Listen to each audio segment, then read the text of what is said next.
Good morning, afternoon, evening, Mr. Fluffers. How are you all doing? What a morning. Hello, it's Tuesday. Broski, congratulations on redeeming first. You're the first on here. Pachi, pachi, pachi, pachi, pachi, pachi, pachi. Connor, hello. Welcome on in. Serrata, hi. Good morning. It's Tuesday, isn't it? It is. So today, I realized I don't have a wig form. I don't know. I think wig form is kind of important for what I want to do.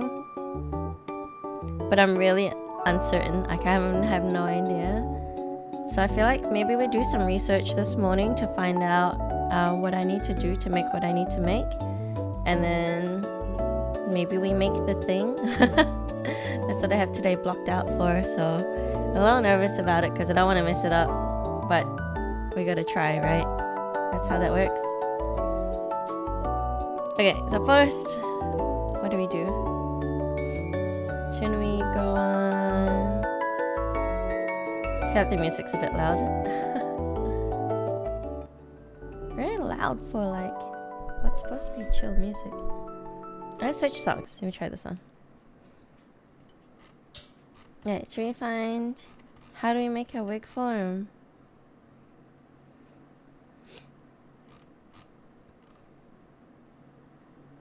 All of it looks like, I don't know how do you put this.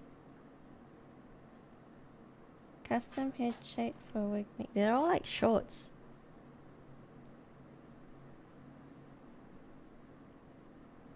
Wig making head block. Paper head cast. Easy paper head cast. Should we try that? With paper tape. I don't have paper tape.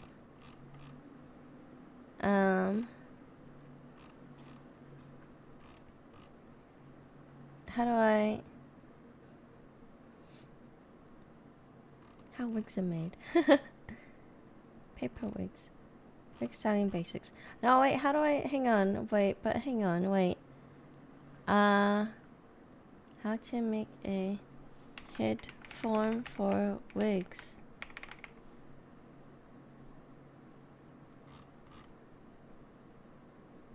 Okay, you know what, let's just watch stuff and see what we can learn. I don't think I have duct tape either. Oh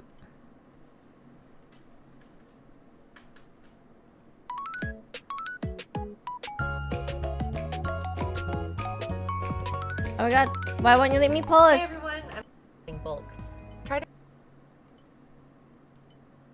What is going on? Everything's... Huh? Wait. Why is my internet being weird?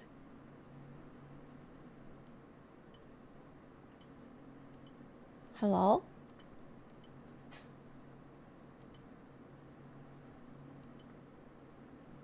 No pause, no skip, yeah. Hey everyone, I'm Heidi. This is my friend Jaylene. And we're going to show you how to make a custom-sized wig head. You would want a custom-sized wig head anytime you're working on a ponytail wig where you need to draw the fibers up into a gathered ponytail. If you do that on a wig head that's different size or shape than your actual head, it's going to sit differently on the wig head than it does on you. So you might have a really beautifully done ponytail, but then when you go and put it on, it looks lumpy and weird on your head. So you can avoid all of those issues by just making a wig head that fits you. So I prepared for this by braiding my hair up, as I did 2 French braids to get it down as flat as I could to my head, and now I'm going to pin it up and then put it under the wig cap, and then we'll get started. First, we'll use cling wrap to cover the wig cap. Start by laying it over the top of your head at the center and securing it along the hairline with clear household tape. Okay. Continue adding cling wrap around the head until the wig cap is completely covered. Add a second layer, pulling it tighter as you go. The goal is to protect the hair and wig cap without adding too much thickness. Stretch it tight over the head so that it's not loose or wrinkled. Next, we'll use packing tape to create a shell. Start by putting tape along the hairline, carefully smoothing it down. Add a strip of tape running straight down the center of the head. Place the next strips on either side of the center, overlapping the previous piece as you go. Continue this way down both sides of the head. Make sure to keep the tape as tight as you can. You want this to be form-fitting rather than just adding bulk. Try to make a thin, even covering without a lot of extra layers. Check for any soft spots in the tape shell, then tighten and reinforce those areas with more tape. Apply a second layer of tape to the whole head, carefully compressing any wrinkles or bubbling along the crown. At this point, while you can still see the hairline beneath the tape, use a marker to outline the natural hairline, as well as the shape and position of the ears. If there are any soft spots remaining in the tape shell, now is the time to strengthen and support them. When you're done, you should have a complete shell made out of tape. Next, it's time to peel up the edges. Jaylene applied a little water to the tape on my skin to loosen it. You know what else helps loosen the tape? Making ridiculous faces. At this point, try removing the wig cap by wiggling and squeezing out of it. You might have to cut up the back to remove it, but if you're lucky, you can take it off in one piece. After the cap is removed, trim up the edges. Leave a small margin on the outside of the drawn hairline if possible. Apply a single layer of tape to the inside of the cap to prevent the cling wrap from shifting around.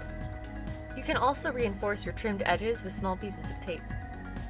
We're using polyfill to stuff the space between the wig head and the tape cap.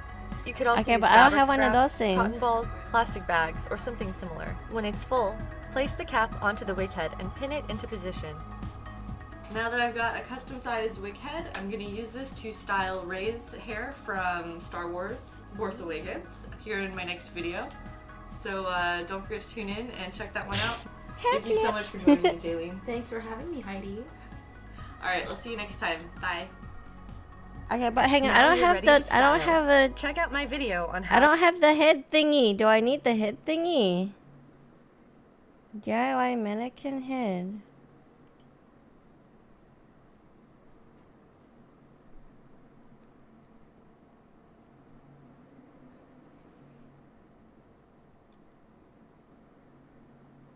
Hello?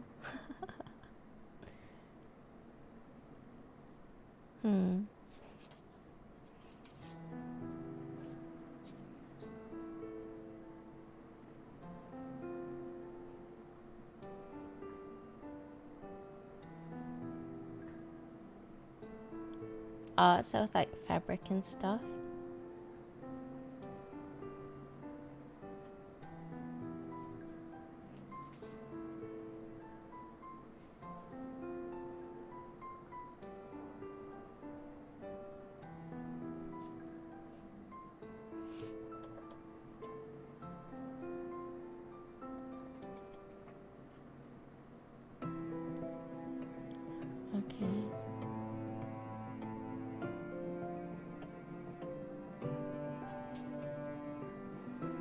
Is it 2000s commercial say bonding time? Oh, it was for being challenged. I had to buffer. The dad would yell out bonding time. Oh, really?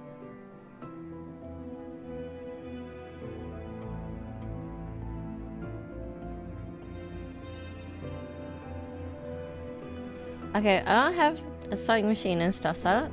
Okay, I also don't have fabric for this.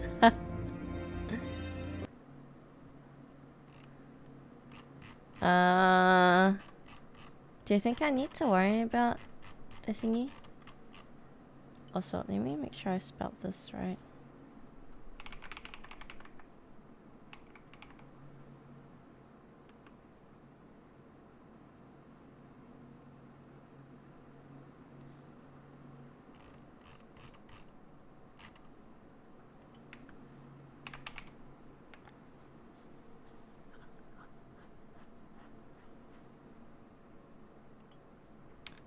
Okay, make sure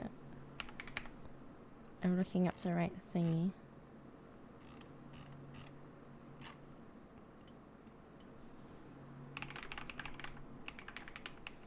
I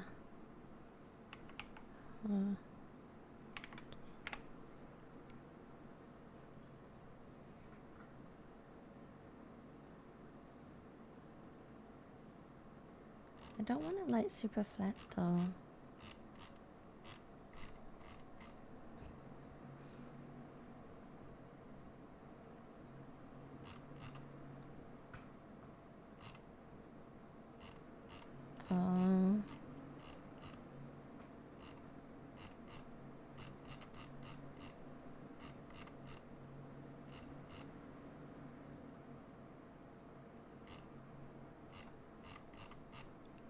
There's like like a I see one that I saw, I can't remember what was it. Yep, movable.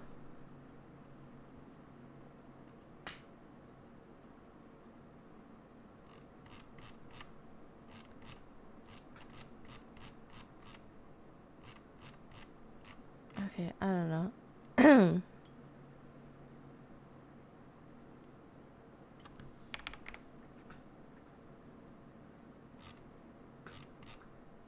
Or how to make magnetic.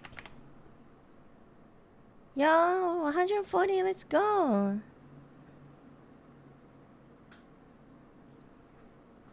How are you doing, Gradon? Okay, hang on. I want to find the one video that I saw, but I don't see it here. I saved it too, but I don't know where I saved it.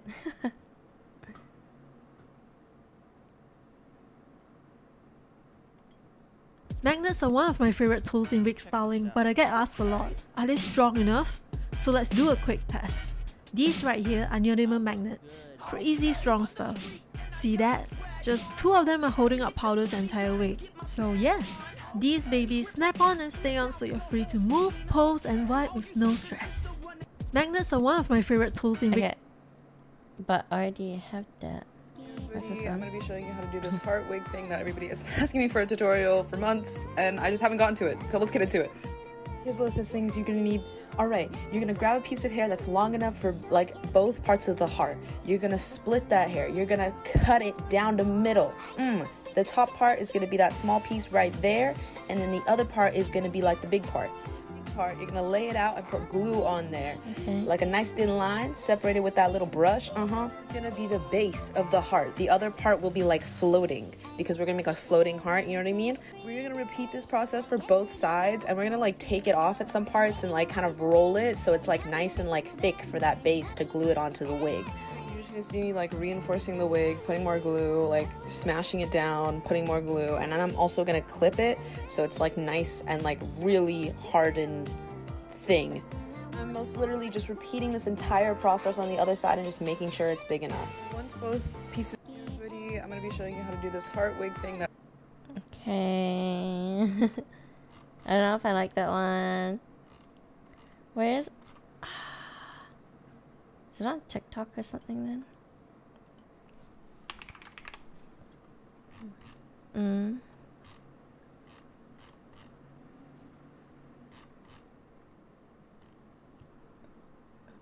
Good morning. Good morning. I'm trying to find this tutorial and I can't find it.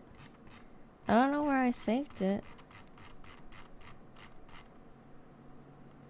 No,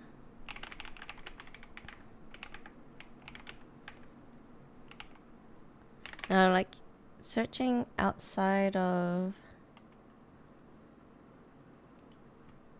the thingy so I can see, so I don't accidentally type something wrong, because I don't want the other one.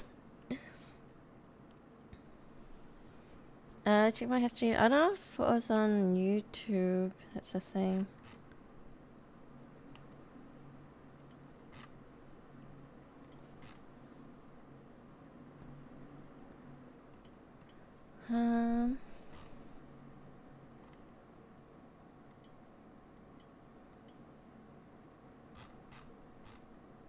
Magnetic.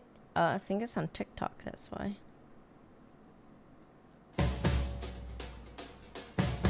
Yeah. Okay. So it's on TikTok. Yeah, it's probably safe. Yeah. Okay, how do I... Let me change this.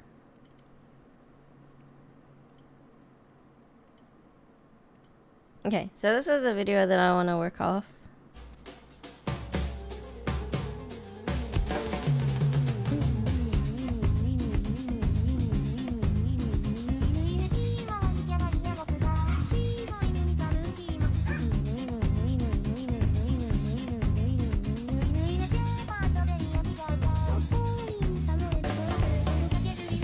Crystal. I don't have that kind of glue.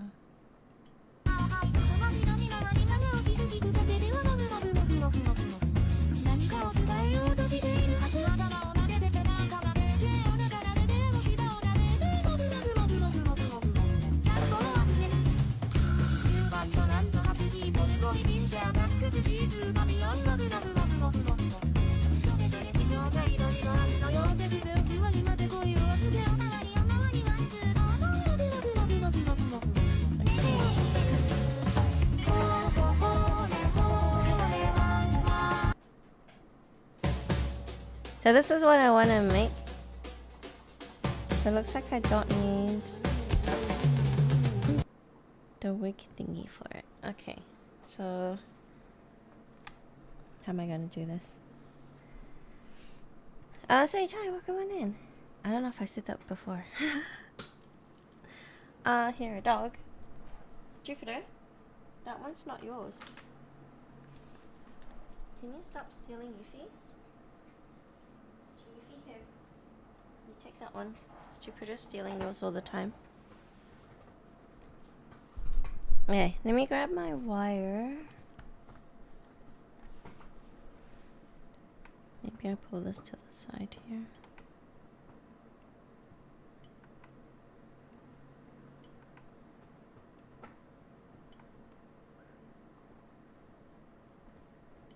Okay, and then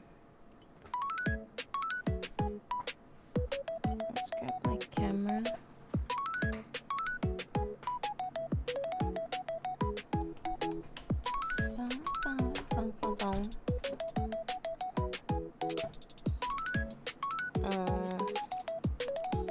Like this.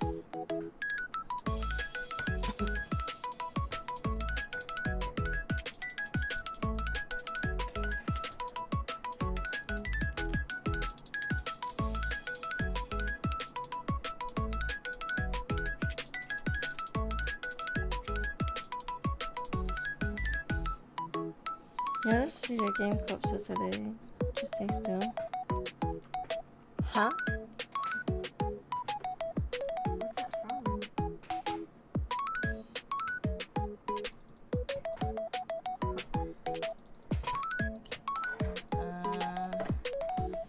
These tables here.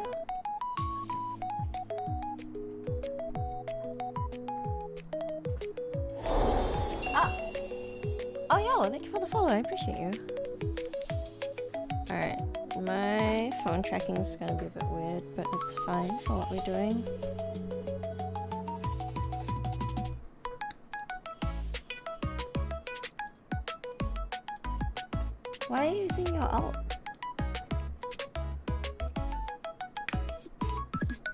Why do people have alt accounts?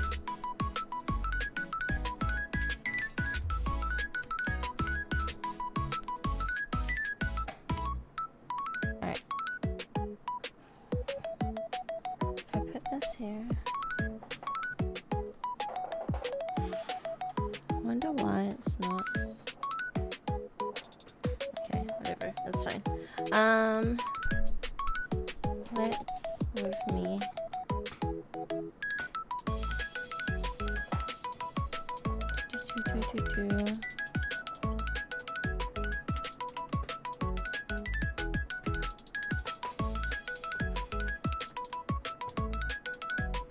And then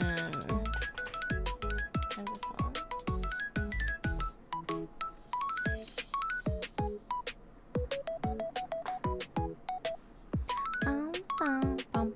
Where is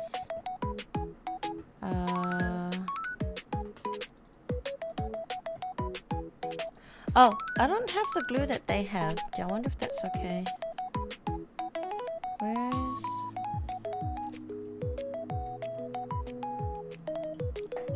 that's me.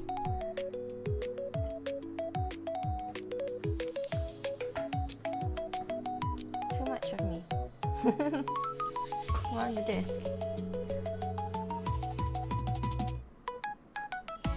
Okay. That's fine. I'll put my keyboard here.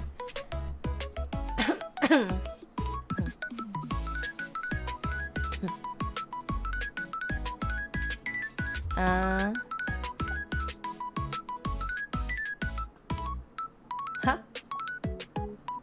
Oh, okay. Alright.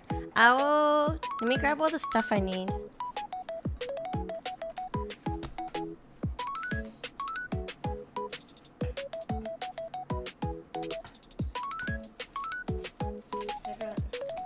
Here. Did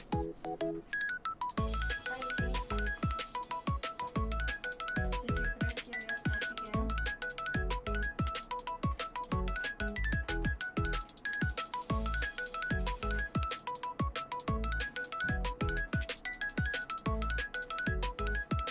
So I bought this because I don't want to paint stuff. But I'm wondering if I needed this. But now I'm not so sure.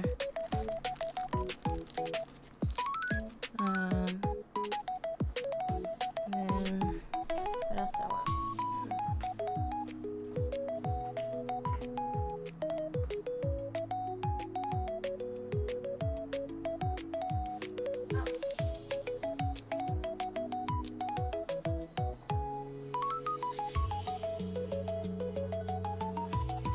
Check on this. Oh, hi. Sorry, darling. That was just Mama. So this is all secured now.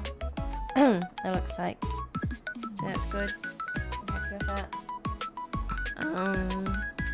Excuse my voice. This looks like it's secure as well. Let's remove it from the thing. If I turn this way.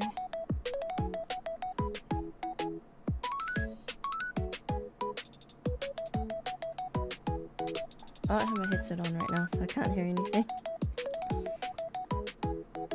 So, get this one, this is securing the top.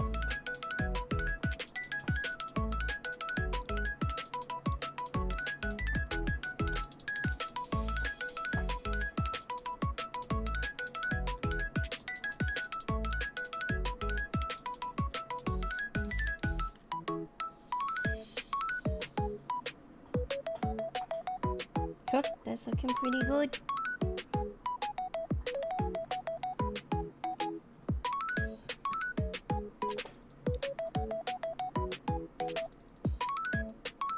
It's not perfectly set where it's supposed to be, but it's good enough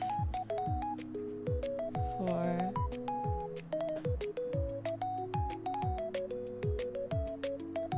I don't know if you guys can see it. I can see it. Anyway. Yeah, my little makeshift thing worked good. Okay, and we have a wire. So,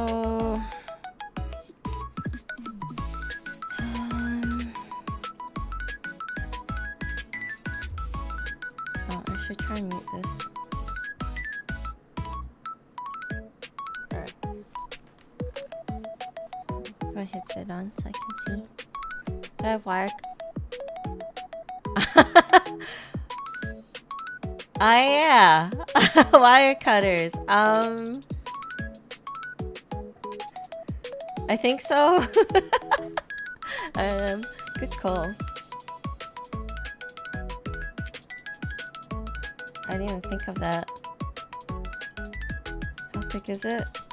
I don't know. I'll go get wire cutters. I'm pretty sure I have some.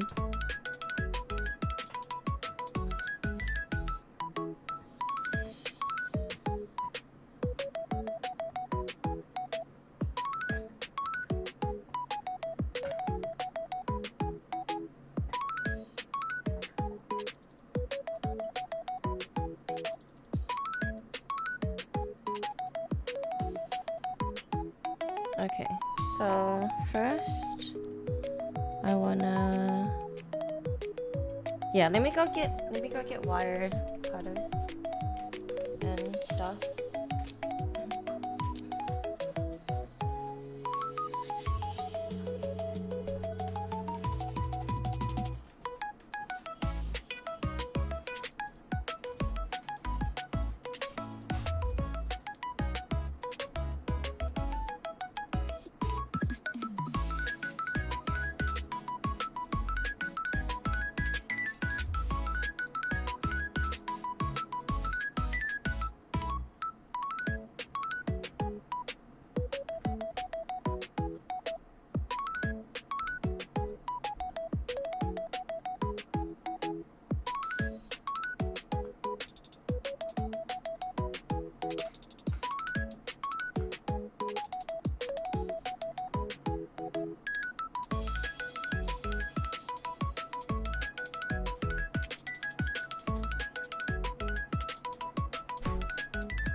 Hi, darling.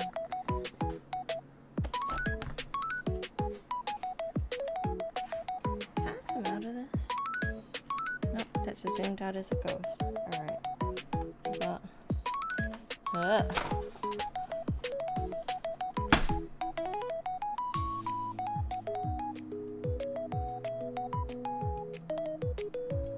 Oops.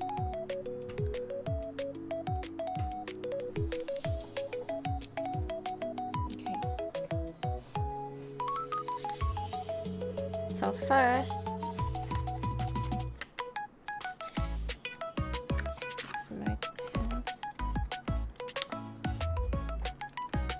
can't open it. Why? Oh, I opened it from the side.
Gonna make this as low profile as possible. What's the best way? If I go around it. And at the top.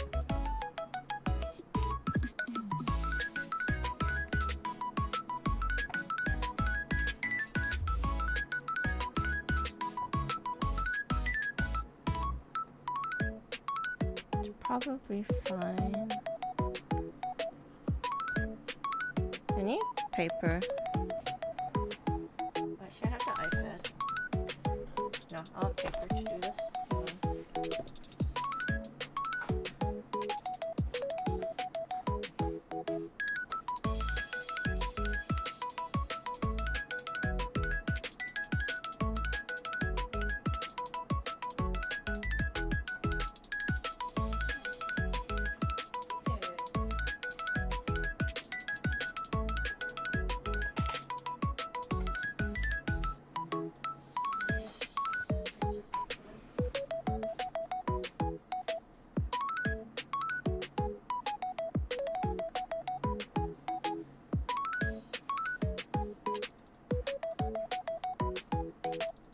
Hang on.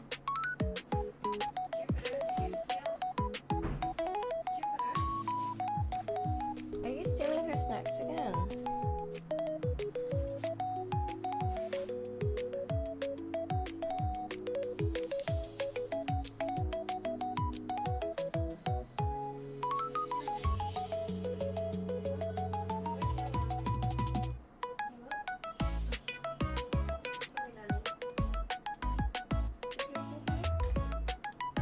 Just sitting on it. Don't be greedy.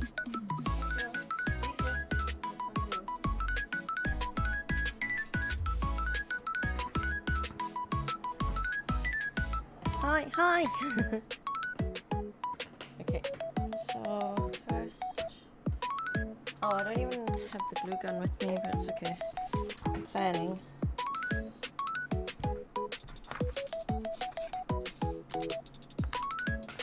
This is unfortunately not magnetic, so I have to wrap it around, which is fine.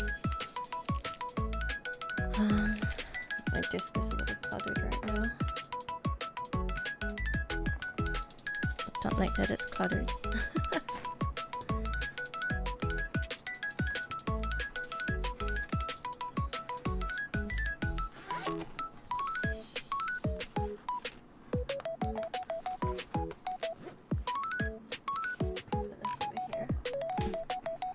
Okay, so first,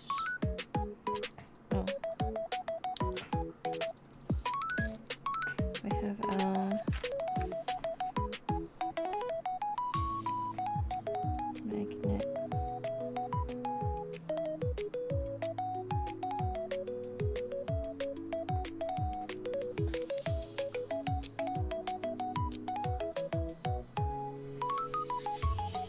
Can have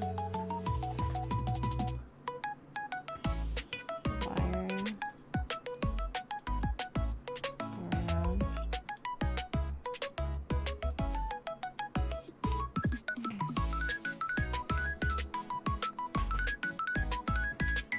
Into the center and up.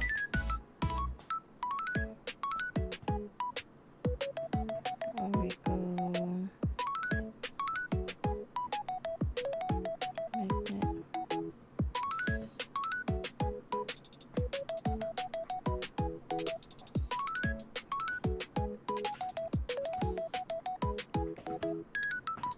I go around.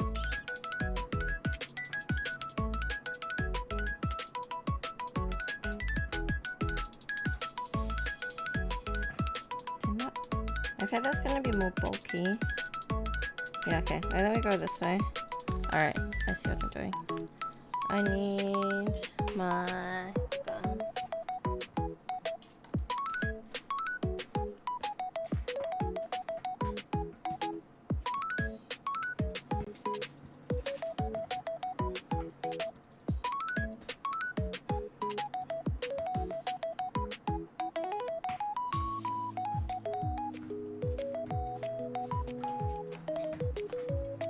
Hi, darling. Excuse you.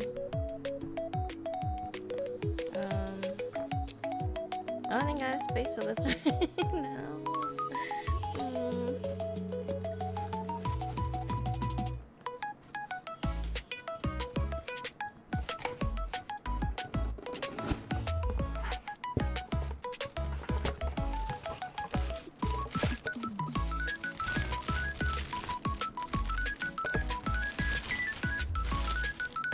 Alright, I got dogs here too.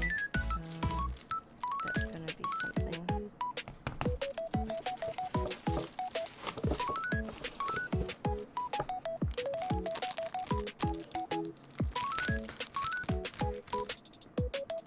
Oh, you're all good. We just crafting. I should. What time I hear? Ah, it smells like factory. Okay, hang on. I need to make space on my desk. What doesn't need to be here? I think. This needs to stay. This needs to go. These need to go.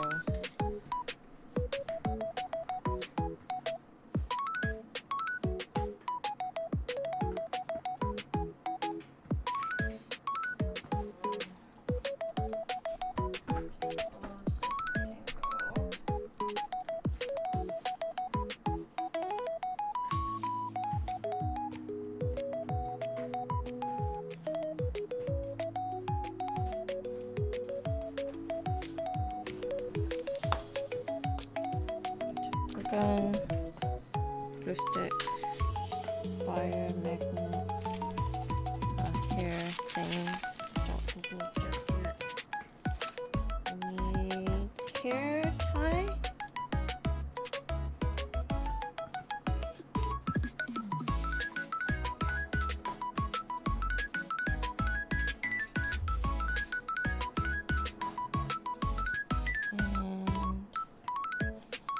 We're working on something, yeah.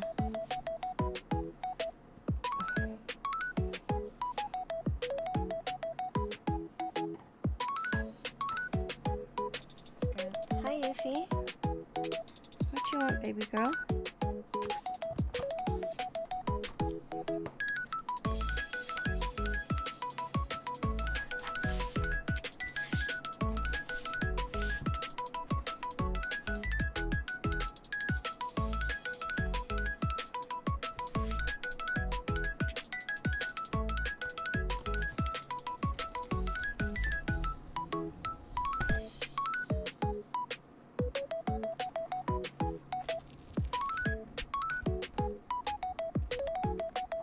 Oh. I didn't grab tape. Hang on, let me find some tape.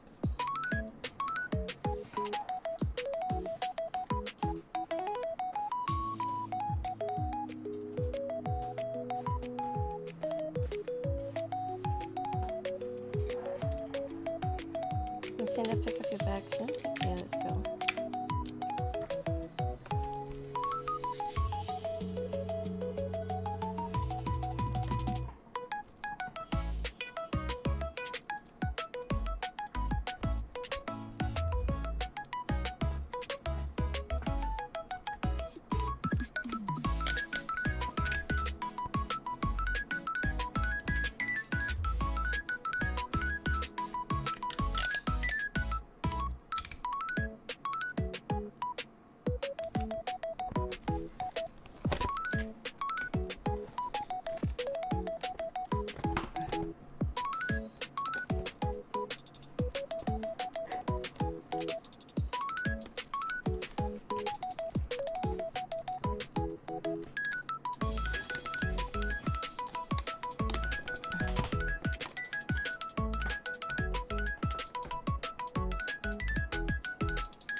Close enough.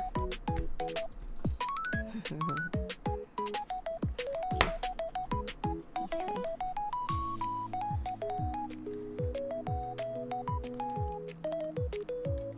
Okay. Now I need to grab my wire.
Okay. So first, we need to glue gun.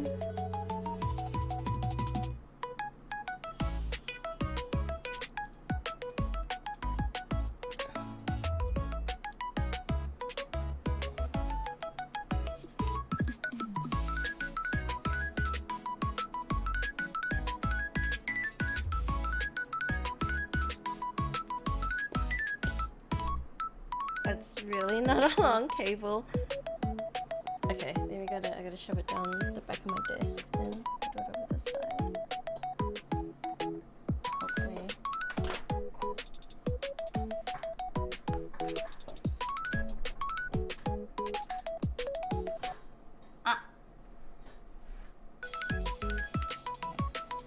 Oh, Yuffie. Hi, baby girl. I'm always curious about what mommy's doing.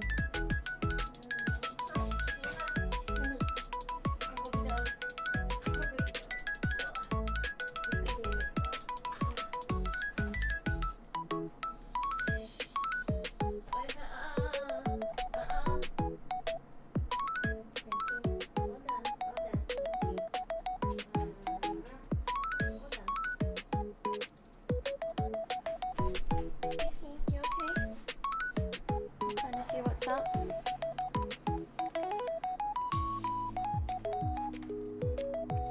So it's heating up now.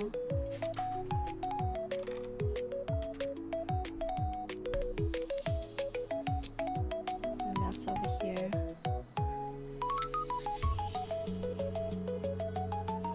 Put these over here.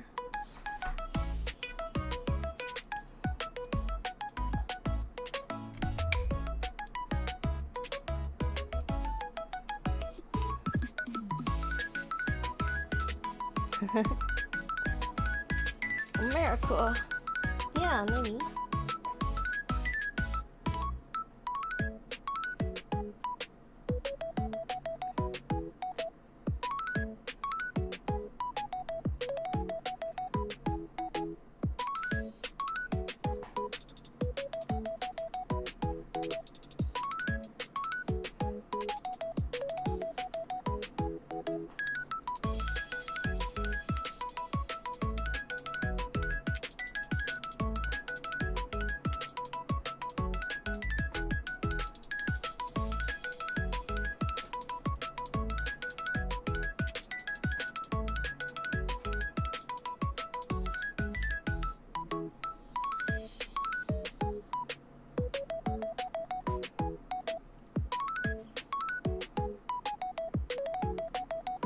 Alright, I forgot it takes a while for this to like warm up.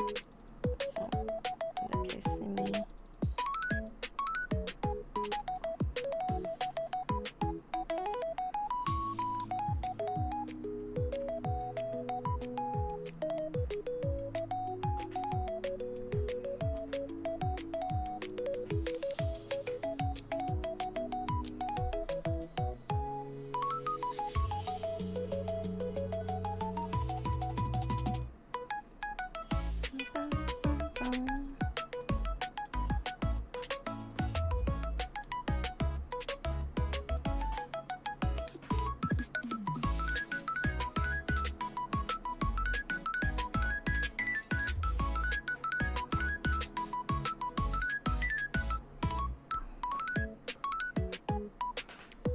Guess it takes a while to warm up, huh? Maybe I should take my drink then.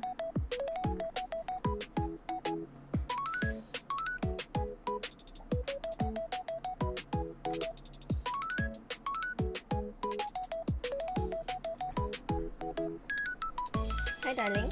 Hi. Hi, Yuffie.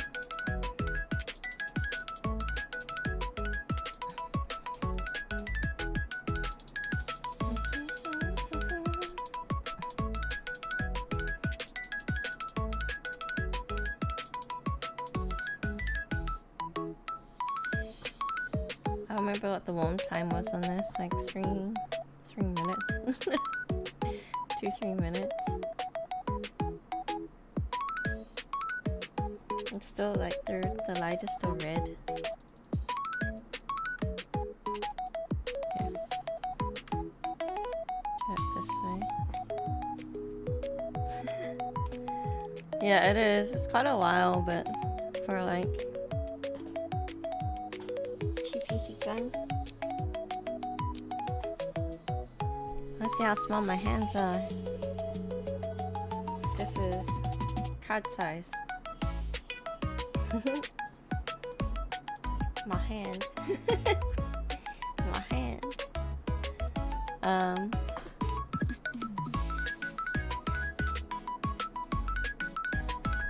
Yeah, I don't want to spend like a lot on it.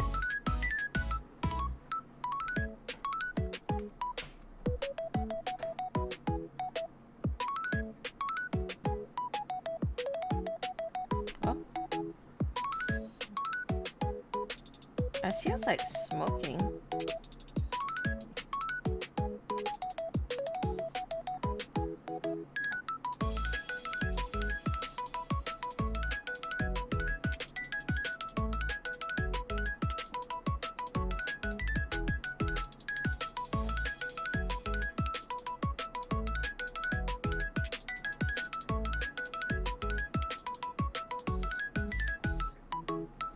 Where's the glue going?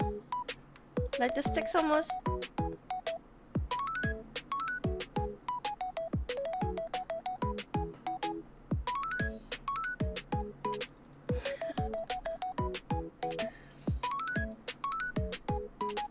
I don't think so. Oh! There's some glue.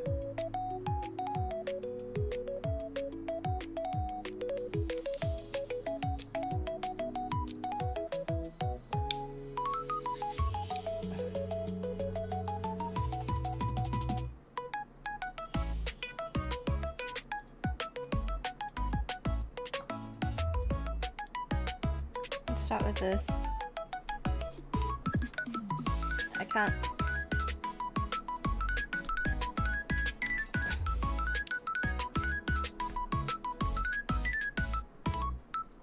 I don't have anything to shape it with. Maybe it's okay.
My welding skills are so bad.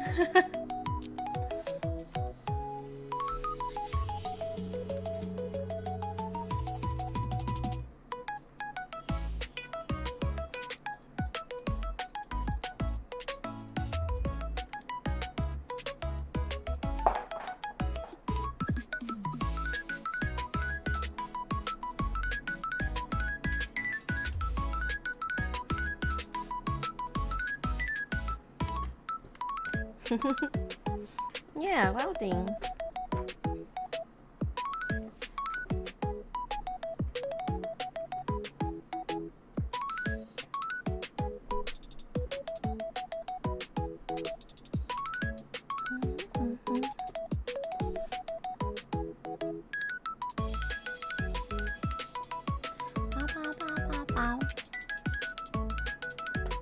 Waiting for it to sit.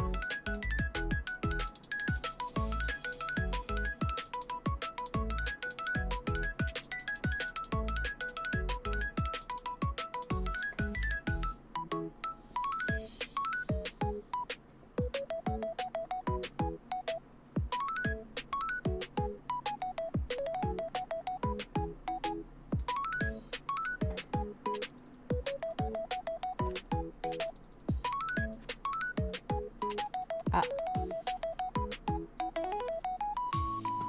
Did it? Did it melt the cling wrap?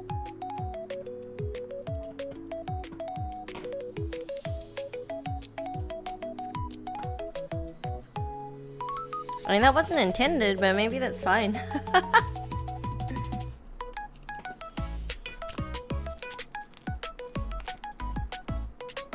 That's funny.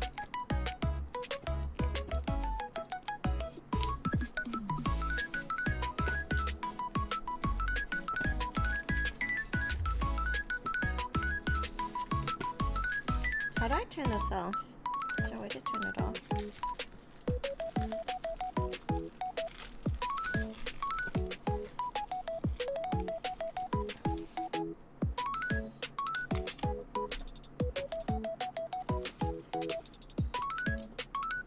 Do I have to unplug it every time I want to turn it off?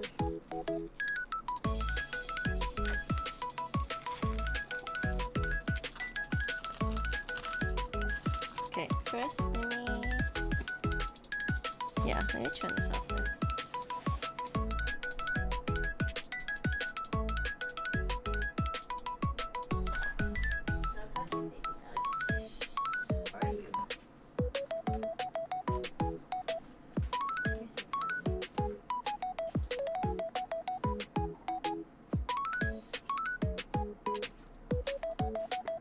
I know you're curious. You're curious about what's happening.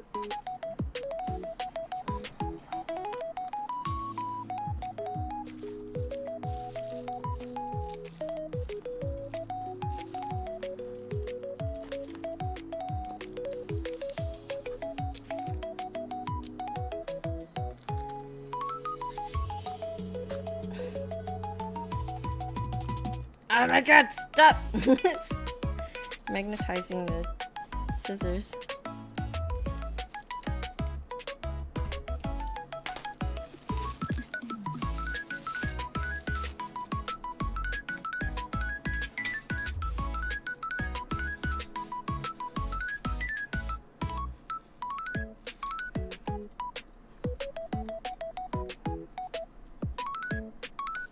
Ah, ah.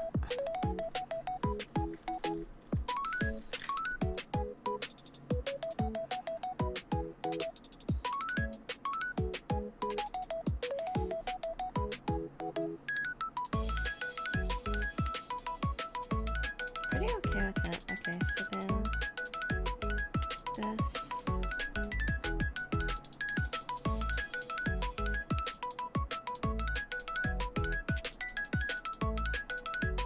Ah.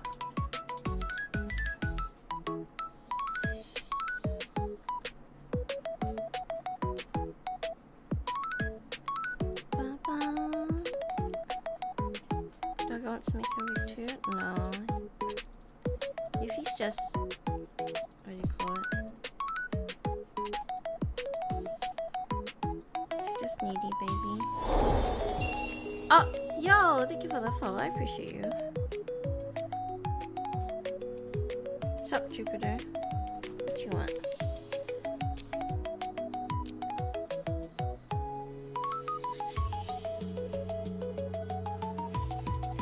So, I feel like I need to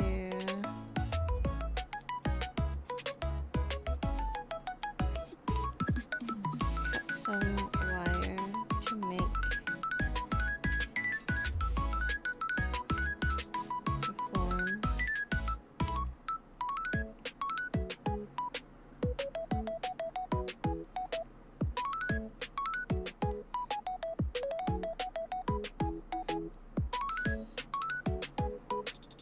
Get a wire for the wire. I twisted too much though.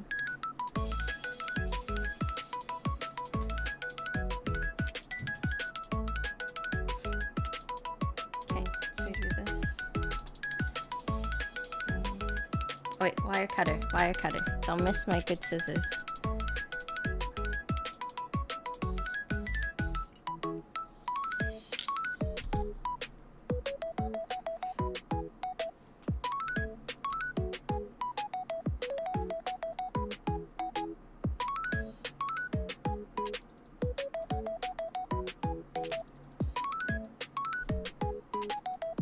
Crafting? Yeah, we crafting today. Cosplay crafting. Okay, just done.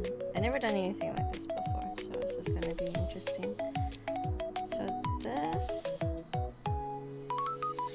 if I'm doing lace, I should put lace on now.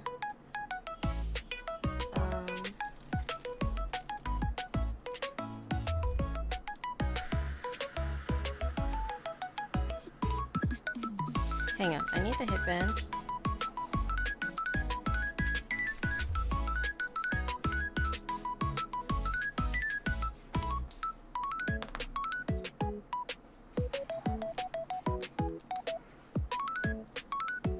Yeah, that's the one. So, thankfully, this is the right way for magnetism. Look, can you see it? It's gonna sit on here. That's the idea.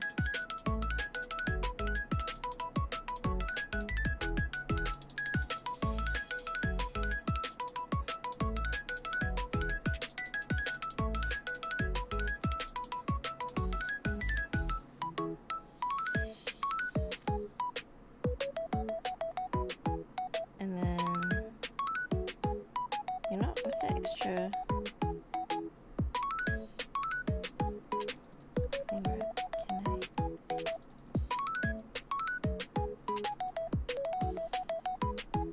It's probably fine. Okay, so if I want to put the fabric, do we want?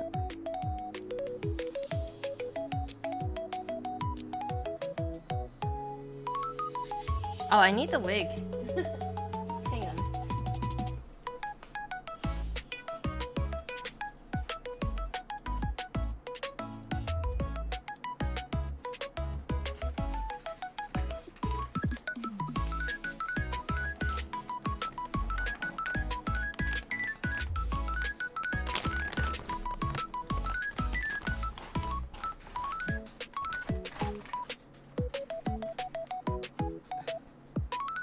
Baby dog.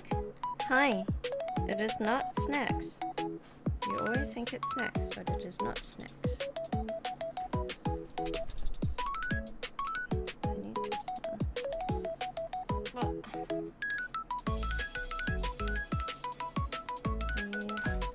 go over here for now. Let me grab my other chip.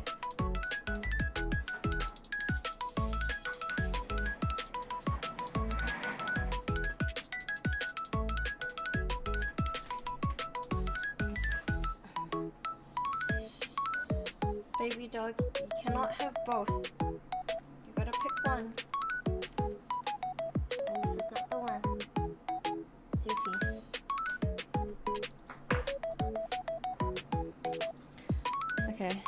I need to see. Ah.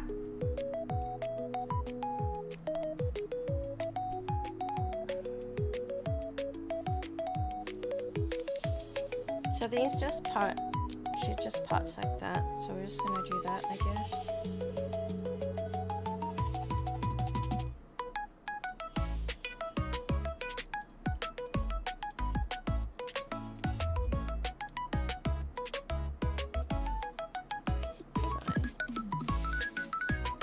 She's very secure up there. Okay.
Poppy, hi, how are you doing?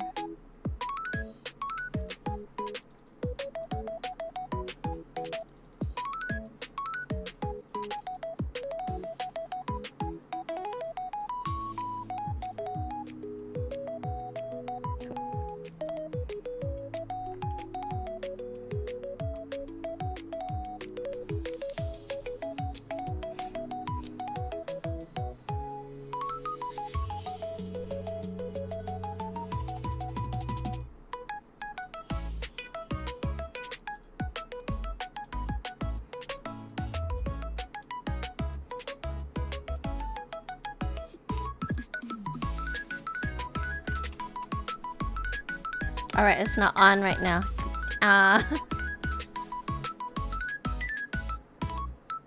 Plugging, unplugging things gonna be so annoying.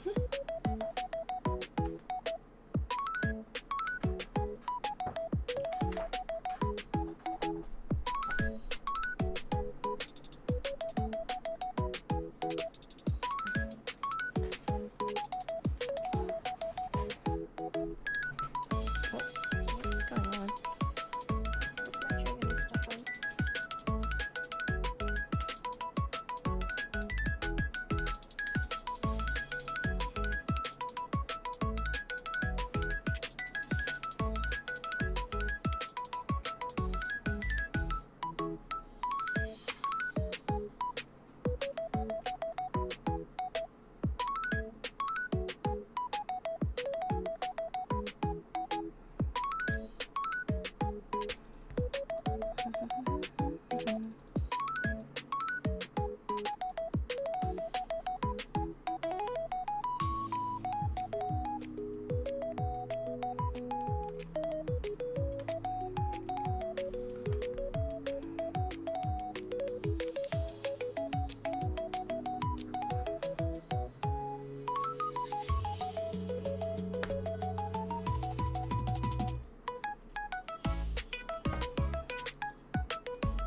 So photos in the server? I could give it a go.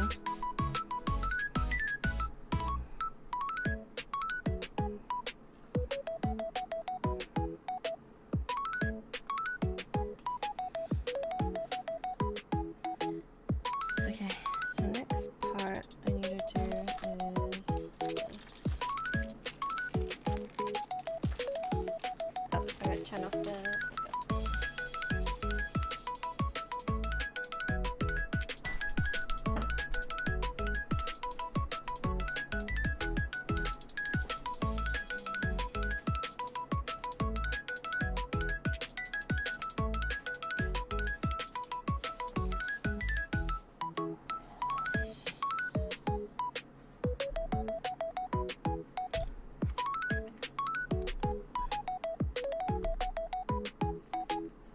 Did I unplug it? I did.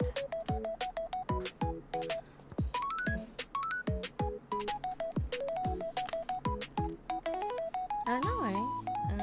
Okay, so I need to get my hair cutting scissors.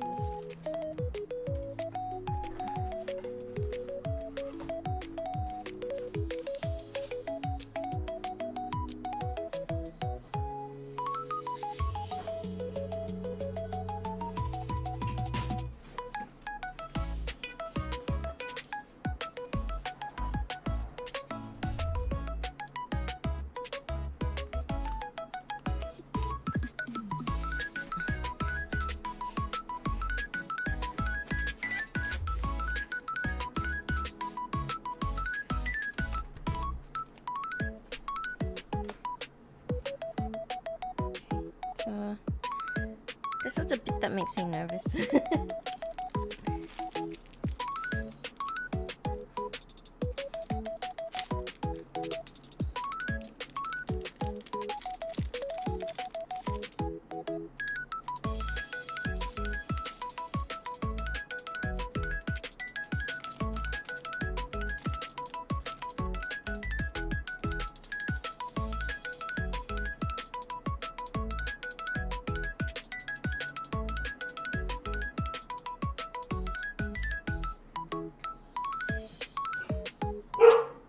baby dog. So I have this. Hang on, let me go check what's going on.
I'm gonna BRB because the dogs need outside.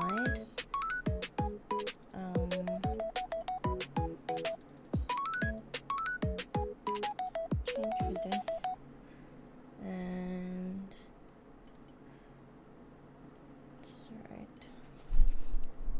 Doggo break. Okay. Okay. Okay, I'll be back. Yeah, they just want to run around outside for a bit. They need to go potty as well.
Excuse me, baby dog. Hi.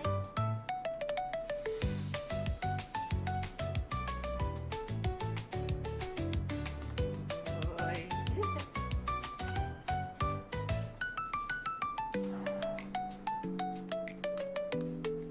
Okay.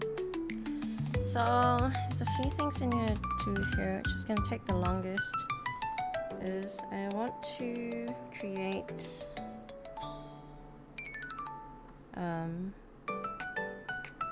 whiffs, short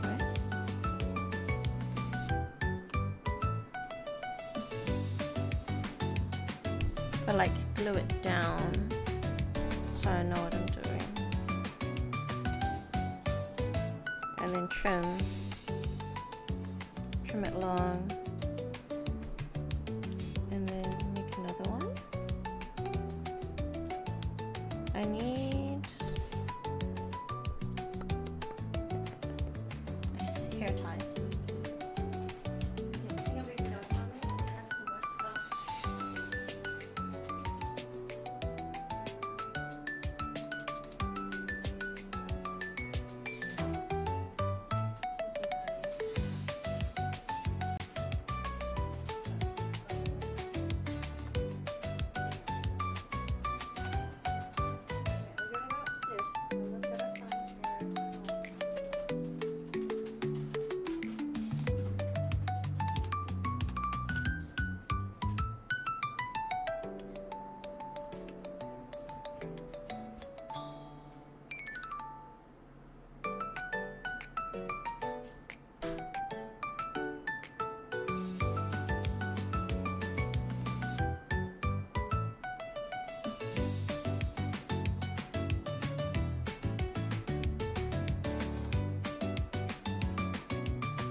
Oh, hair ties. Shoot. Where did I put those?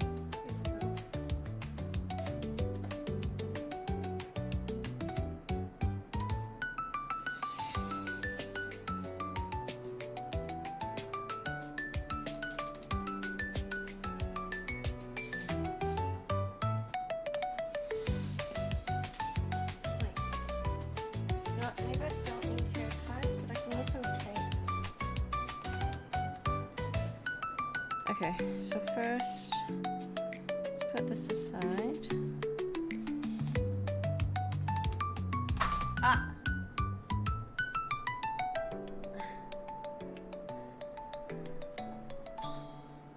Up here. Yeah.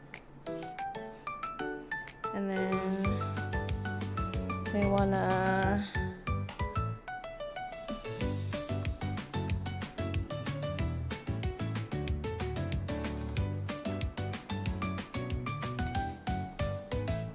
put some thingy on here.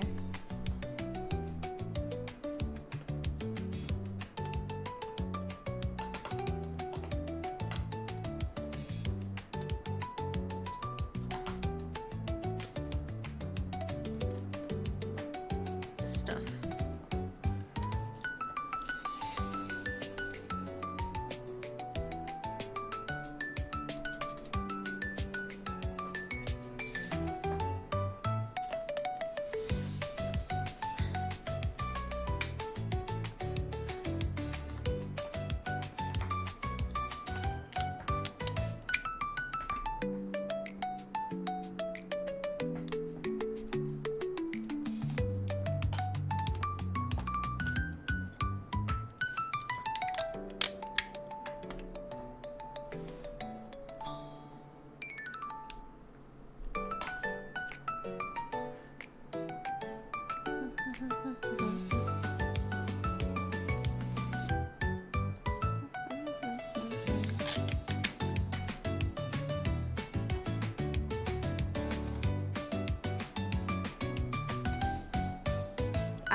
Oopsies.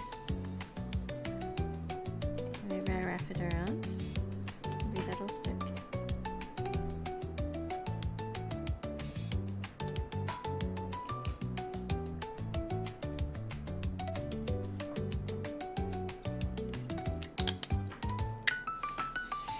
Cheers, Chaos. Oh, thank you for the hydrate. Chaos is always.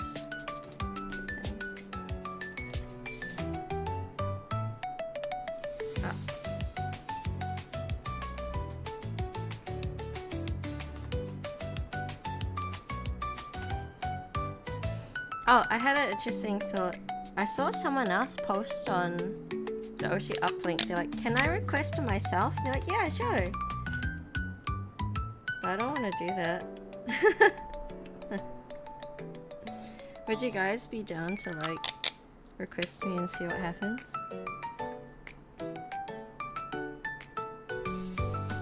Worst case, nothing happens. Best case, something happens.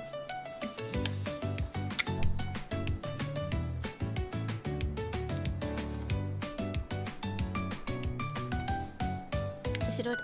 Post it. Request.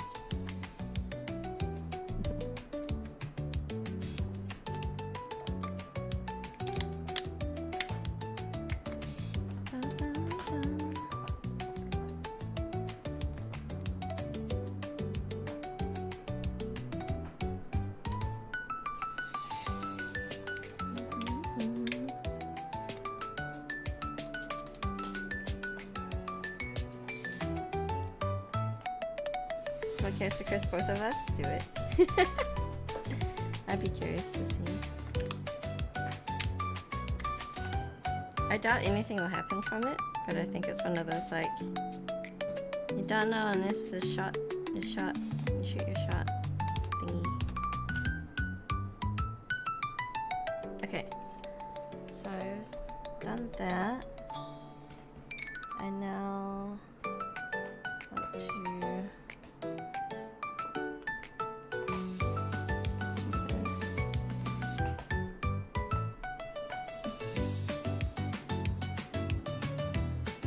So I'm gonna take this down. Actually, maybe I should do it the other way. Uh-oh. Put this in here.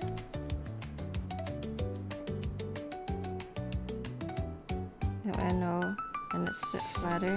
Oh, can I?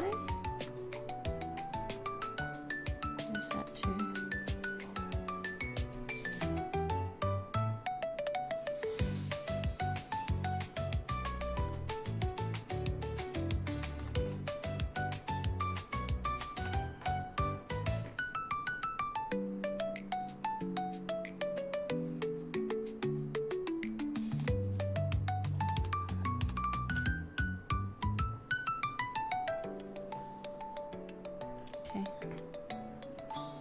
So grab this. Stick it on. Grab this. No worries. How do I open this? Like this?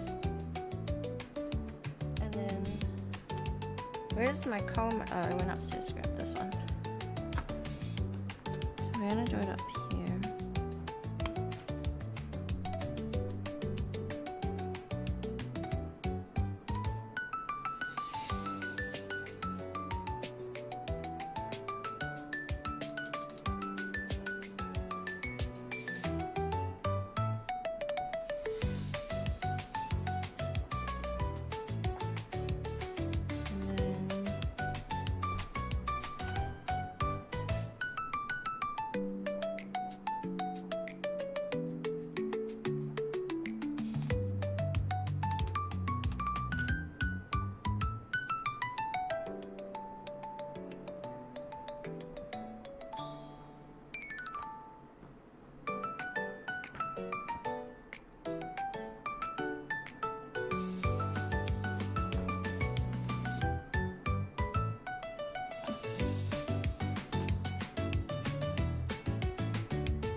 I'm nervous about this part now. So I have to cut the hair.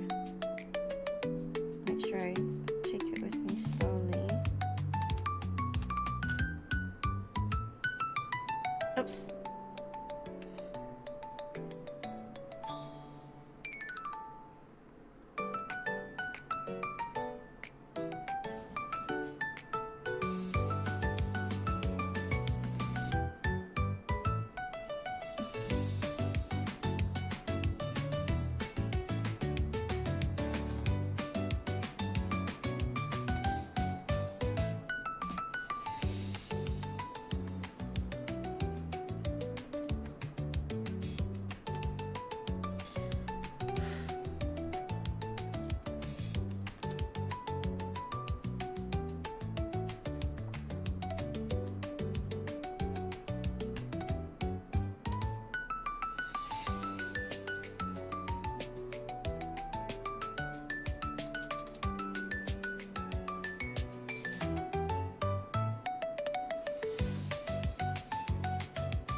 Sinton, oh heck yeah! Let's go. I think gotta do 4 of these. Oh, sorry, the 3's in the way, so you can't see what I'm doing.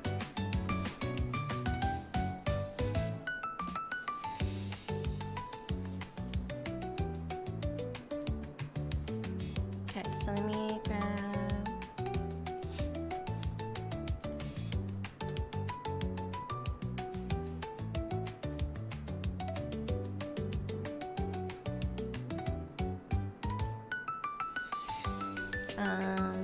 Where is it?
go. You guys are amazing. What the heck?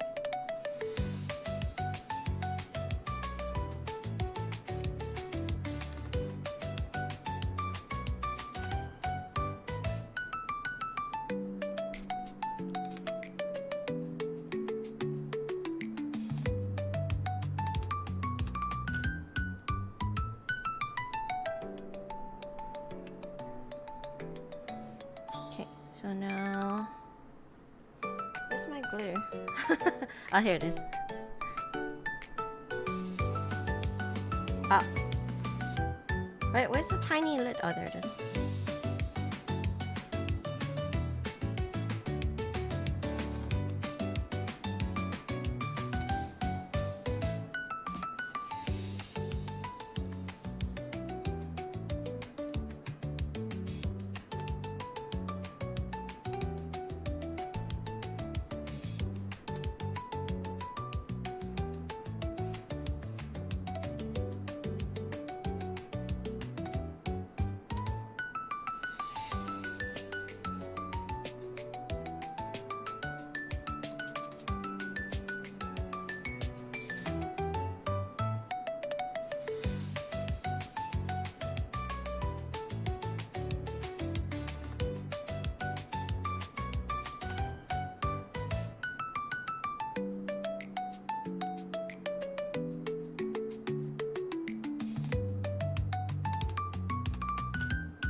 Glue gun needs to move.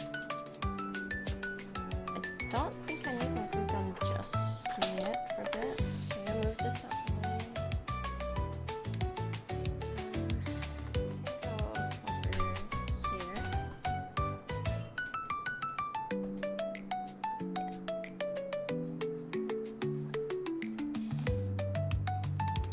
Then shift this up. Shift the space here. Then grab this.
Can you turn this the other way around?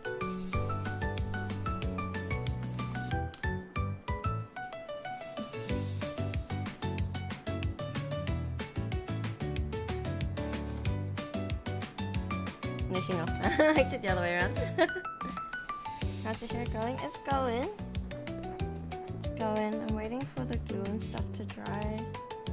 So I'm making more whips. More custom whips and things.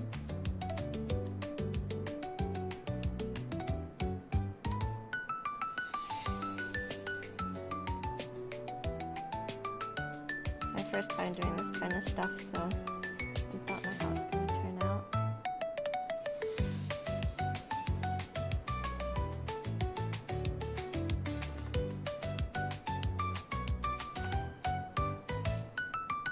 So we're starting with 4 and then see how we go.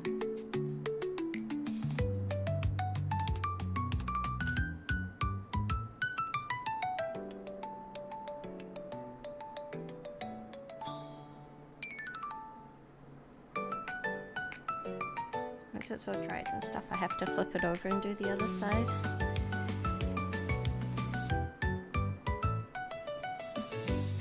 No, should grab it.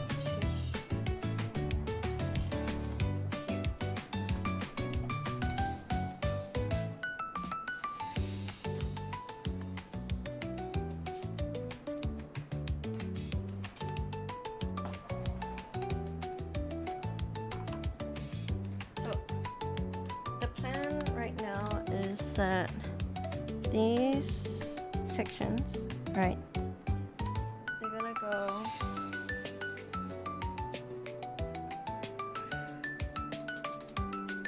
what happened here? Oh, right. There's another magnet. Other way.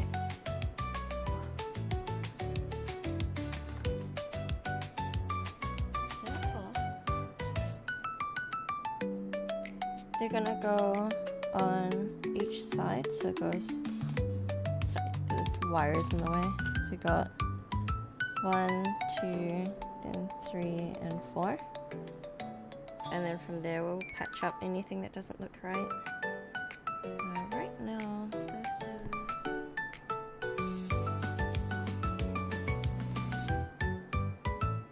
And then once that's done, I'm gonna form the heart with this wire. And then we'll figure out how to do the shape on that. It's going to be something. For now, I'll put this on here. Yes, that's a safer place outside of eyes. Yeah, we're just waiting, sitting waiting for glue to dry. Don't know if I should flip it over or what. And hopefully it blends with this okay. We'll feather it out on the ends properly so it blends good. That's pretty good actually looking at that. Like,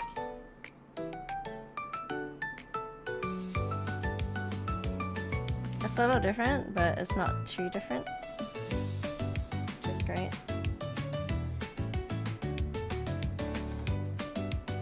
Yeah, it's a very close color match without having to like cut the actual wig, because I don't want to cut the actual wig. And even though I know that's like a common practice thing after all the videos and stuff we've watched, I still don't want to cut the wig.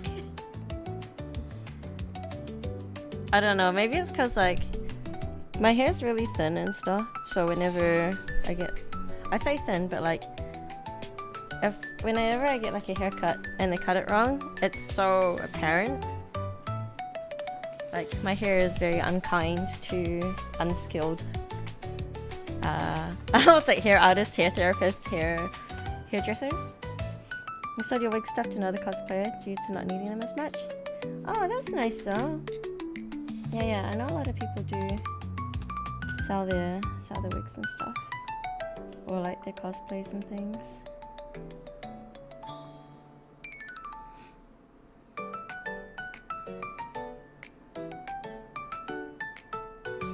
Alright, it looks like it's almost dry, but I'm just gonna wait. I do have a hair dryer, I could dry it, but I don't want hairs just flying everywhere.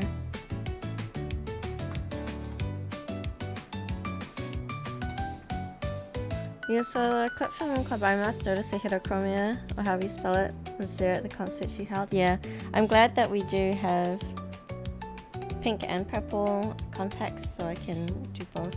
In the meantime, I should make like a pouch thing for this.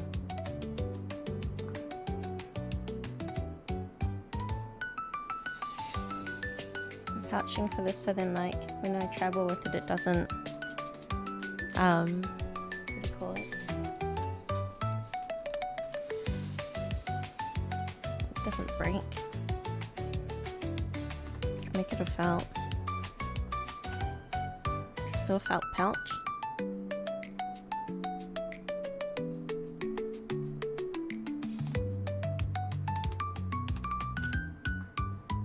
I also consider just wrapping it in bubble wrap while I travel with it.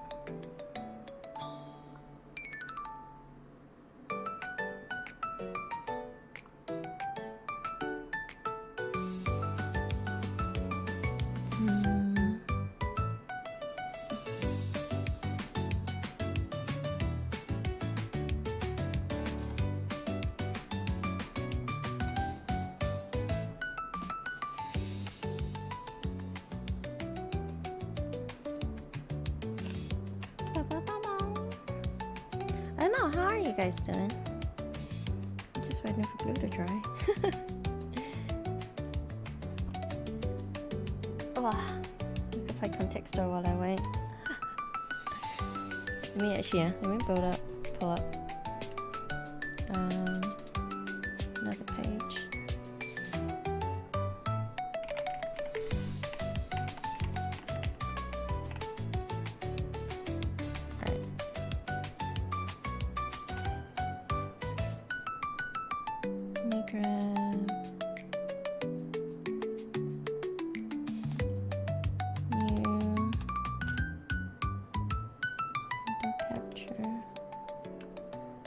Context. Oh.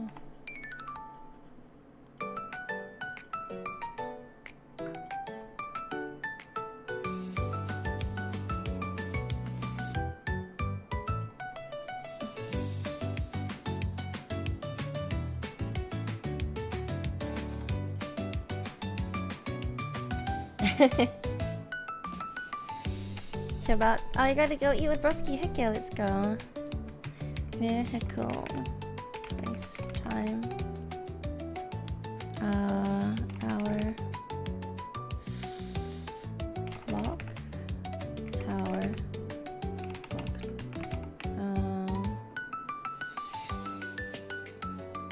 You start remembering a lot of things you worked on? Yeah, sometimes it's like, oh yeah, I did all that, and then some. Somebody hire me.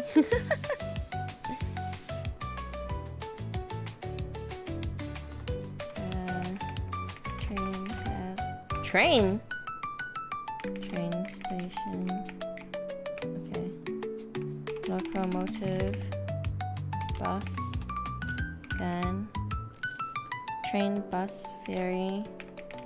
Plane. Bus. Taxi. Cab. Bus, train, taxi. Limo. Limousine. I don't know how to spell limousine. Time travel related. Arrival. Ba-ba-ba. Itinerary. Schedule. Timetable. Planner. Booking. Ticket. Ah, oh, what's ticket? That was fast.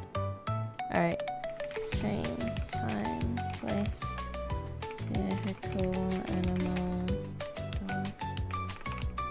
town, city, suburb,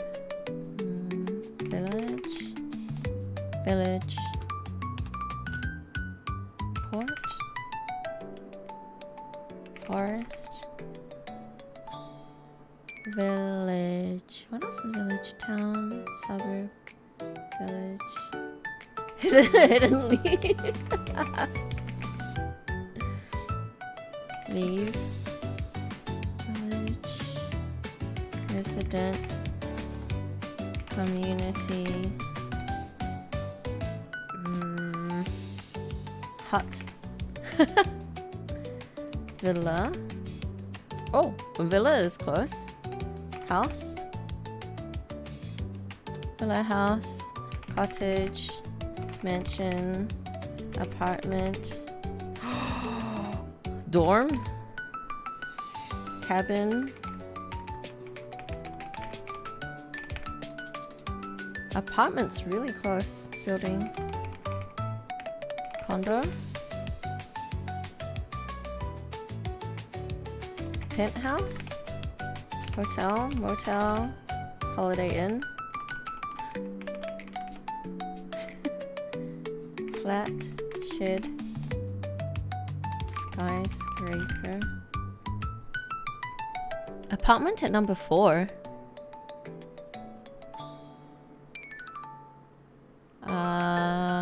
Housemate.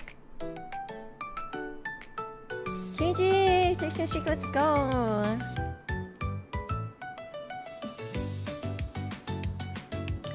Apartment.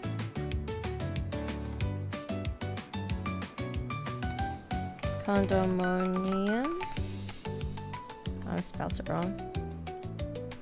Condominium. Balcony. Balcony is close. Patio.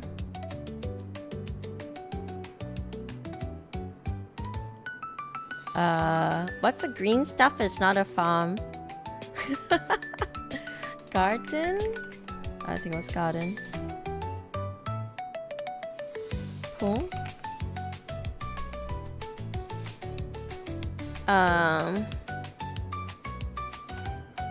Orchard?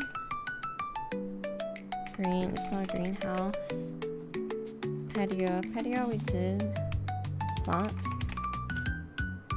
Balcony. Veranda. Field. Oh, you're all good. Up. Patu, patu, patu, patu.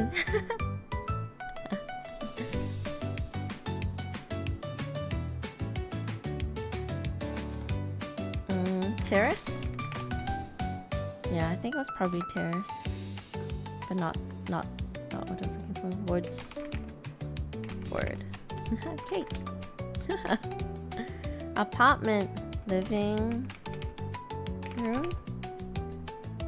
Sofa. Kitchen. What other rooms are there? Washroom? Bathroom. Bath. Bathroom! Toilet. Oh. Bath? Bathroom. Sink? Toothbrush? Tub? Shower?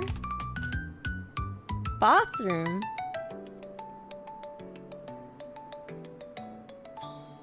Mud room?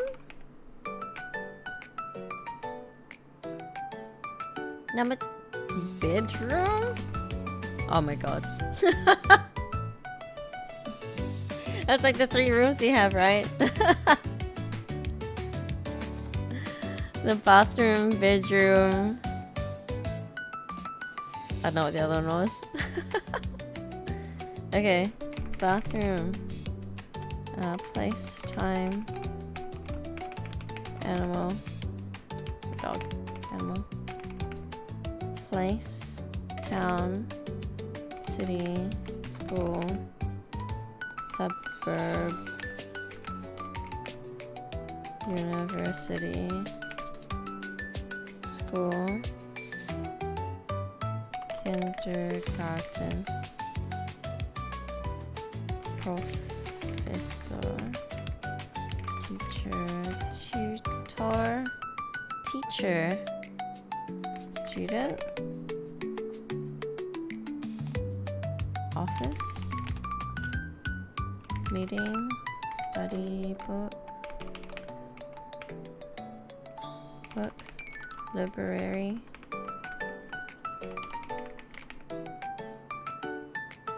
whiteboard, chalk, teacher, study, notes, lecturer, principal, dean, notebook. It seems to do with people though. I don't know. Teacher. Did we do student? We did. Person, education, director. Teacher. 33 though. It's pretty far still. Teacher, education, masters, beginner.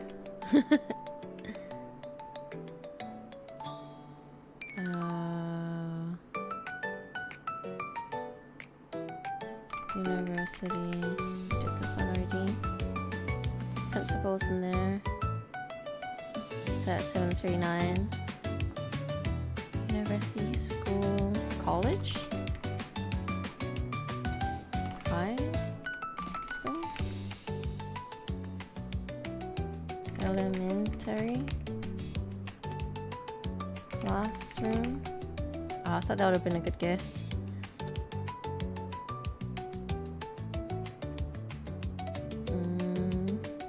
Authority.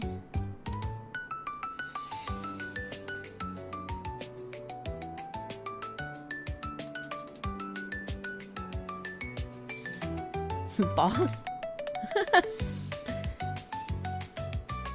Math, science, English, dance, music.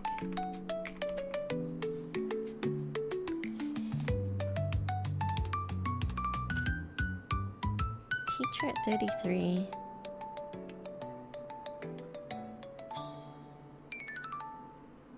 Did we do tutor? We did. We did professor as well, right?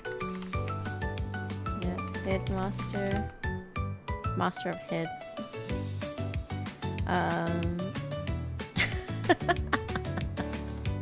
Don't tell your headmasters that. Teacher. Respected figure. Mayor. Police. Judge. Judy.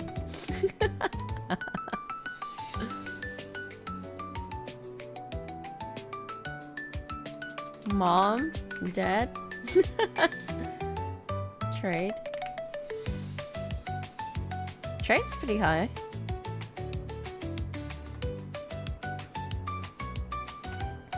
Politician. Oh!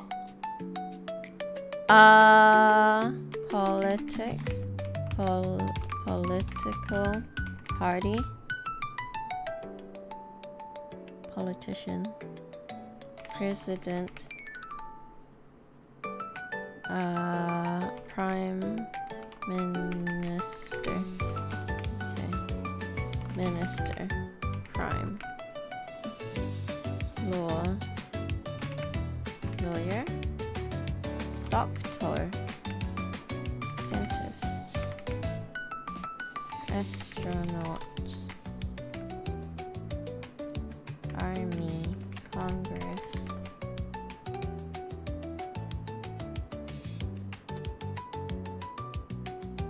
United Nations. United Nations. Unite.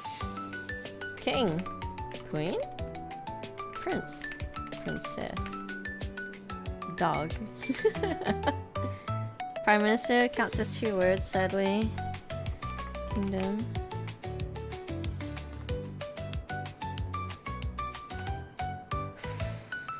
Minister, we got minister as well, because I had to do prime and minister as separate words. Yeah. We tried. Oval Office. Office? Oval. Pentagon.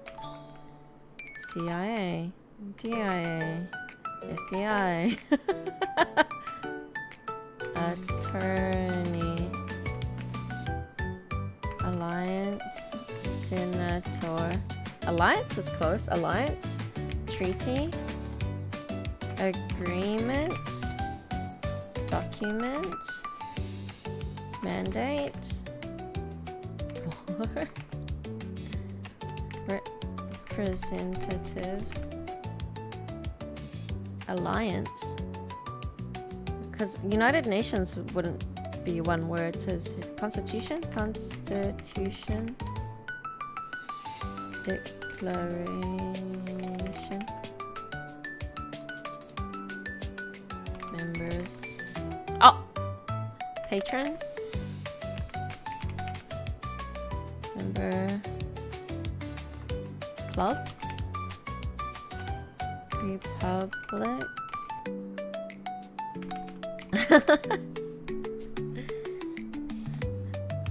We're getting there. I don't know what this is.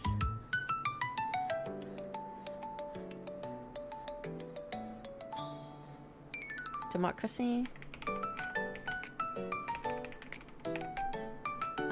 What's the other one that's not a democracy? Dictatorship. What's the other one? Elected communism. Oh, I can't. You know, SUM. I can't spell communism. Leader. Tyranny. Tyranny. Monarchy. Monarchy. Monarch. I feel like we've done association. Oh, we didn't legislation.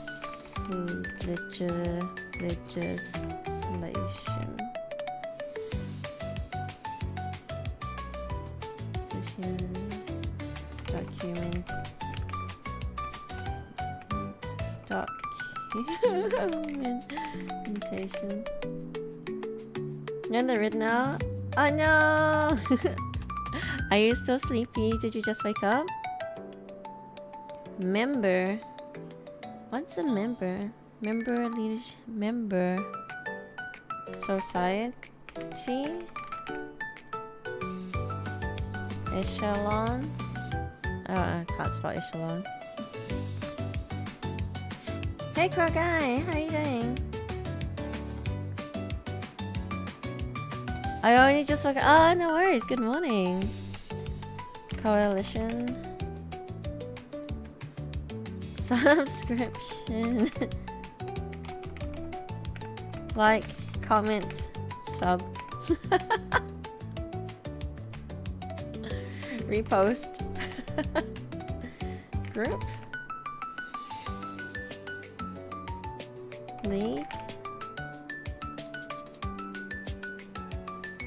League of Legends.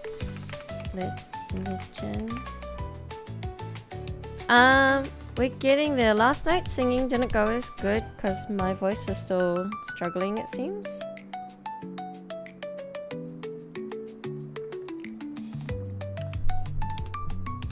Vissy, I don't know how to say your name. Vissy, hello, welcome on in. It's good to see you. Croatian Union. Oh, it was Union! Nice.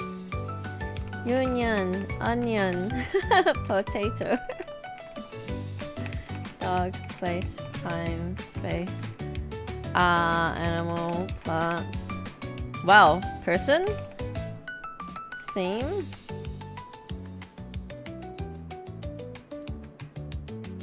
Dog? Oh. Genre? Writing? Doctor? Dentist? Artist? Movement? Music? Oh, music! Beat. R&B? Rhythm?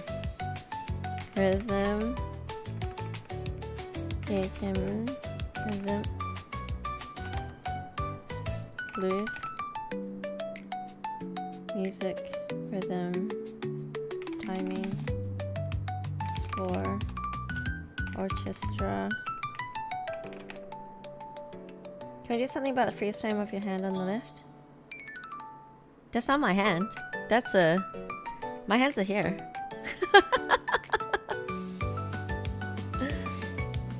But yes, I can minimize that for now.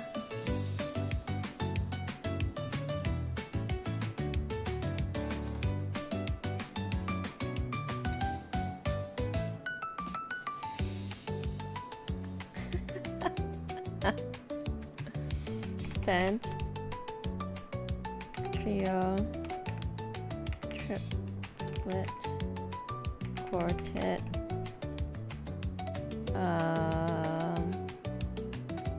choir. Almost like chaos. Yo, choir's at 69. Nice. Partiture. I know what that means. What is a partiture? Doesn't know this word. Piano, violin, harp, trombone, guitar, trombone, recorder, flute, saxophone. I spelled it wrong. Saxophone. Oh! Did I do trumpet? No. Viola. So what?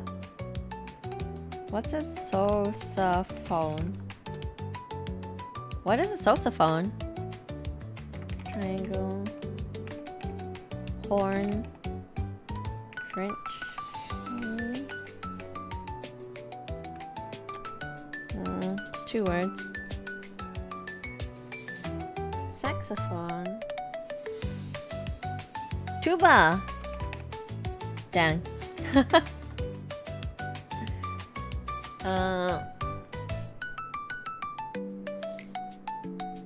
Cornet.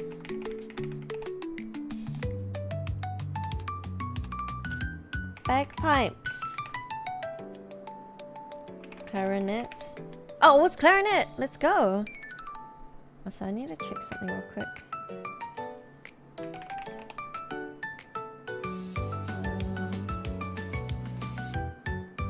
Track package. Still not even out for delivery. Okay, that's annoying.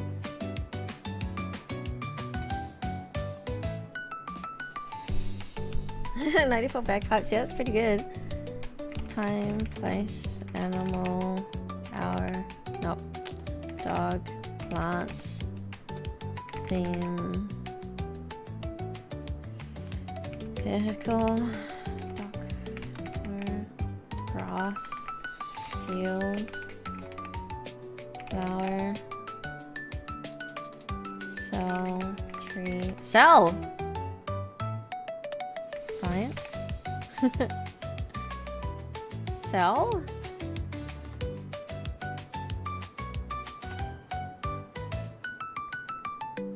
Biology. Chloroplast. I spelled it wrong.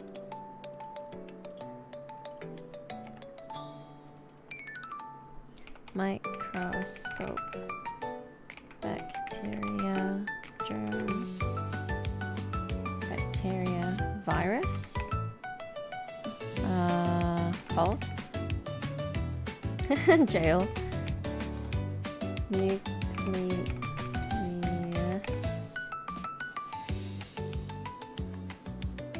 Oh, mushroom. Mushroom.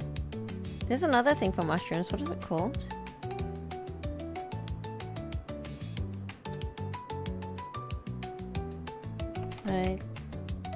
Mitochondria.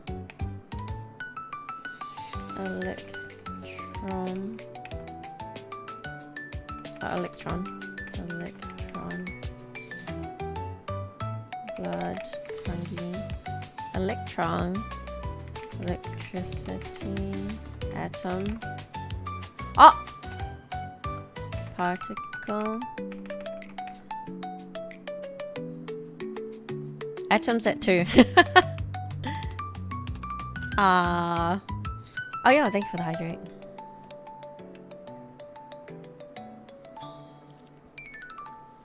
And the posture adjust. And stretch. Neutron. Matter.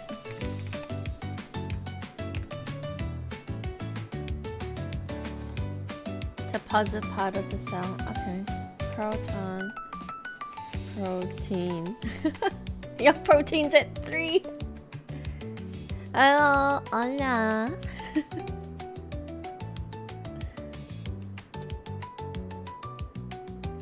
Protron.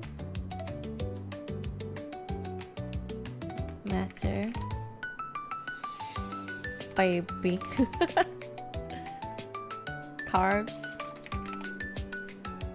Atom, protein, meat. Acid. Yeah! Congrats, thank you for gifting to Sage and this Skelly.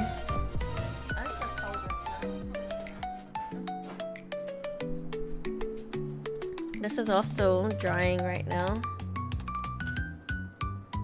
So we gotta wait until I can do more stuff. Yo! Thank you for gifting to Kaiser! Let's go!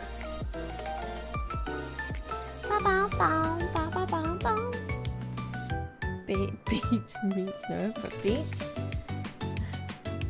Atom and protein.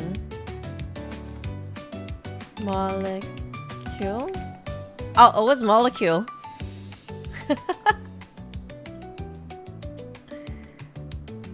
Place, time. Oh! Clock, tower. Sundial. Place, town.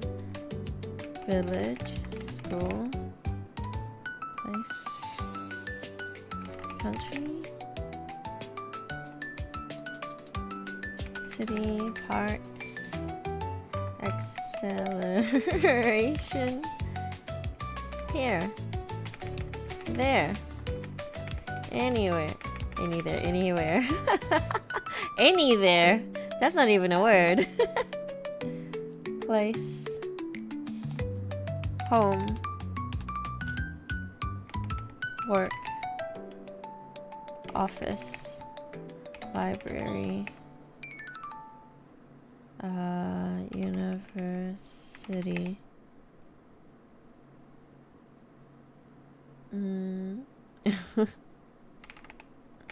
It doesn't know this word.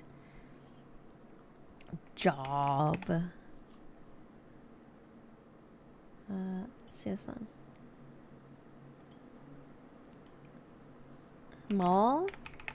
Mail. Post. Place. Bunker. Hill. Mountain. UNT. School. Place, office. District. That is DRICT. Landmark.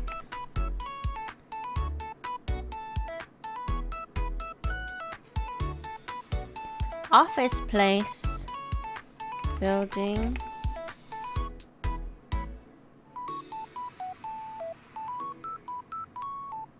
Time, home, office, place, skyscraper. First year in school placement.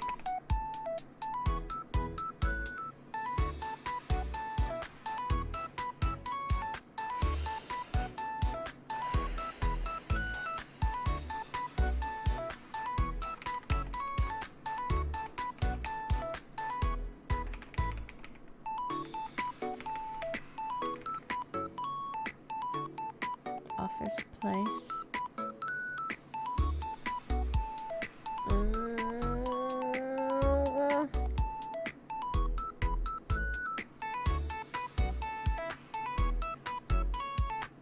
My hands look massive here. They're chunky. Hooah! Mention.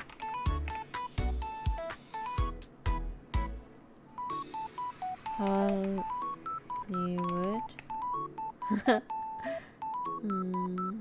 Island. Beach. Yeah. As place, office, time, and home. Court. Hall. Town. Town hall. Is town hall one word? No. Work. Work. Jail. Prison. Poison?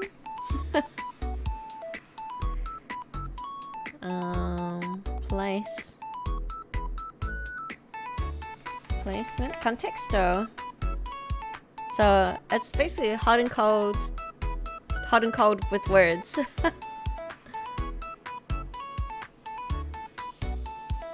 So W word. Car. Wake. World. Wonder. Wipe. Wither. Economy. Hot. Stonks. Continent. Holiday. Vacation. Did I do village? I think I did village.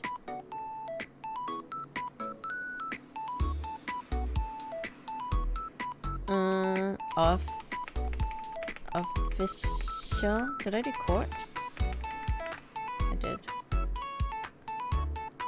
Weather. Place.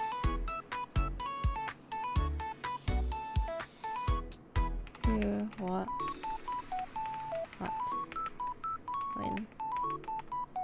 Where? Why? Waiting room. Waiting room. Ah! Waiting room. Tower. Shop. Store. Ah. Place room. Place room. Bedroom. Bedroom. Lounge. Apartment. Bedroom. Room. Hall. Church.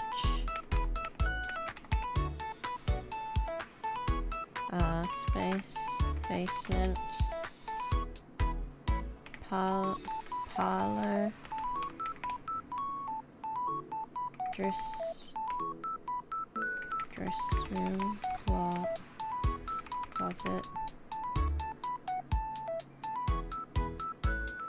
Why is room so floor? Level? Floor plan? Bedroom. Room. Space. Window. Curtain. Desk. Ballroom. Office. Space. Roof. Attic.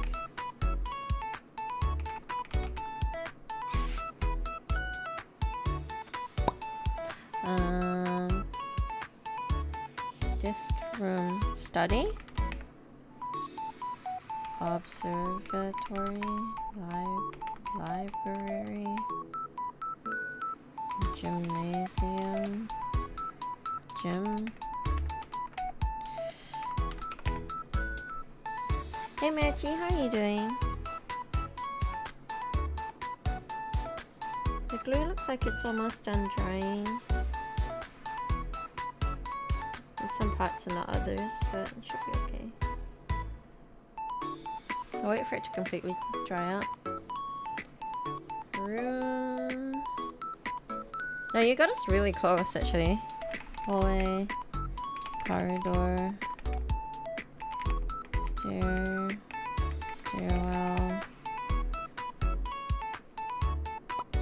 Room, desk. We did study, right? I'm getting hungry. I should really eat some food.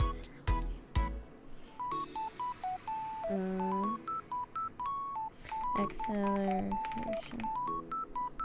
Bed. Couch. Sofa. Chair. Chair? Seat? Stool? Ottoman? How to get to dining? Dining room?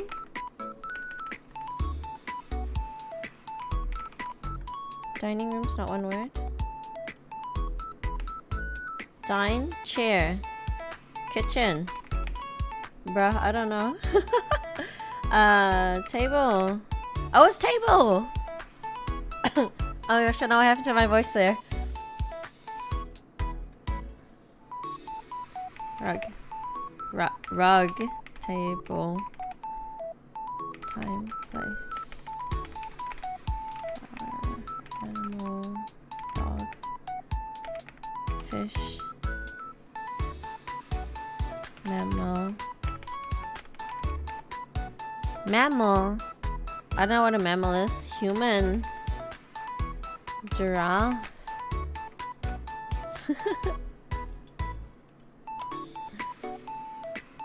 Bird. Nice. Truck. Yep. Bird. Kiwi. Sparrow.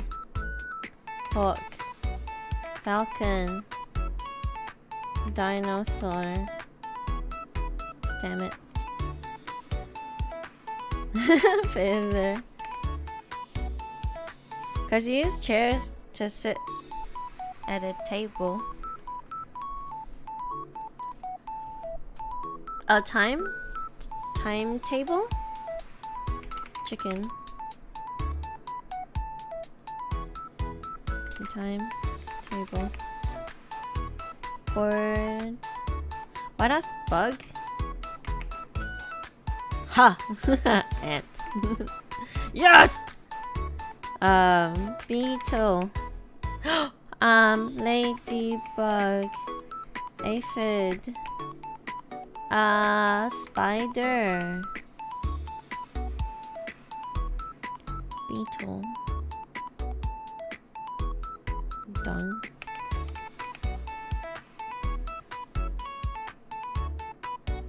Centipede.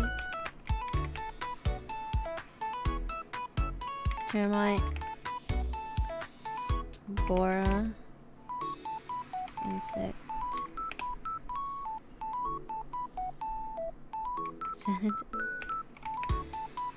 Beetle. Aphid. Beetle, aphid. Ladybug. Did I do ladybug? I did. Beetle, aphid, cricket. Butterfly.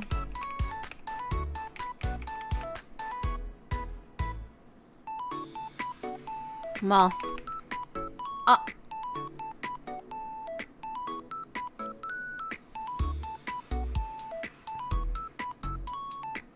Fly. Mosquito. Pest. Cloud.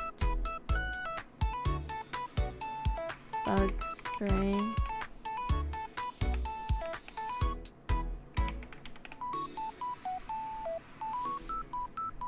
Oh, hang on. I need to adjust my posture.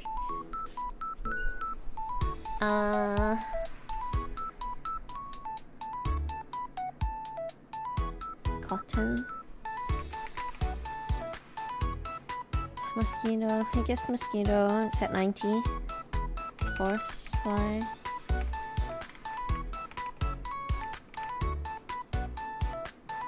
Hole. Moth. Us? Oh, you're okay.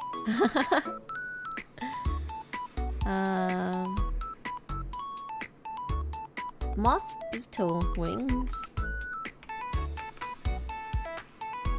Legs. Flying. Locust. Tiny. What else is like a moth? It's not a butterfly because you just guessed butterfly. Oh, dragonfly?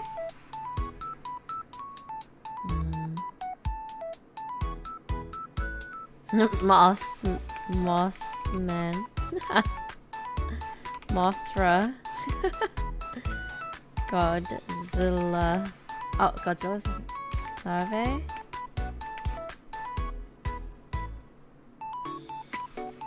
I spelled it wrong. Larva! Bee! Oh.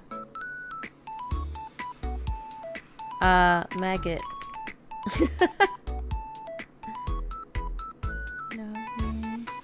Cocoon.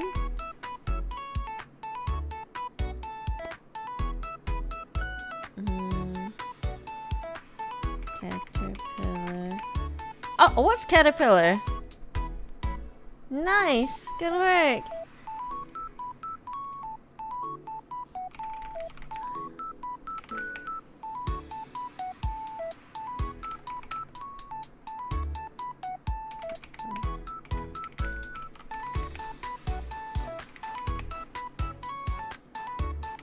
Yeah, let's go.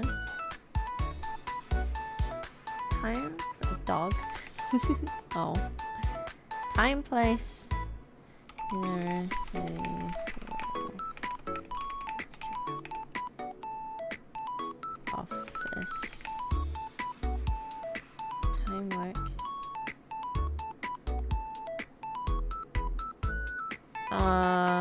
Park. Garden. Economic.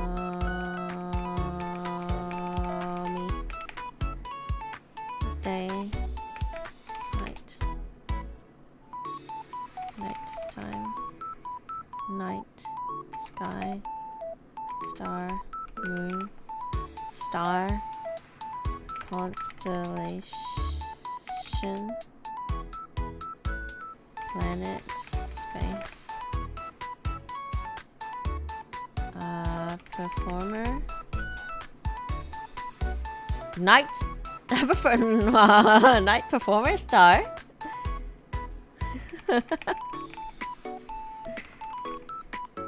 Our moon is 922. Star. Concert. Oh! Event. Concert. Hollywood. Singer. Dancer. Band.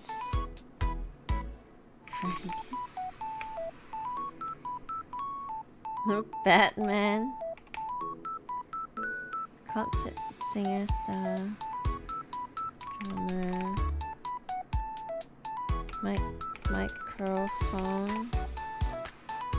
Sinatra.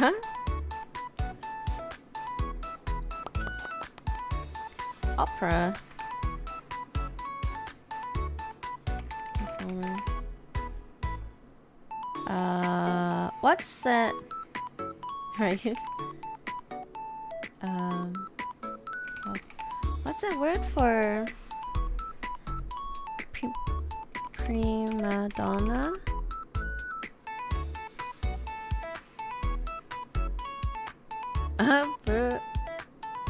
Blue eyes, huh?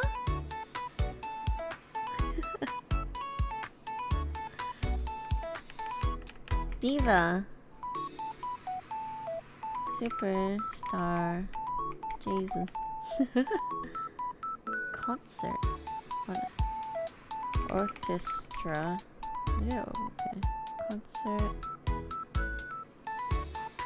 Talent. Show. Show. TV. Program.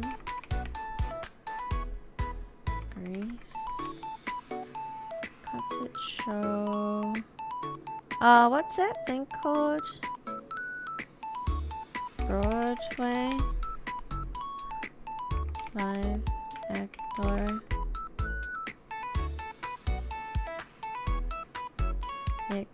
Exhibition. Show concert. Show concert. Festival. Music.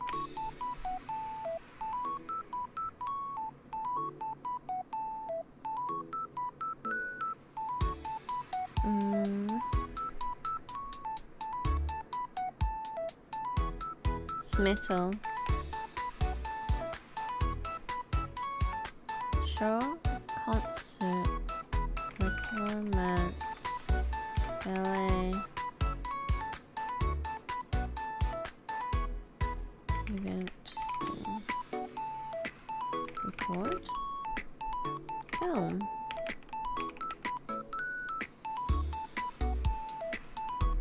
movie, TV show, episode,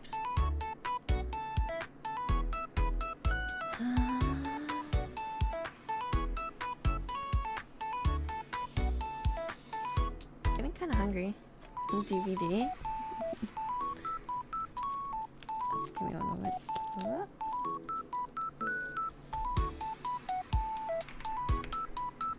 Doesn't know this word. T-shirt. Broadcast. I thought that'd be a good guess too.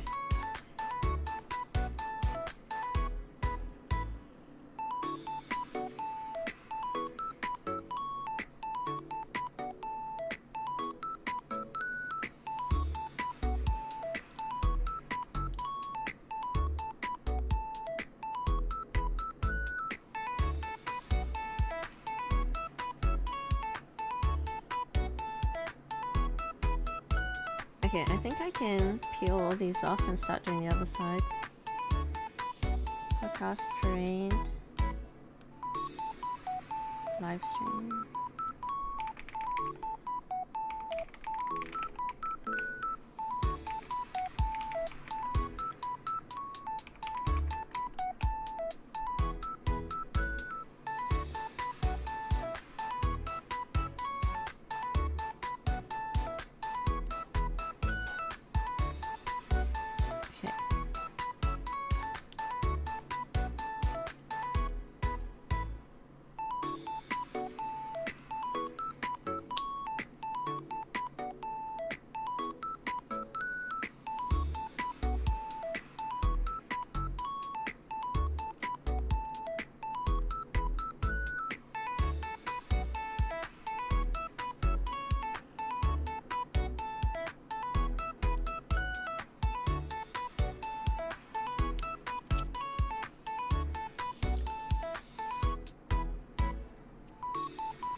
Hold up.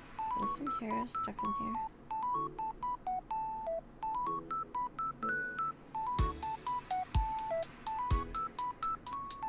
How did it get stuck there?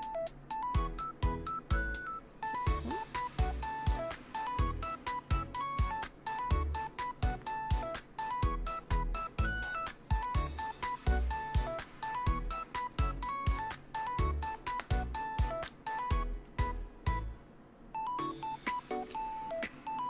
Okay.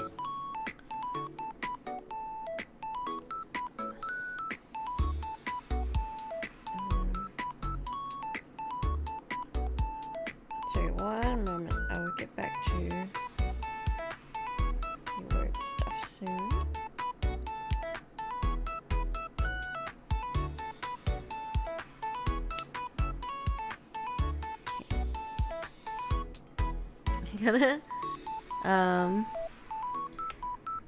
okay, stand comedy presentation.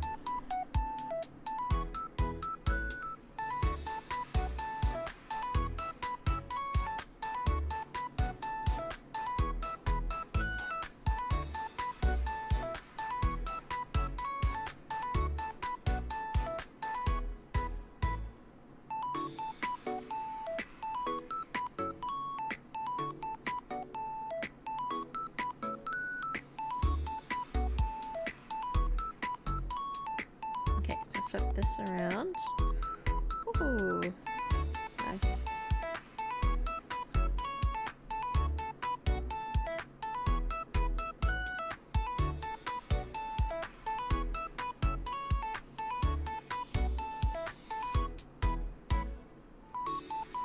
Okay, sorry, bear with me. There's a little bit of a mess here. But I guess we'll tidy up and use stray hairs afterwards.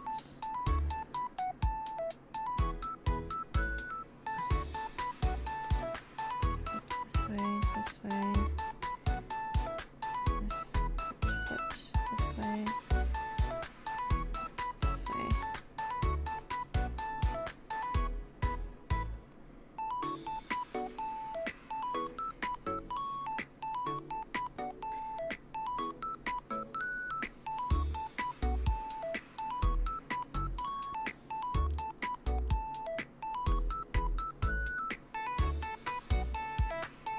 Like this.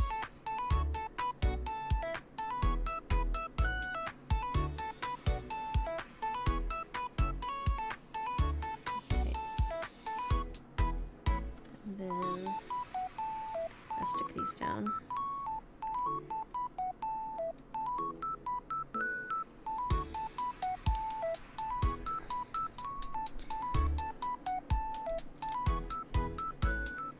Oh yeah, no worries, KG. Thank you for being here. I appreciate you.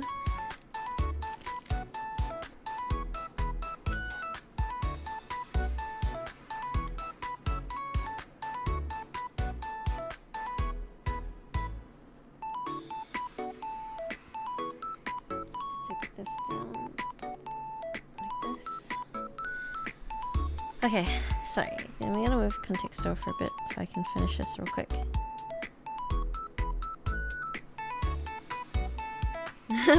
With the place. That's probably a good idea.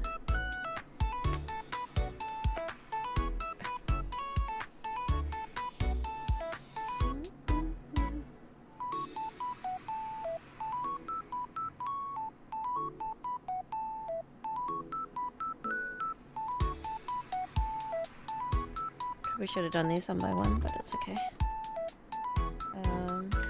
Okay. Start with this one.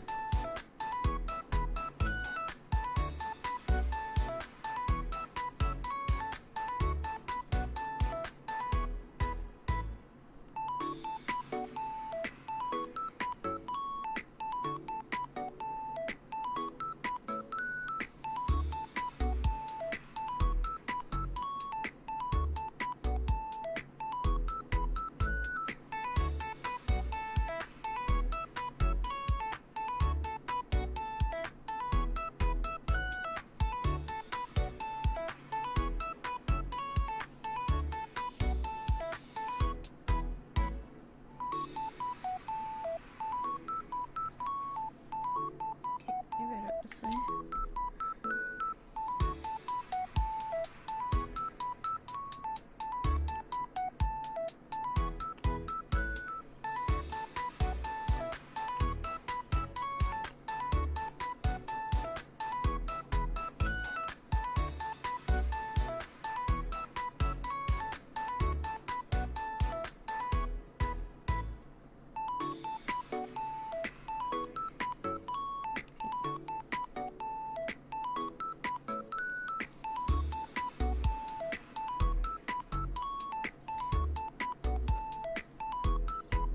Oh yeah, no, I don't need to because I'm really smushing the glue down on either side.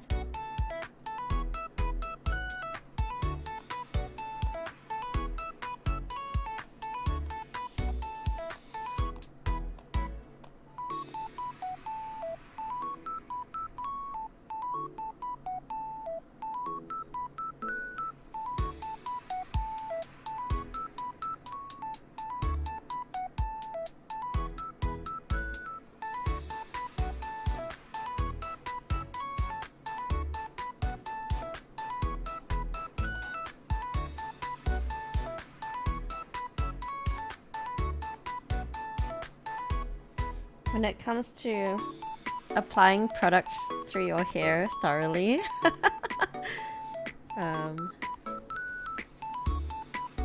I'd say I'm quite good at it.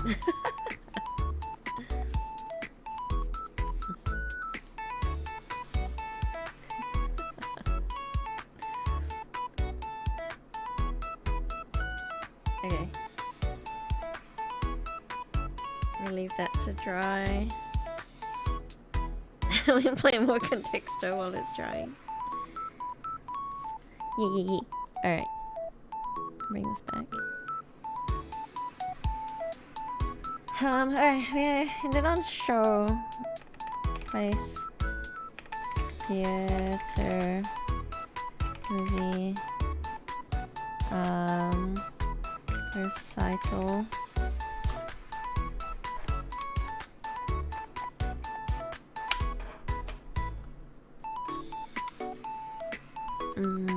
Show. Episode. Netflix. Television. News. Cartoon.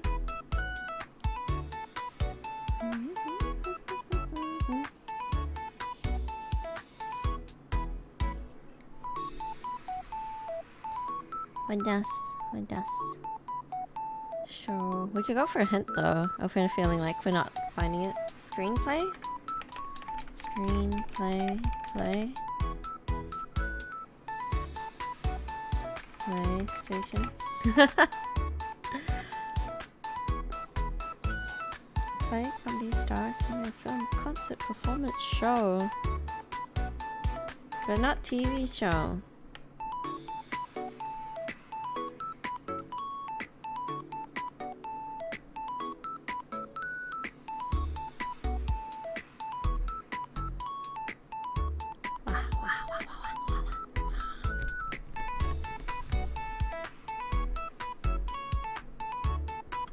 Anime. Circus. Drama? Suspense. Documentary. Entertainment.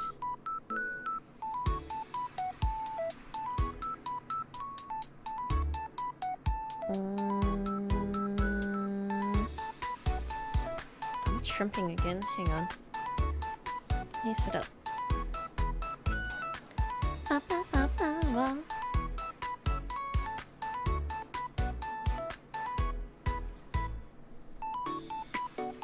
I'm really hungry.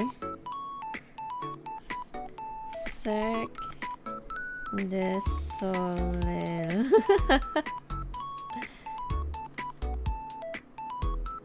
We wrote dance, right? We did. Oh, no, we didn't.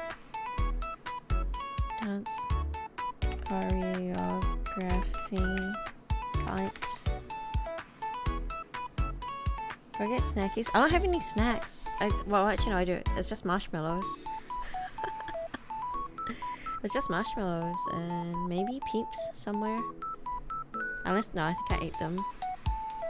Yeah, I just have marshmallows. Emmy. Marshmallow. Yeah, actually, let me go get marshmallows then. Whoa. I'm hungry.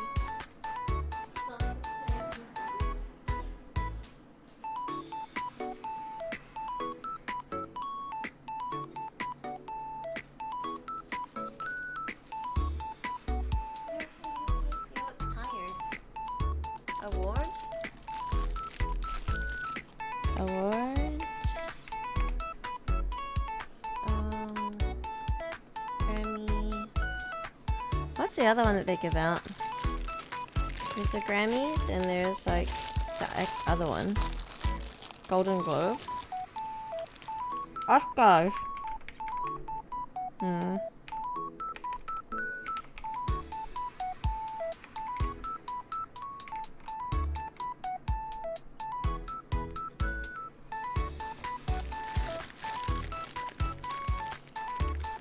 Hey, that's Why is that smushed funny? Why are you smushed funny? Did you get heated?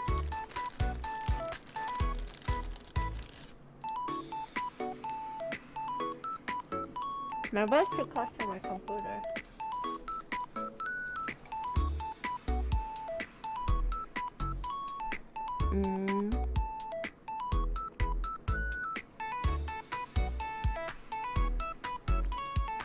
I don't want any more marshmallows though.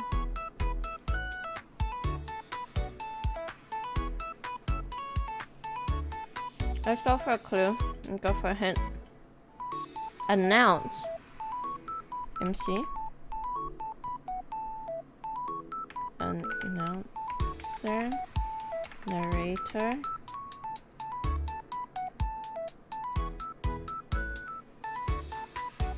Announce. Announce. Talk. Talk show. Oprah.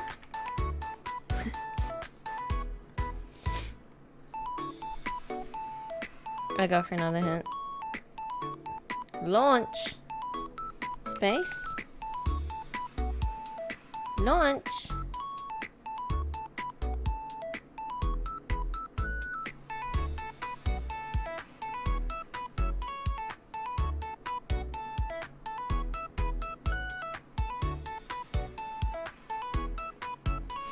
Release. Premiere. Premiere.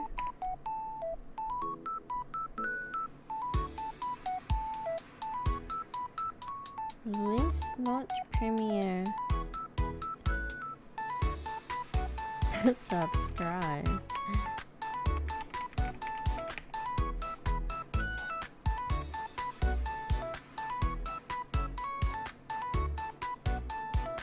Start. Premiere, release, launch. Oops, release, premiere.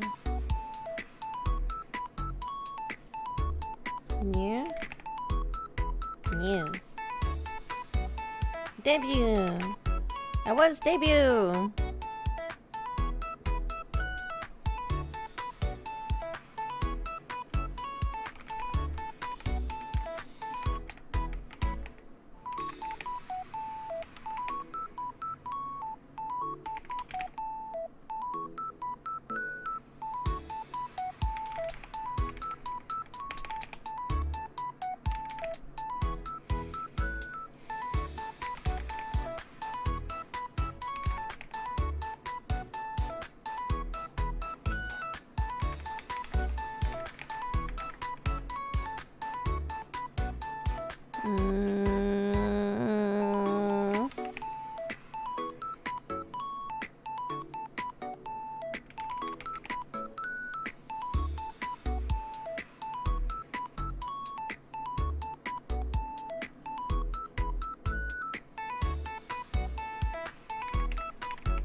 Bean. What else is like a bean?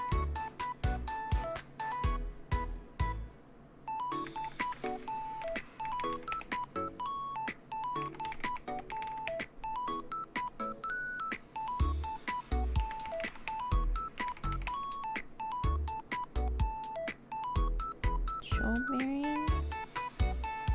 Raspberry.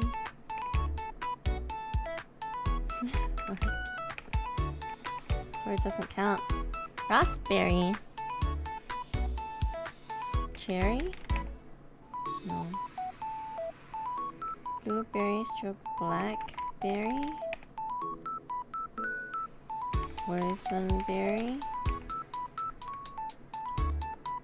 boysenberry, peach,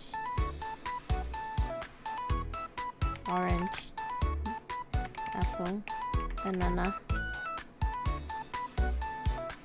raspberry,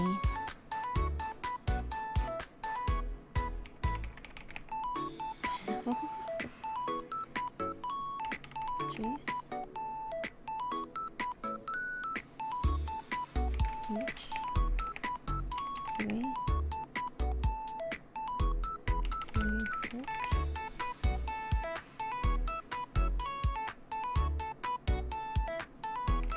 fruit, berry,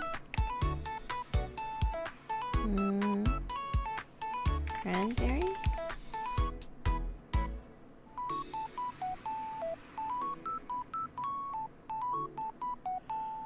raspberry, lemon,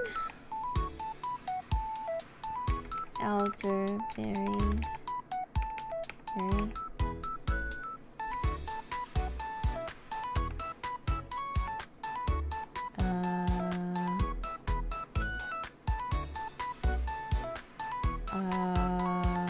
concentrate.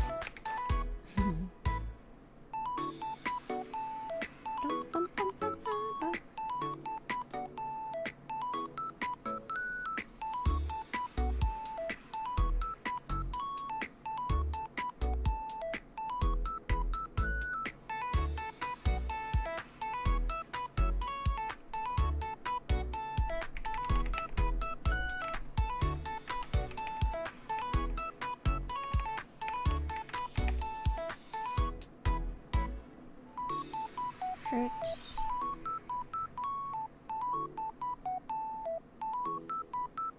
strawberry, raspberry,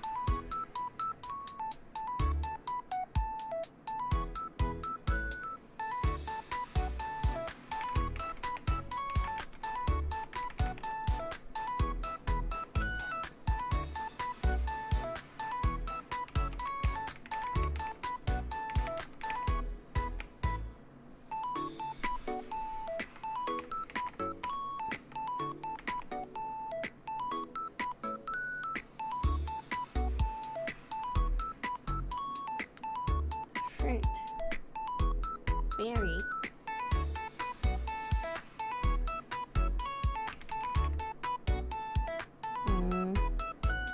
Oh, I'm getting really hungry too.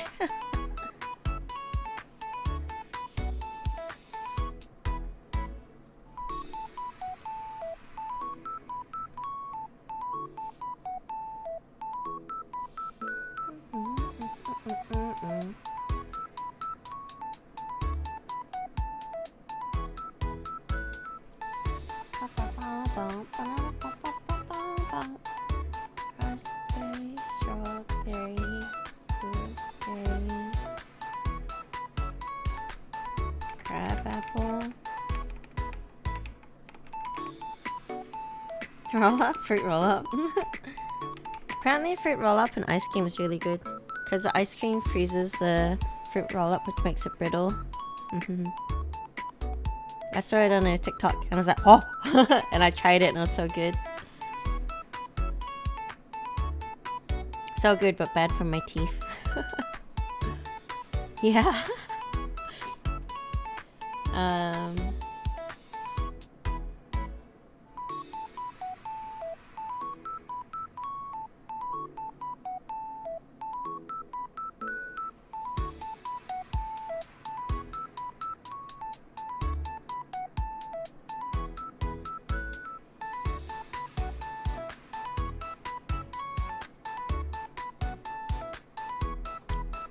Same. Seeds.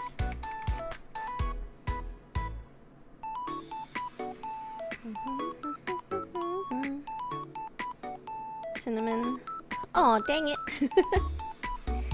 Cinnamon. Cinnamon. Spice. Nice. Everything.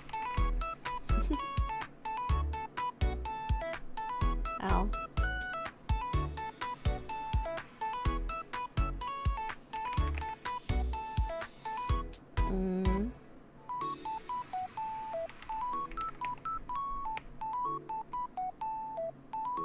Yeah, cranberries at 34.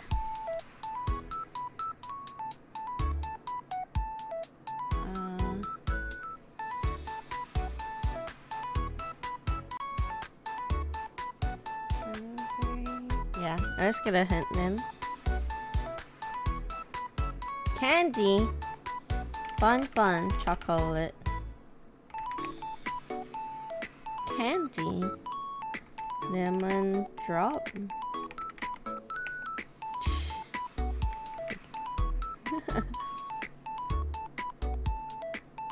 Candy. Chocolate. Candy. Fruit candy. Fruit roll up pastry. Sweet.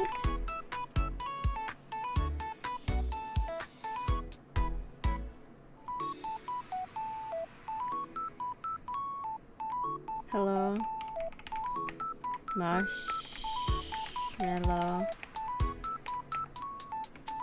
I know how to spell marshmallows. Lollipop. Soccer.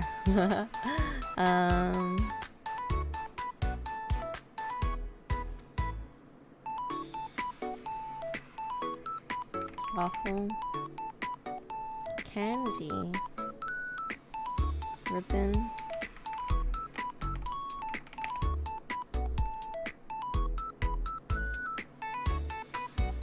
Caramel.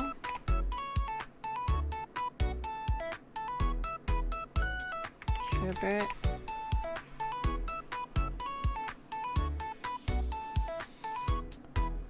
Gummy.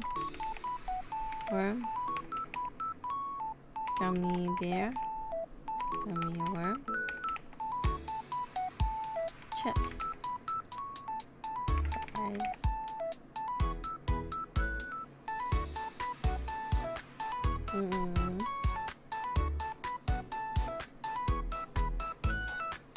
Taffy.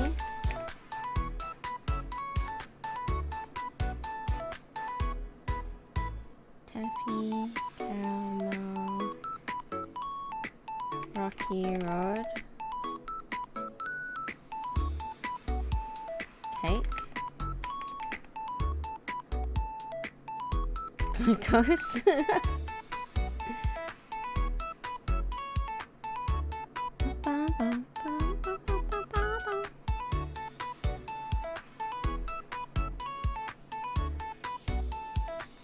Velvet. Red cake. Brew. Chocolate. Oh. Vanilla. Nice. Cheesecake.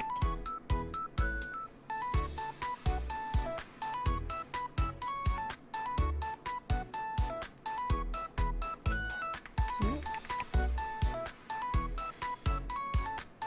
I'm gonna use a hint.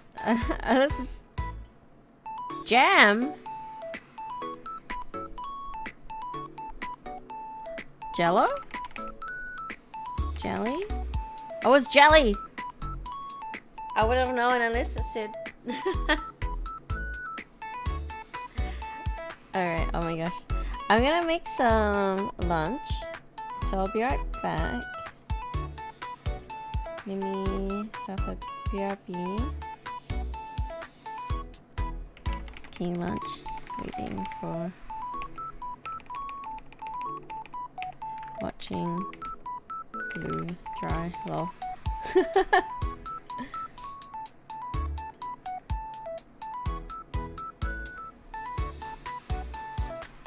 Yeah. Let me go make some food and I'll be right back and I'll watch some stuff while this is drying or while I'm eating. And I'll make sure to make some space here as well.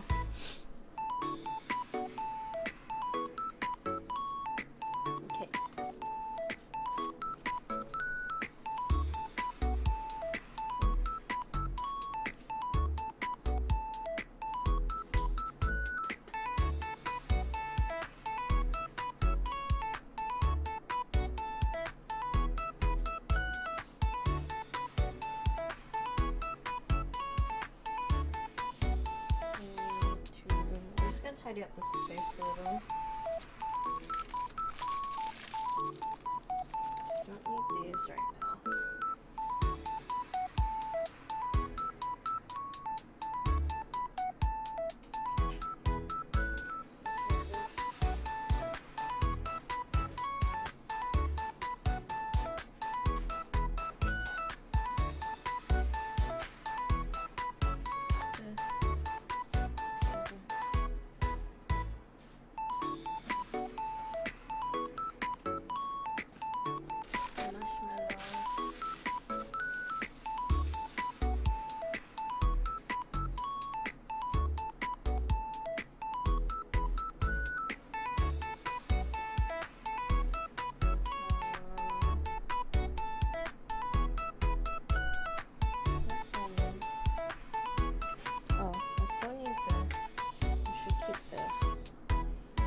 This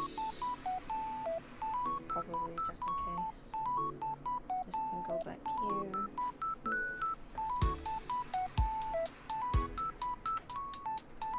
From here, just from here, just from here.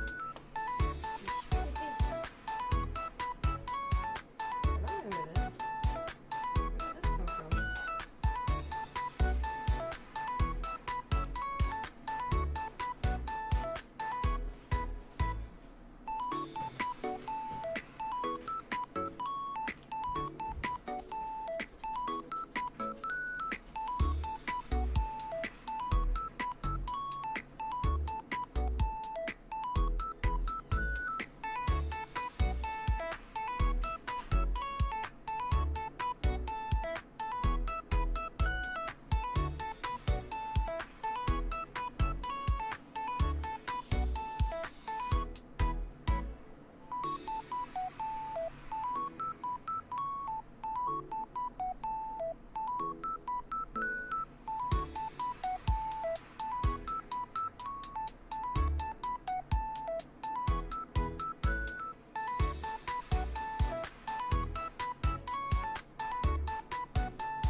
Okay, and put this to the side.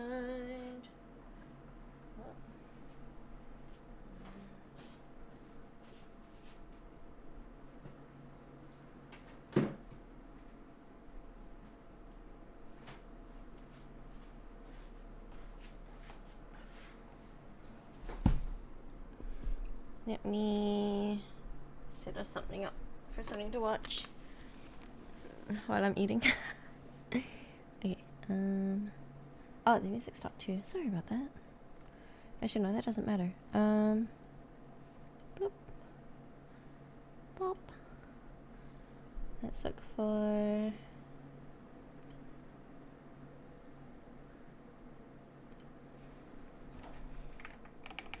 more Sarah Spaceman.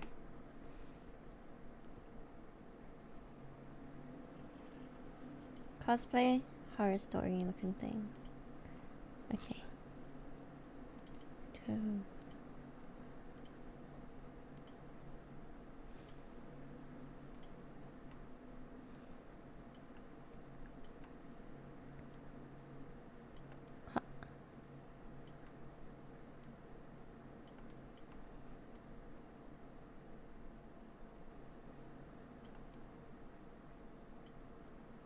Okay. Yeah, thank you. From hospital visits to DashCon today, I'm bringing you 10 DashCon, terrifying oh my tales of gosh. cosplay, all brought to you by the spacecraft. Enjoy. This first story comes from Anonymous and is titled, Hotel Refused to Let Us Check In Because We Were in Cosplay. So last year, me and a group of 5 other people were planning on going to a convention. The connecting hotel was sold out, so we had to settle for a more expensive one. With all of us being broke college students, we decided that we would check in on Friday and check out on Sunday to save money. Friday of the con comes, we all agree to get up at 6 a.m. and head out by 7. We all got to the convention center at like 10 a.m. Funniest thing about this, we all agreed to drive down in cosplay. Picture me cosplaying as Vincent Valentine, being the passenger princess in... This is a Bleach character. I don't know how to say their name. I don't know anything about Bleach, okay? Nalil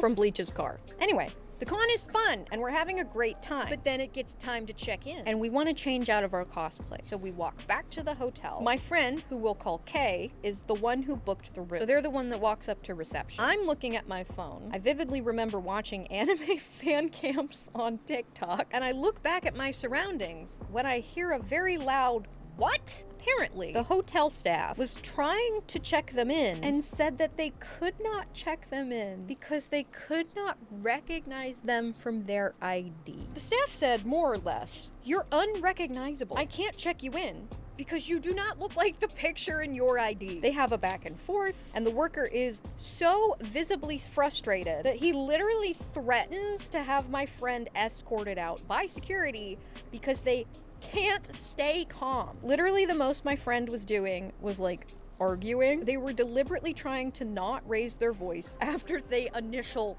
"what?" It's also important to note that my friend doesn't have a mask on or anything, and also isn't wearing the helmet that the character usually wears. The staff then says that Kay has to remove all of their makeup and their wig. I can understand being like, hey, take off your wig, but I mean, nobody ever told me when I had pink hair that I needed to go cut bangs into my hair and undye my hair pink because it wasn't the same in my ID photo. Kay basically says fuck no and then asks for a manager. Uh-oh. Staff doesn't want to get the manager, but eventually relents and the manager comes out. The manager is much nicer and does actually check them in, apologizes for the inconvenience, and even gave us free breakfast for the rest of the weekend. Besides the slight stress, we changed out of our cosplays and went back to having fun. And the hotel ended up being very nice besides that slight mishap.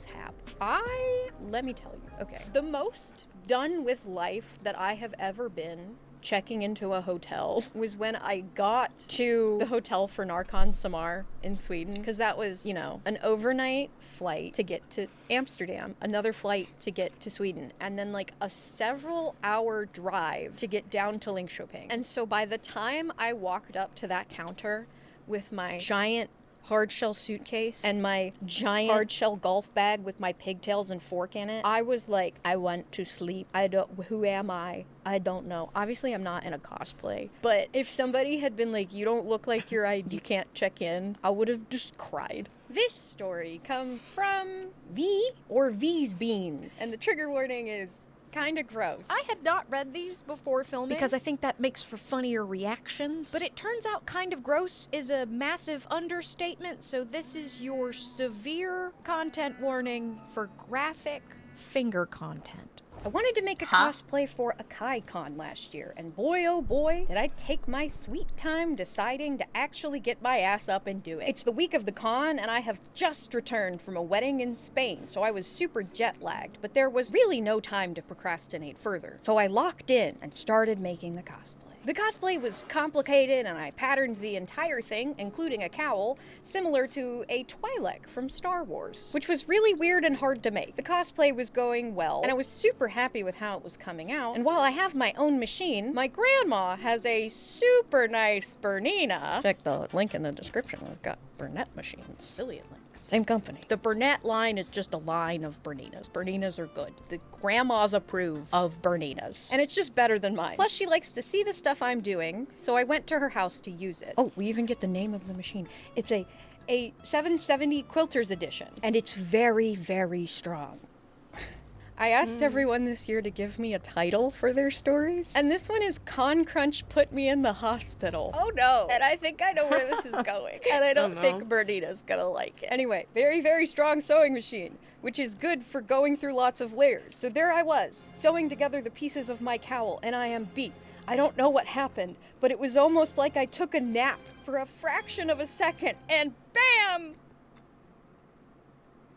The needle is in my finger. Oh no. And there's blood everywhere. They're apparently anemic, so they Oh, described no! it as a murder scene. Oh, the fabric was completely ruined, and I didn't have any more of it. My grandma came in and freaked out, as you can imagine, and got pliers to try and get... The needle was stuck. This one is gross. Oh, I don't even know how much of this I can actually say. Graphic, okay, actually, I'm just gonna read it. Warning, graphic finger content. The problem was, this was the middle of my finger, not on the side, through the center of my nail. And the pliers could not get the needle out. So we went to the hospital. They took me back and eventually got a big piece of it out. Oh my God. And then said they wanted to do an x-ray to make sure it was all out. Lo and behold, there was a piece of needle lodged in between my bones. So not only is this needle still in my finger, but it broke off the top of my, big word, distal phalange.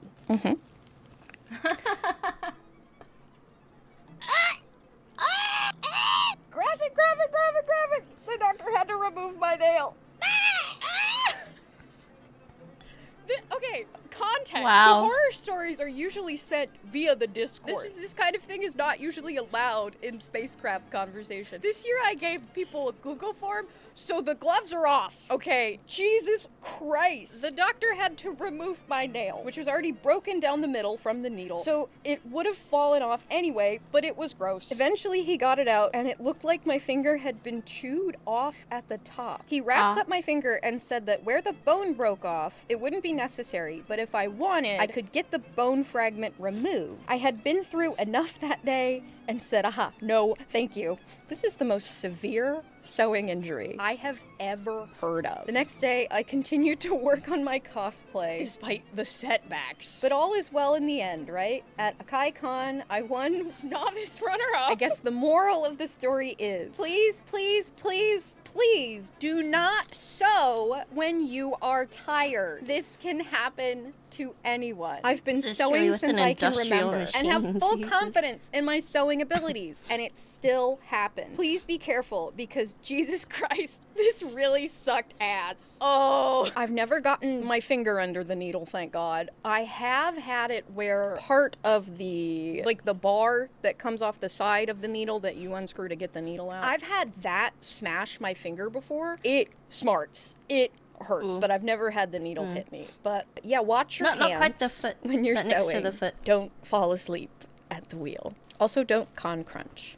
Hold on, my energy's recharged. I need to merge some cats, and today's is sponsor, Conquest? Love and Pie. Can't Picture be a this. cereal. Your mom's beloved cafe has burned down under mysterious circumstances. And it's up to you to rebuild and uncover the secrets behind the fire. That not enough for you? Also, the cat is missing. We gotta help find Marshmallow. It sounded like she was By talking about matching the and screw part merging for the needle, baked not the foot goods itself. Like cookies and pies. Yeah, and no also worries. cats. You're Also good. cats. We gotta sell these baked goods. I thought it was to foot the at first too, and then customers she so that they explained give it us was the like finances the thing we for need where to you put the rebuild needle in. Marshmallows. I mean, your mom's cafe. Yeah. But you also get to decorate yourself, and I've been sticking mostly to the very cute blue rustic style, but I did pick the neon pink garden. But it's such an easy game to pick up. It is a very nice stress-free escape to just go to I'm just trying to Appleton, merge merge what's some it. pies, I think I know hopefully this game. eventually get marshmallow.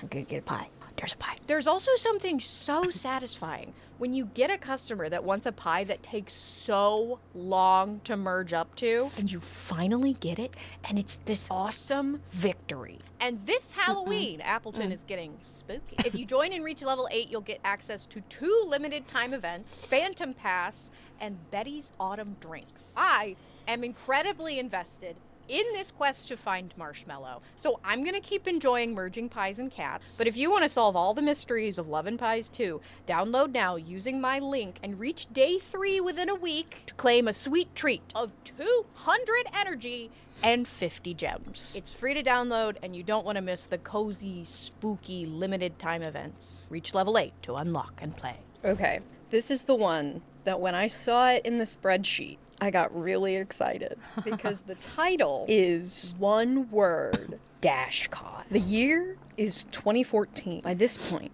I have been attending conventions for a decade, mostly in the Chicagoland area. My friends and I find out about a first-year convention happening in the Chicago suburb of Schlomberg.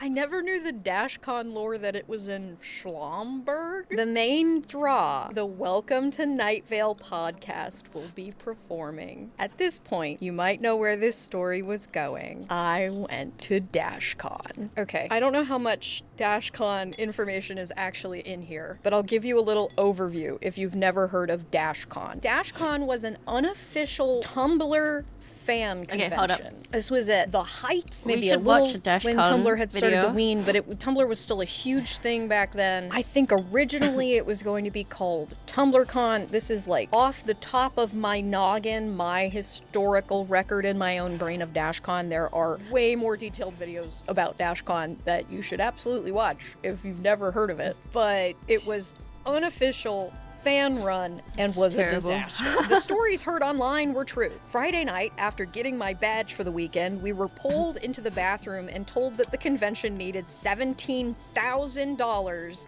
lest they would be kicked out of the hotel. We rallied. The con was saved, or so I thought. This is a real thing. For some reason, DashCon did not have enough money to pay the hotel the money that they owed them to even host the convention. And so Friday night, they got the entire con into a ballroom, and the entire con raised the amount of money that they needed to stay in the hotel. Or so they thought. My friends and I arrived the next day in full Night Vale cosplay. I have very fond memories of playing Minecraft and listening to Welcome to Night Vale in college. But Welcome to Night Vale was a spooky, creepy podcast that was popular around that time. Very popular on Tumblr because of the shipping. The furry pants on the first date. Anyway, they're ready for their Night Vale show, okay? We line up, we got in our seats and waited and waited and waited. Finally, we got the dreaded announcement. Welcome to Night Vale had walked. The convention did not pay them, and they rightly refused to perform. One member of our group, wisely, booked it to registration and somehow got her money back. The rest of us just dejectedly visited the dealer's hall, skipping our extra hour of the ball pit. And by the time we made an attempt to get a refund, it was too late. I'm surprised people actually did get refunds. I didn't know that. Trying to make the most of the rest of our Saturday, we headed to a local movie theater to catch a showing of How to Train Your Dragon 2. Upon arriving at the theater, we found the one showing of the day was canceled. Oh, I like how the DashCon curse just like applied to all of, what was it? Schlomberg. On top of this, all of this was done for my friend now wife's birthday. It was the worst convention I have ever been to, but now it's a great story to tell. It's a legendary story to tell. You went to DashCon. Oh, if I had a time machine, what I would give to go get in that disgusting ball pit. That's Okay, so I'm gonna pause here. And pull up a DashCon video because I think it's important.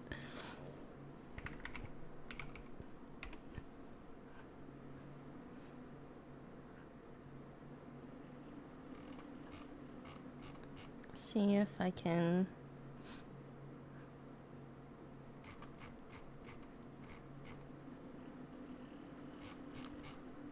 I think it's this one.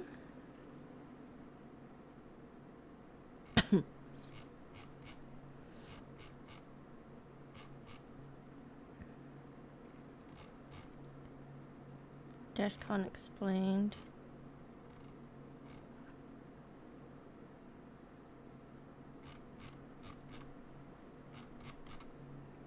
Okay, I think it's this one.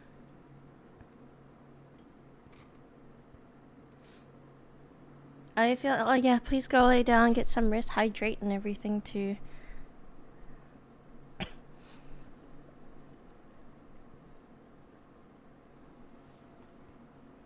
think the glue's still drying on the hair pieces before I can do anything with them. Everyone knows that to have a DashCon, you must have a ball pit.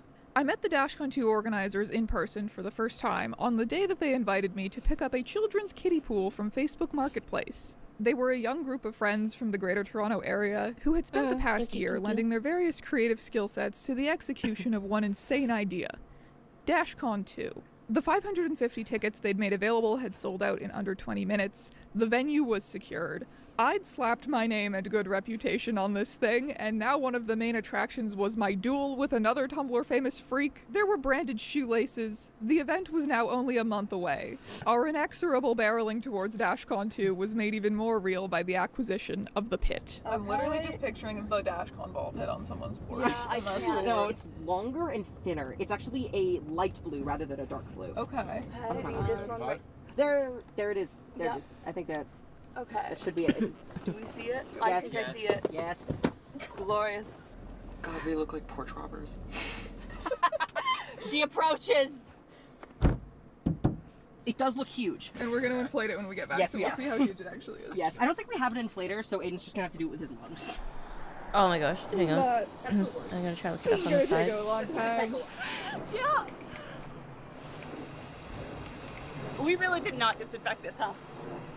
No. If I get hepatitis B from the ball pit, hepatitis ball pit.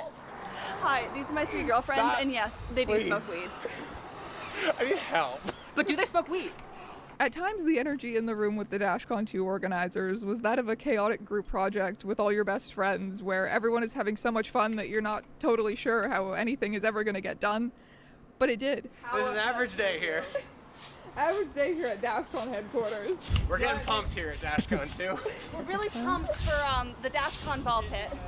Though frankly, this step blows. Don't let this convince you that running a convention is easy, because they put a lot of thought and care and love what I'm looking and for. sweat and blood and, you know, I don't know how many other bodily fluids into making this great. And I am so overjoyed. Hey woman, how are you doing?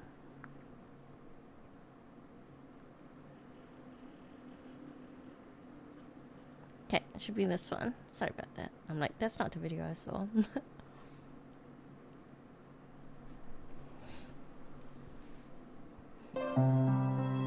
In March of 2013, a group of Tumblr users come up with a brilliant idea: DashCon, a convention specifically for and by Tumblr users. This is their story. DashCon, hosted at the Renaissance Marriott in Chicago. Only $65 for the weekend. Epic I'm panel waiting for the glue lineup. to Welcome dry to Night for Vale the reading. hair whiffs that I need to stick on my custom LGBTQIP2SAA+. Massive ball pit. Steam-powered giraffe live show. The Baker Street Babes. And friendly memes? You bet. Expect 5,000 people. We'll see you there. Whoosh. Here comes Friday, and a big fat serving of reality. About 500 people show up at 9 a.m., but nothing is scheduled until 1 p.m., so people just wait around for the next 4 hours. So at what point did you decide that this is what you wanted to do with your life? I didn't, it just kind of happened. The thug life chose you? Turns out Steam-powered Giraffe cancelled months ago. Sorry. If you bought special tickets, no refunds though, lol. Check out the games room. 1 TV, 1 console, perfect for up to 7,000 people. Here's that ball pit you were looking forward to. Free Palestine! Free Palestine! Overall, it's a pretty fucking slow day. Okay, so you're dressed up as the Batman movie shooter. What made you choose this costume? What made you decide to dress up as the Prime Minister of Israel to this convention? They say dress for the job you want. Then by 9 p.m., disaster strikes. The bill for the venue hasn't even been paid. The hotel wants it immediately or the doors will be shut and the convention is over. I'm here at DashCon. Coffee getting takes out. Unless everyone in this room can accumulate $17,000. We currently have a donation button up on our website, and any little bit helps.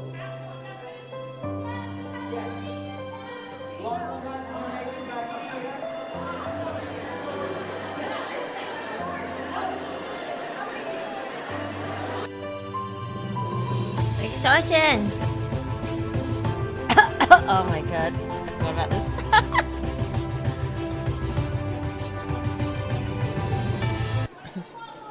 But they raise the money, and the con continues. Saturday, artists and stallholders who paid $150 each for their tables aren't selling anything because their customers just donated all of their cash. Tumblr's turned on the convention completely.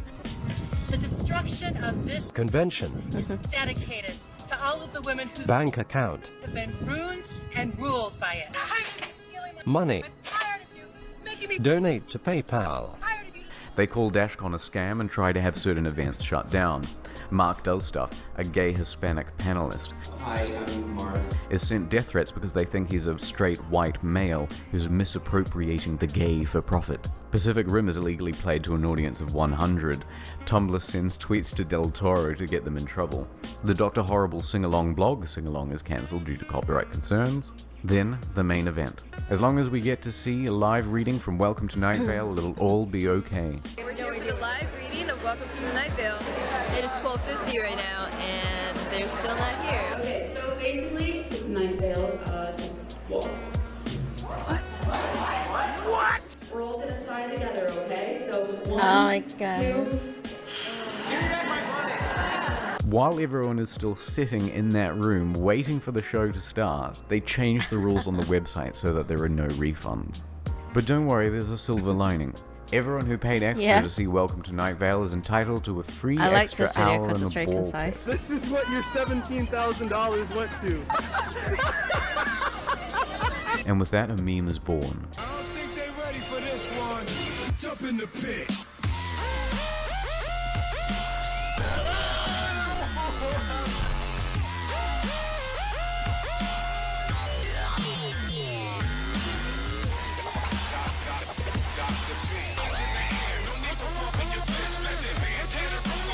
Jump in the pit. By the early afternoon, the vendors pack up and leave. Some shitty panels happen. LGBTQ&A, where they gave us too small of a table and not enough chairs. So pansexual, polysexual, omnisexual, fluid. Because again, they don't have any cash, they're giving out free hotel mints as prizes.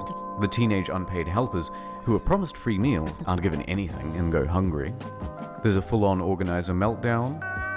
And Tumblr finds out that the main artwork used for the convention is in fact stolen copyright material. By the evening, the unthinkable happens. The ball pit starts to deflate, and someone pisses in it. Sunday, the ball pit is taken away. Also, Tumblr finds out that Random Acts, a charity that DashCon claims to be partnered with, isn't in fact partnered at all, which means, by the way, they've just been pocketing the money. The organizers host an official apology panel. Part of that is on us. There were a lot of mistakes made on a lot of different people's parts, and we take full responsibility for the parts that were us. We are first timers, but we intend to learn from our mistakes to make 2015 better. Here's a quick summary of that. So like they're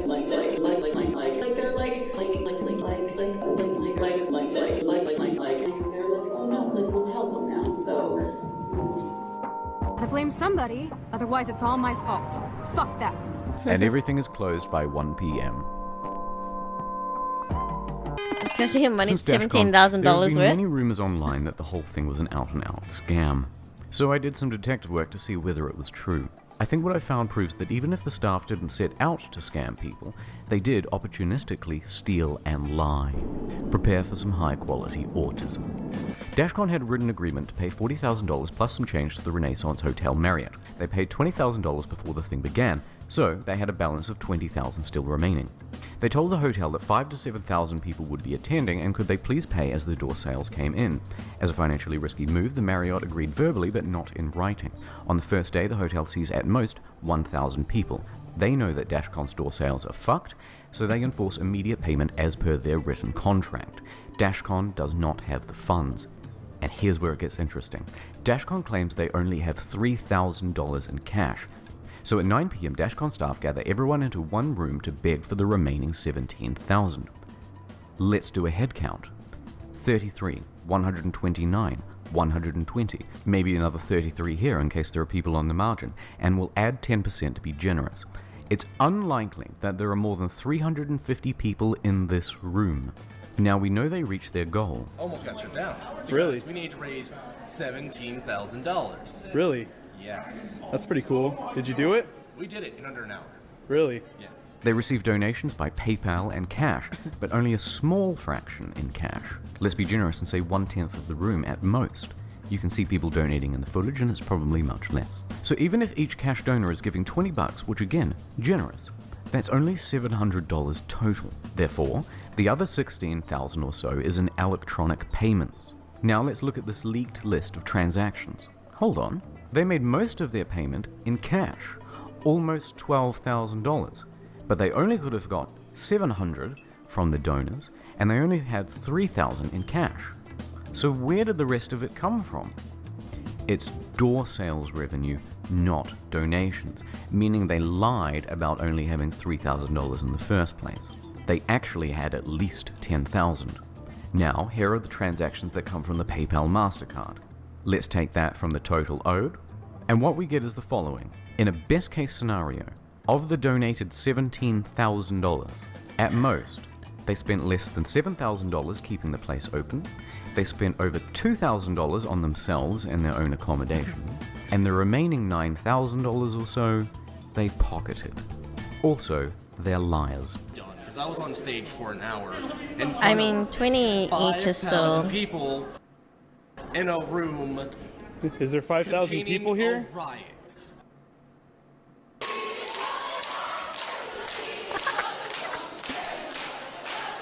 If someone doesn't know what 5,000 people looks like.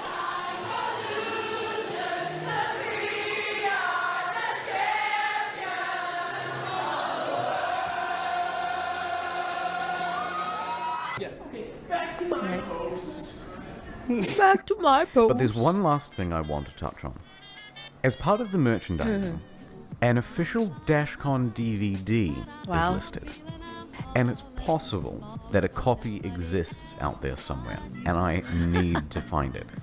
So I want to put a $100 bounty out for anyone who might have a copy. It doesn't need to be the physical DVD, just a copy of the file itself. The hunt is on. Yeah, welcome to DashCon.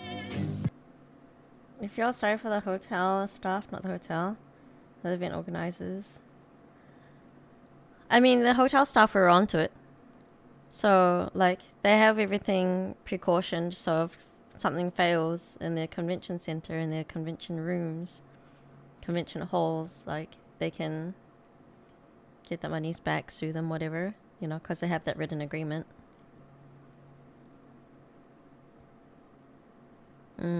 But yeah, for I guess those, I don't know. There was like a cosplay horror story I heard about, or I watched about. It was this. Maybe I should try and find it sometime.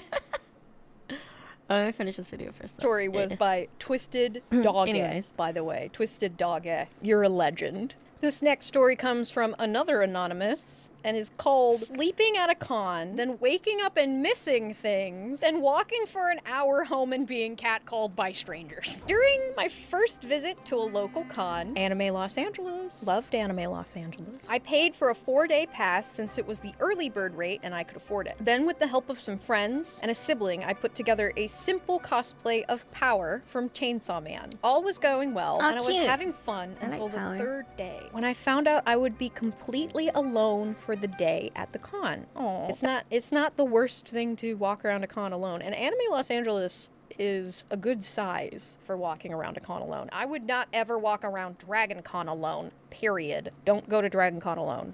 Especially don't go to Dragon Con alone at night. Don't do that. But mid-sized cons. Big, no. Big no. No. Anyway, they're gonna be alone at the con. Keeping in mind I could not drive at this time and lived quite a far walk from the convention center, I should have seen how bad this would go for me from that morning. But I pushed on. I put my cosplay on, somebody drove me to the con, where I walked around for a while, saw cool cosplays and vendors, and had fun. After an hour, loneliness and how tired I was from being in public really hit me. Oh, I know that feeling. Oh, I started feeling sick and dizzy, likely from how tight my wig was. So I sat down on the floor next to the wall in the vendor's room, resting my eyes for what I believed would just be a second to energize and to get back to enjoying the con. But fate had other plans. I awakened from my slumber, confused and disoriented, and when I came to my senses, I noticed that most of the ribbons I had put on my badge were gone. Somebody stole your badge ribbons, but not your badge. My phone and wallet were intact, thankfully. But it was scary to think someone approached me while I slept and messed with my things. Scared and tired, I decided to walk from the con to one of my friends' houses, just a short hour and a half of walking through places I had never been to in a wig and makeup in Los Angeles. Now this says Anime LA, which I'm assuming is Anime Los Angeles, ALA, which is in Long Beach. We did quite a long walk when we went to go to a place that sells legal goods that are not specifically legal where I live, but are legal in California. But we went on a long walk when we were there to go to a place like that. It was quite a walk. I have a story about that walk on my Patreon if you're interested in it and what it smelled like. Oh! In a wig and makeup, and they were not an adult yet. They're an adult now, it says at the time. Surprisingly, most of the walk went by with very little trouble. As I got further from the con, the amount of people staring increased, of course, but that was to be expected. What really turns this part into a scary one is when I was only about 10 minutes from my friend's house, 2 strangers in a car stopped on the road, rolled down their windows, and tried to talk to me. Hey, you! Oh God. Oh my God. Somebody in LA did? Okay, it says, hey, you a transgender? I immediately took off my wig and exclaimed, no, it's just a costume. Fearful for my well-being, yeah. I speed walked the rest of the way and finally arrived at my friend's house, where I slept on the couch for several hours. I don't know what those men wanted, but I sure didn't want to find out. Weird to think someone would do that in LA. I don't know, I've only been to LA once, but you would think there wouldn't be men driving around asking random people in wigs if they're trans or not. Does anyone have any idea why that would happen? I have an idea of what they wanted. Yeah, be safe. If you're gonna be in cosplay and stray from the con center, maybe don't go alone. Going to a con alone can be fun if you're an adult. Don't go to a con by yourself if you're not an adult. Sometimes you don't have a choice. Bring your mom. As last year's animated horror stories moral ultimately was the coolest thing you can do at an anime convention is bring your mom. I got tired of trying to make sure that hat wasn't making too much noise for the mic. Hope you enjoyed the ASMR rattan hat sounds. Anyway, this next story comes from Plush Puppy and is called Kidnapped as Frog Girl. This was back in July of 2017. When I was just 16 years old, experiencing my first ever convention. It was Tampa Bay Comic-Con. I was so excited to be dressed up as Froppy from My Hero Academia. I had never cosplayed in public before, so I was a bit nervous to begin with, but I was with my boyfriend, who is now my fiance, and he was just in regular clothing. We had gone to the convention center and spent quite a bit of time in the artist alley. As I was walking with my fiance, I heard a loud group of people behind us screaming, "Grab Fropey. Then this group of adults in Oh, my God, hero no. cosplays scooped me up off my feet and carried me down the hall, which left my fiance absolutely puzzled. They put me down and patted my head, laughing, as I sat there absolutely terrified, and ran back to the fiance and hugged him tightly. I fear I should have reacted differently and maybe even told someone, but I was just a baby and didn't know any better. P.S. I never went back to Tampa Bay Comic-Con. Oh, I have so much to say. It's about why this. I will never First of all, not your cosplay fault. You're a again. baby. Back You at didn't know the any better. con there, If I got chased anyone at. at a con It's not. ever touches you, No, thank you. period, tell the staff. If this had happened to me, I don't know what I would have done at 16, but this past year, and this wasn't even like a serious situation, it might have been at ALA, it might have been at Hallmat, I can't actually remember, but someone came up from behind me, and instead of saying like, hey, they did one of these.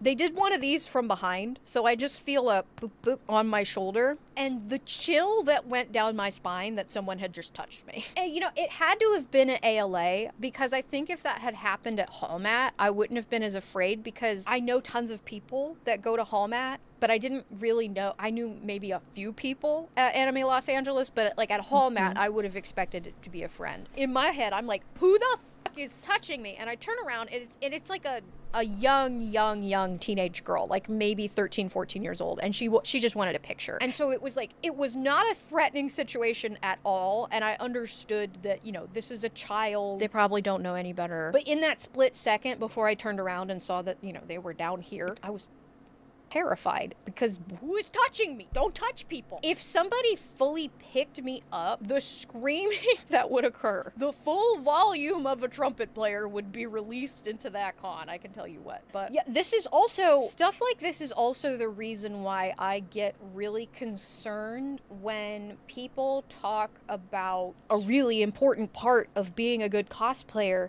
is being the character. And you know, obviously in a performance, in a cosplay performance, absolutely. If you're doing something on the stage, absolutely be that character. If you're walking around the con, no, you need to act like a regular person, because you have to remember that everyone around is a regular person and is a stranger, and you cannot just pick up a child and run away with them because she's fropey and you think it's funny. And this kind of behavior, for 2017, that's even crazy that happened. It used to be really prevalent at cons. There used to be this whole glomping culture where you just run up and randomly, aggressively hug people, and we've kind of grown past that. But there is still, I still hear people talk about like, oh, such a big part of cosplay is being the character, and I hate hearing it, because it reminds me of things like this. It reminds me of the Deadpool people that run around as Deadpool and do dumb stuff. Like, that was funny in 2012. It's not funny anymore. Be the character on stage. Be a normal, respectful person at the con. Y'all would never. The spacecraft would never. But yeah, if somebody ever touches you, go to the staff. The staff doesn't want people like How that goes there. the cosplay? All right, I'm waiting next for story the from glue and Anonymous. stuff to dry. It It's is like titled almost done. Cosplay Literally Disintegrating. I'm trying not to be impatient mid-con. with it. I'm not an experienced sewer, so I always buy my cosplays online. Sometimes this works out, sometimes it doesn't. This is one of those times it really did. I was cosplaying as Roxas from Kingdom Hearts. I have his regular outfit, but I also ordered his Organization 13 uniform, which is a hooded black cloak. The one I bought had a shiny black vinyl texture, like faux leather. It wasn't the highest quality, but it worked. I had ordered his cloak at some point, but it sat in my closet unworn for years. I don't know if the age of the cloak caused this, but I feel like it contributed. But I finally wore it for the first time to a summer con. As we were walking through the artist alley in the afternoon, I noticed black dust on the floors and tables where I was standing. At first, I didn't think anything of it, but I kept noticing it. I had no idea what it could be or why it was following me. When I turned to grab my bag and pay for something,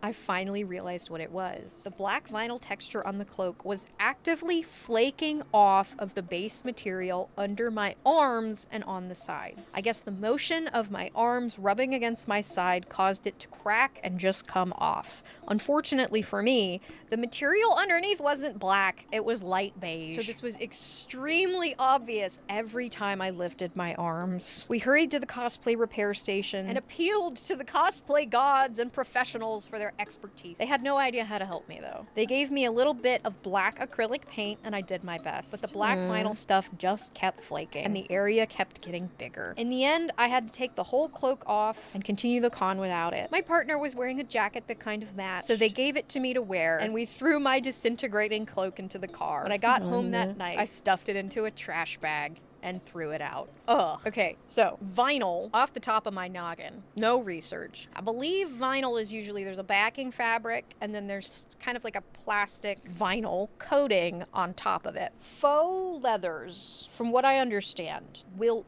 all eventually peel up. So it's a thing you do need to think about when you use it to make stuff, is especially in those high traffic areas like under the arms, whereas real leather will actually last a lot longer. I'm putting the other hat on, and I better get a bunch of comments that are like, I really like the sound of the rattan hat. It's definitely ASMR and definitely not a really annoying audio thing to have in your video, Sarah. This story comes from Anonymous. At my con's local craftsmanship cosplay contest, everything was seemingly going fine. I wasn't competing this year, but I had a bunch of friends in the contest, so I was happily watching in the audience. The stage walk portion went mostly well, but that's not what the story's about. Everyone who was supposed to walk the stage walked the stage. The judges went to a side room for a final deliberation, and they had a dance group performing in cosplay as the halftime show. And there was a local Star Wars group that put on a really cool lightsaber fight that had like 10 people in it. I'm not into Star Wars, but even I can admit it was really cool. I like it. We're here for the Star Wars shade. Did anyone else watch the new Mr. Blanket and just go, oh my god, Mr. Blanket in 2025? It was really cool. However, during one of the dances, the fire alarms went off. The music for this dance was incredibly loud, and it had some really dramatic movements, including incredibly intense smoke machines. So nobody noticed at first. But after about a minute or so, some people are actually starting to notice the fire alarm. There are people in the crowd standing and looking around confused, but not a lot of people are clearing out. The dance on the stage? Still going on. They hadn't stopped dancing yet. Finally, someone announces that it's a real fire alarm and that we need to clear out. But all the cosplayers and competitors, some of them in ginormous armor with limited mobility, had to walk all the way to the parking lot behind the building. So there we are, standing in a parking lot. Nobody knows who won the cosplay contest yet, and staff is urging us further and further into the parking lot. Thankfully, it had just stopped raining. It had been pouring all morning, so at least nobody's costumes got ruined. We stood outside waiting in the parking lot for the results for like half an hour as the fire department came and checked on the convention center. The cosplayers took a big selfie, and it was cute, so it was at least kind of fun. Finally, we got the all clear to get let back into the convention center, hopefully to finally get those results, of which were some hella cash prizes, so people really wanted answers. And the dancers were not done, so we had to sit through like another 15 to 20 minutes of 15 to 20 minutes of dances before they finally brought the judges back to give the results. Okay, hold on. So, I talked about this in my last video. When judges have to deliberate, cons will do a halftime show. I love a halftime show because it keeps people in the audience actually in the seats so that they actually come see the prizes. It's like obviously less fun to win your award to like 20 people left in the audience, right? But halftime shows are just supposed to be enough time for the judges to deliberate. And I get that, you know, these dancers got interrupted and they probably wanted to keep going, but at that point it's like, just announce the results. The judges have had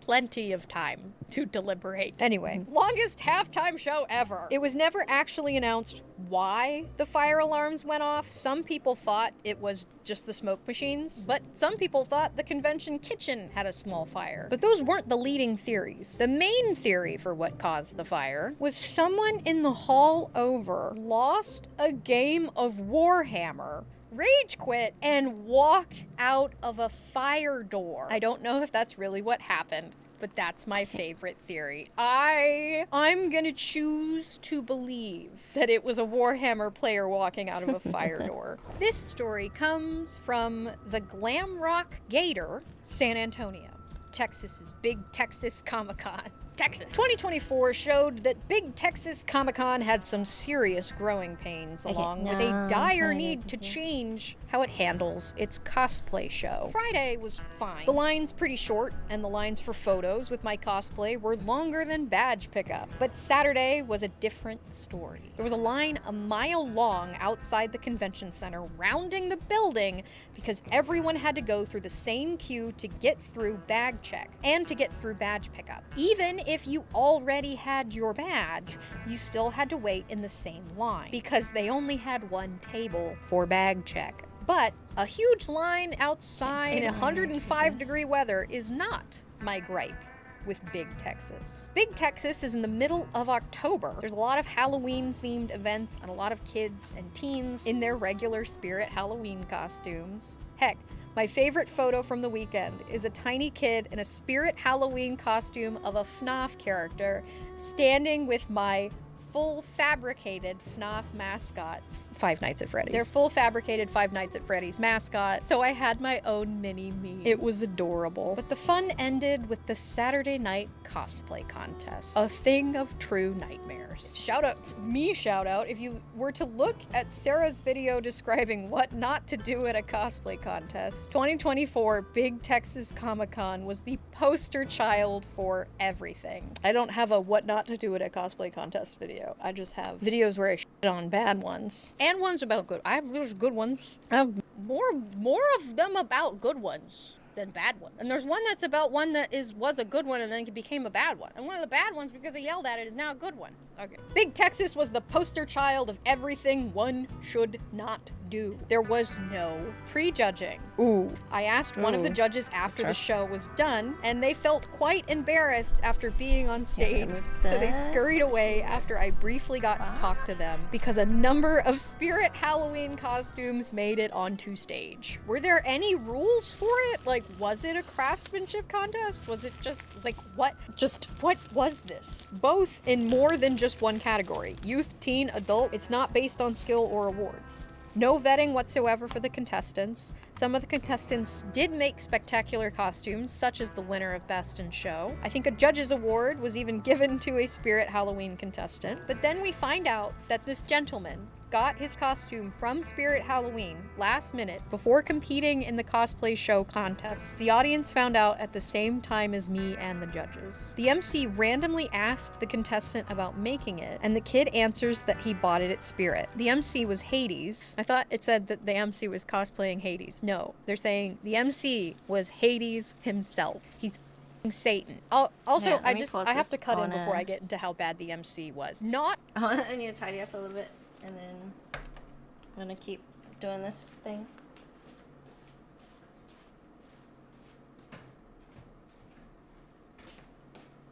Okay, so first I gotta take this away.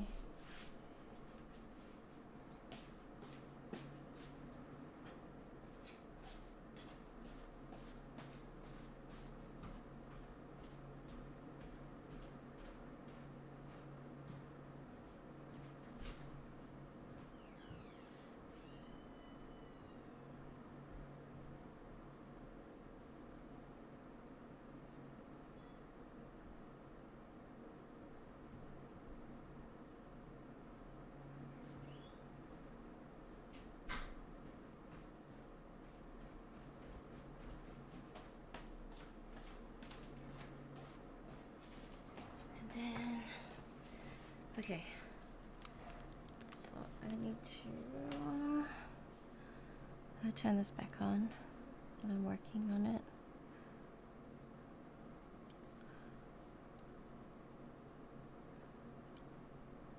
Not all cosplay contests are craftsmanship contests. Some contests just get up on the stage and do a thing on the stage, and we'll judge you on your cosplay, how it looks, but we don't really care about the craftsmanship of it. Those exist, and those should exist. those are valid. It sounds like this was that.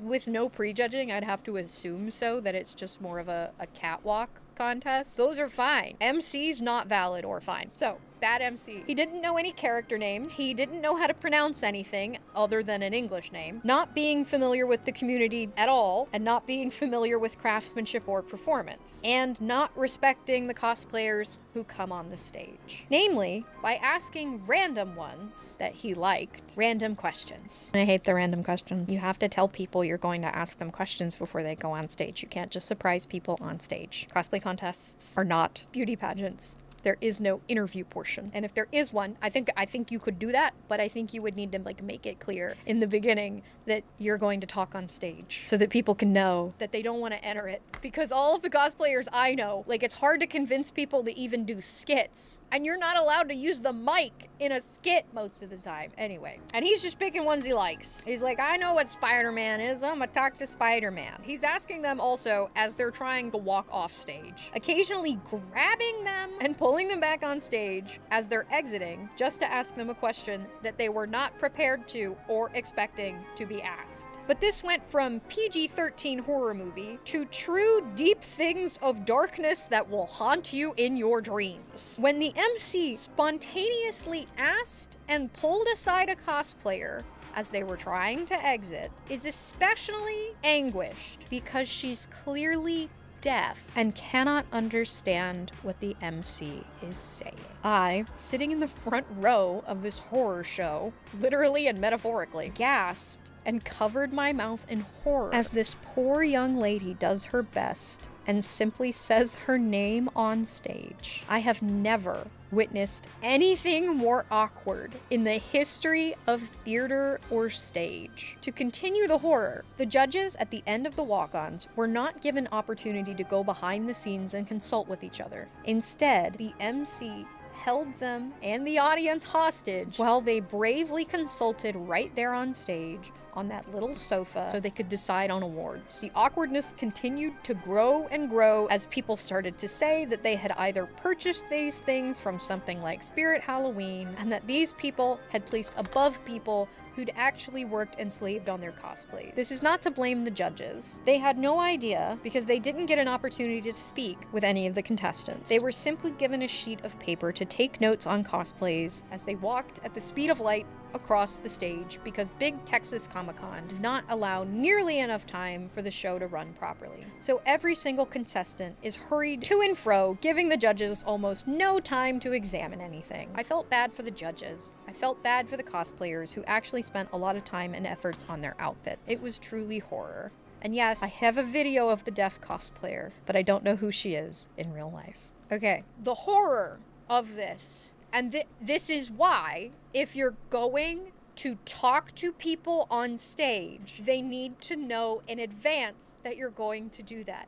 Because you never know what people's ability levels are. That stuff, that is horrific. However, they're throwing a lot of emphasis on these Spirit Halloween cosplays winning in contests where there are people that actually made their cosplays. And if this contest doesn't actually have rules against wearing a purchased cosplay, then that's actually totally fine. If it was supposed to be a craftsmanship contest, then yeah, not good. It's also not the judge's fault. But it sounds like this is some big Texas Wild West no rules stuff. But yeah, like if there isn't a requirement to make your cosplay, then you can win in a purchased cosplay over somebody that made their cosplay. That's perfectly fine. If purchased cosplays are allowed, that's fine. If the contest has no rules and no description of what's going to happen on stage, that's a nightmare. All right, now we get to, as tradition,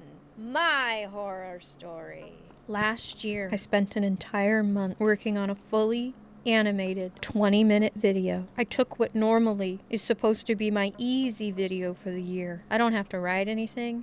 I just gotta sit here and read stuff. What was supposed to be my easiest video of the year, I took that and I made it a 20-minute piece of animation, the single longest piece of animation I've made in my entire life. And today, that video sits as one of the lowest viewed videos on my channel.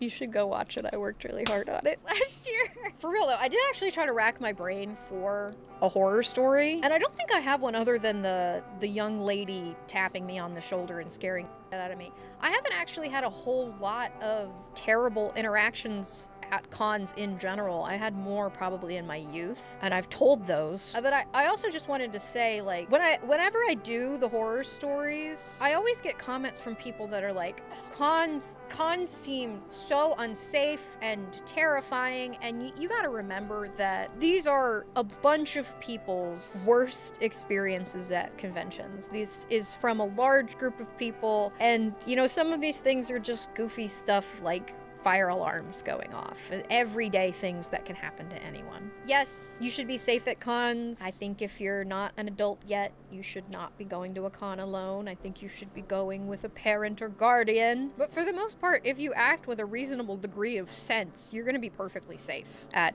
any convention. Anyway, I've been filming for way too long, so thank you so much for watching. If you want to support the channel directly, then you can check out my Patreon, where you get some exclusive content. But if you're just watching, liking, commenting, subscribing, or sending the video to a friend or your mom, then you're supporting the channel too, so thank you. Remember to use that link in the description or the QR code on screen to download Love and Pies and claim that 200 energy and 50 gems. Nice. Thanks for watching, but the biggest thank you to my newest big support tier patrons: Francis, Concert Cosplays, Jasmine, Tabitha, Lily Lives, Aubrey, Alex, April, Joanna, Noobish, Nimbus Gray, Amporali, Olivia, Theodora, Sally Jack Pumpkin King, and Sharon B. Thanks for watching.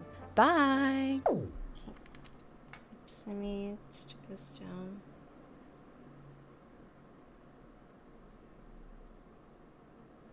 And then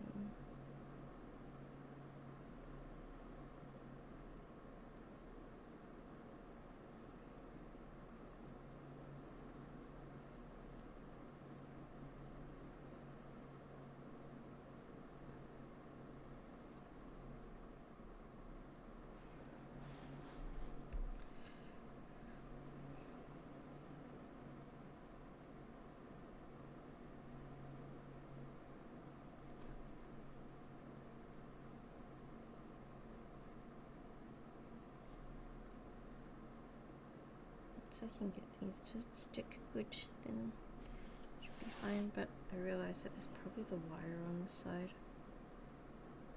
I didn't check.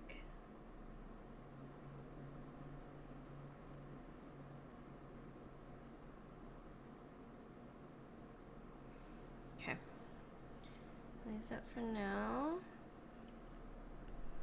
Wait for that to dry somewhere. Actually, I'll leave it here so I can see it.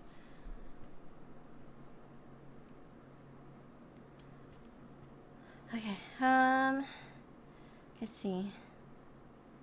Cosplay horror stories. Cosplay arrest for fake knife. Year ago. Oh my.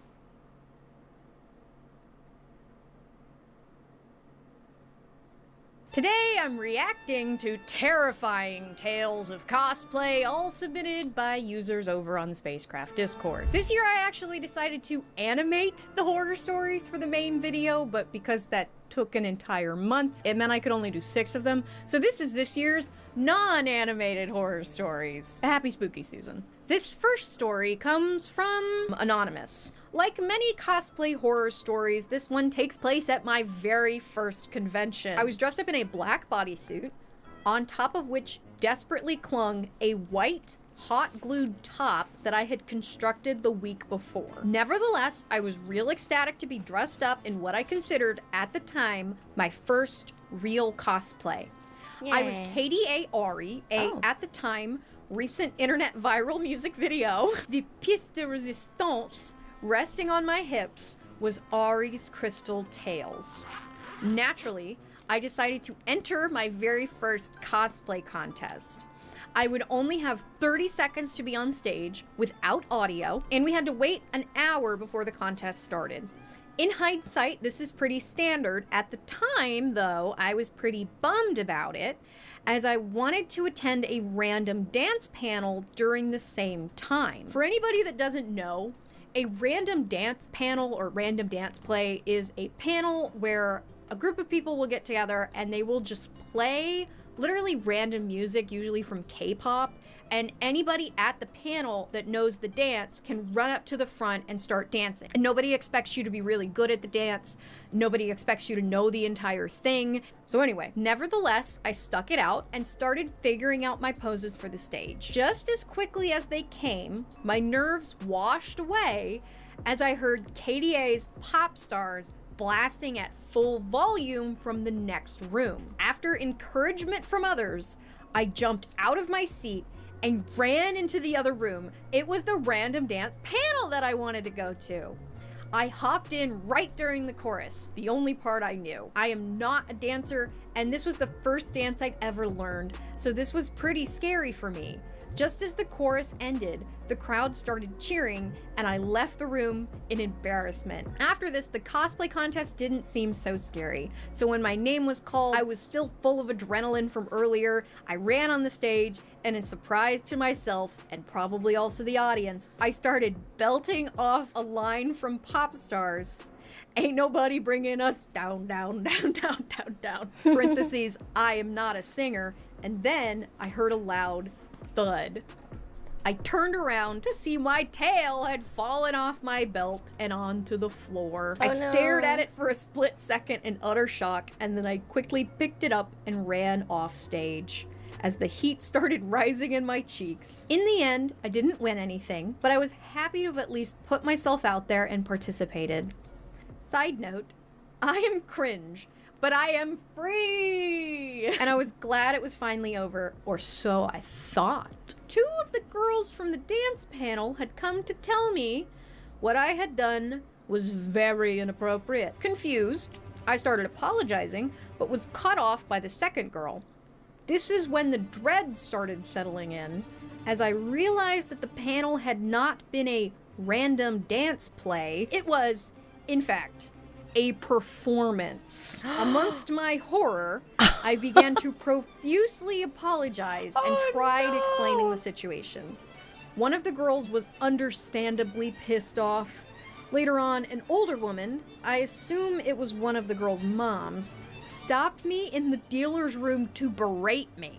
And no matter how much I apologized, this lady kept going off. I had tears in my eyes and I had to walk away. I tried to enjoy the rest of the con after that, but I was genuinely horrified the entire day. And this was the story of my first con. Abridged version, no matter how long this may be. If this makes the video, I do just want to say I'm still sorry to those girls. I'm sure they are doing great things these days. I hope someone can not only learn from my mistakes, but also in regards to my first convention or cosplay contest, it might be cringe, but that's okay. Aww. It sounds like you were excited about your first con, and you made a mistake, and you did do something inappropriate, but it wasn't your intention to mess up their performance. This story comes from Anonymous. I'm going to start off by saying that I've been to well-done college conventions. However, when a college con has been going on for 10 years and they're still making rookie mistakes, that says something. For starters, this con was this year, 2024, and I was only planning on going on Saturday, since I wanted to compete in the cosplay contest in their performance category. I was doing Nikki Sheena from N-Stars in his USA cosplay. I only found out about this con through word of mouth, since their only social media was through Facebook and their own personal website. Although sign-ups for the cosplay contests were out months in advance, they did not sell tickets until the Tuesday before the con. They also did not announce guests until the same week, and only informed artists that would be in the artist alley that they made it in 2 weeks beforehand. The schedule was also only available on a Google Sheets document that anyone could go in and edit. When I got to the con, there were no signs at all about parking, or what buildings the con was being held in, and I only found my way around thanks to a friend who attends that college. The food choices there were for students and faculty only. They had also split the artist alley into 3 separate rooms. Gotta work with the space given. However, they only had one singular small sign to state that there were 3 different artist alleys. I had planned on going to one panel and the idol showcase since I thought it would be hilarious since I'm also cosplaying an idol. They had no staff at the door checking badges, and the person that was running the panel never showed. We found out through the spreadsheet that the time slots for events and the description of the events had 2 different names put down for who was running the idol showcase. I was the one that ended up telling the staff, and I only told them 45 minutes after it was supposed to start, and the panel was only for an hour. Finally, the costume contest. Oh boy, where do I start? Because they were using the room for other panels, I had 0 time to practice my skit on the stage. So only then did I get to know the dimensions of the stage and the space I was given to perform. I learned from another performer who had turned in their audio weeks ahead of time that they had rejected their audio because it was 5 seconds over the allowed time limit, but they did not inform them of this until the morning of the competition. Because of that, the performer had to send in another audio that was chopped down, and because of that, they had to re-choreograph the entire thing. Once we got to the show, we were not told our order or anything until 5 minutes before the show. They also only had a lecture room to work with, since their main stage was getting work done. There was no MC, however, at least one judge was a professional cosplayer. During the awards, the winners got a paper saying they won, and either got the choice of getting a trinket or a bag of candy. This is not meant to diminish college conventions. I want more college conventions to happen. However, if a con has been running for over 10 years and is still making rookie mistakes, that's when I expect change. Do better, please. Oh, what's interesting, and I don't think a whole lot of people know this, is MomoCon started as a college convention. It started at Georgia Tech. I believe it was run by like the Anime Club, and it grew into this amazing staple anime convention, well, anime, comic, and gaming convention in Atlanta. And it's one of my favorites, and it has its roots as a college con. But you know, if you are a college con and you run it well enough, you should be looking at MomoCon to see, like, that's what you can grow to. You can be a big, giant money-making convention, even if you just start as a college convention, if you play your cards right. This next story isn't a horror at all. It's about my endless quest to become a better artist and the largest online community for creatives. And it comes from today's sponsor, Skillshare. Skillshare has thousands of classes led by industry experts in everything from illustration and design to film and productivity. And the great thing about Skillshare is the learning paths. These are curated sequential class collections that are designed to help you master a specific skill. So if you want to improve your skill at, like, knitting, you won't have to go searching for classes, because Skillshare has it all right there for you. I've been going down this learning path because while I recently learned how to knit, I still don't know anything besides knit and purl, and I mean, I've also been checking out big-time YouTuber MKBHD's class on YouTube Success, so I can get tips from the big boys. Plus, if you're just back in school and you're taking a class with a software that you maybe aren't super familiar with, Skillshare actually lets you search by software now. So you can easily find the classes that you need to make up for your terrible After Effects professor that doesn't teach you anything and at no point ever says the word pre-comp the entire time you take the class. Like mine did. I guess this did turn into a horror story. But not really, because Skillshare is here to save the day. So if you're interested, listen up, because the first 500 people to use the link in my description will get a 1-month free trial of Skillshare. Get started today. This next story comes from Insert Name. That's literally their name.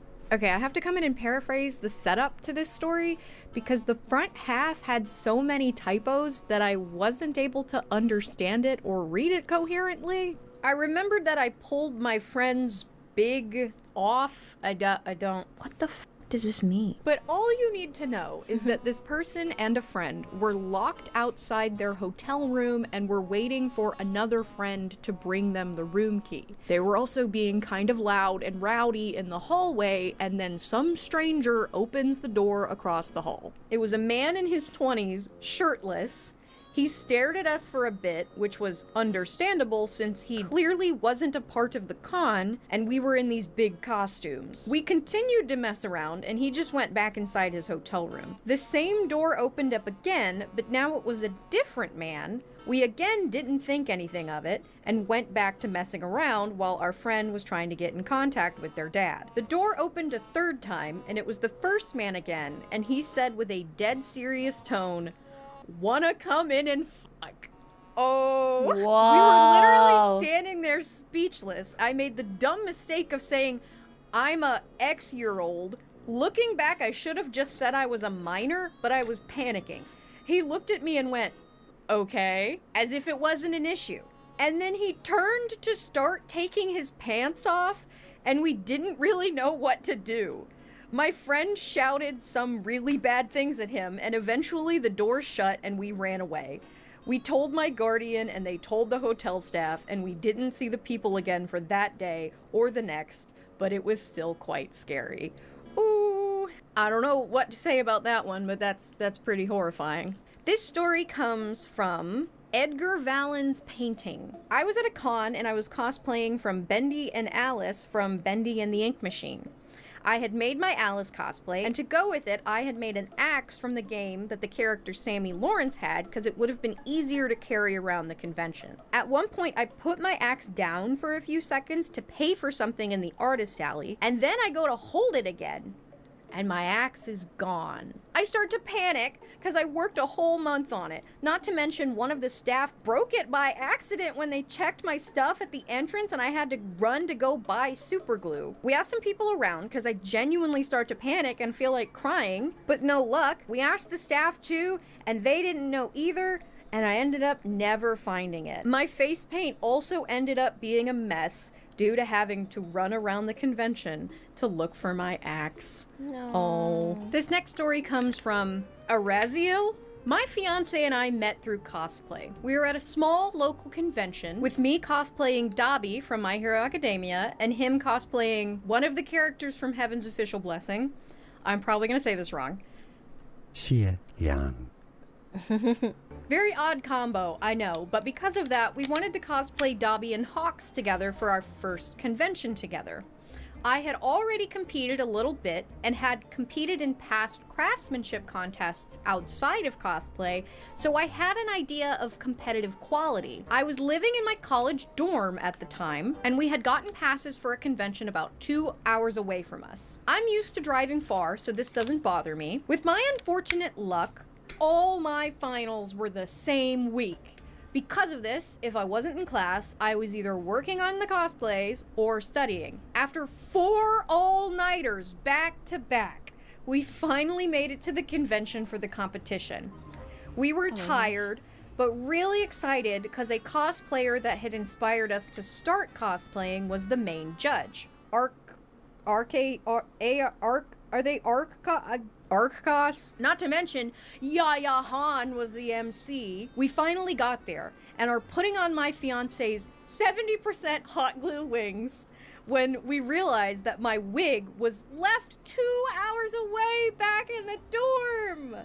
On top of that, his wings broke in the prejudging line and I had to sew and duct tape them together in line. And I forgot our build books that almost made us late because they were printing. I had a mental breakdown right there in line, especially because my fiance didn't know why I put so much pressure on this competition. There was a ring in my pocket that I planned to propose on stage. Oh, I had already coordinated with the con to make sure it was okay the day before. It was too late to turn back, so we sucked it up and went through judging. Although we stood no chance of winning or placing, Yaya still was part of the proposal. AKR still talked to us personally and gave us personal tips, and my fiance still said yes. Word of advice, don't con crunch, and make lists.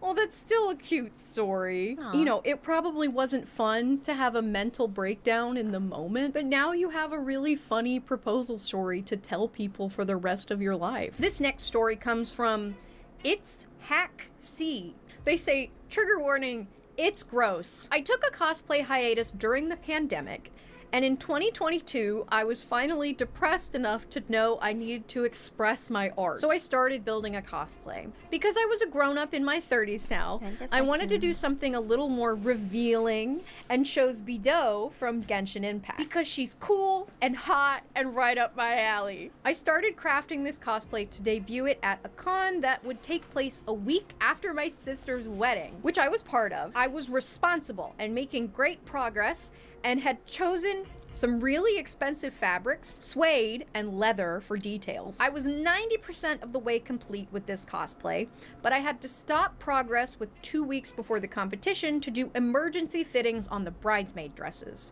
Oh, were you also doing like sewing stuff for this wedding?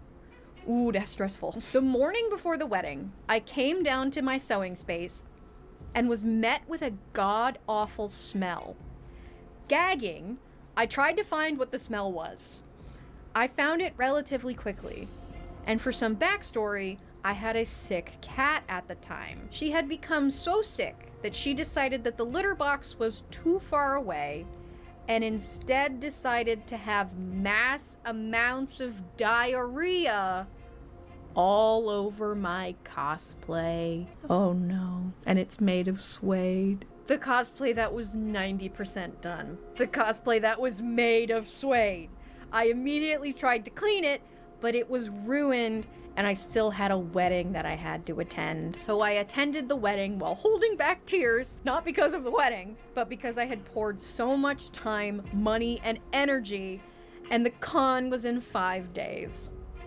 The day of the wedding, I immediately went to the fabric store, got cheaper fabric, and spent less than 5 days and nights working almost non-stop. I completed the cosplay, not well, but headed off to the con and the competition.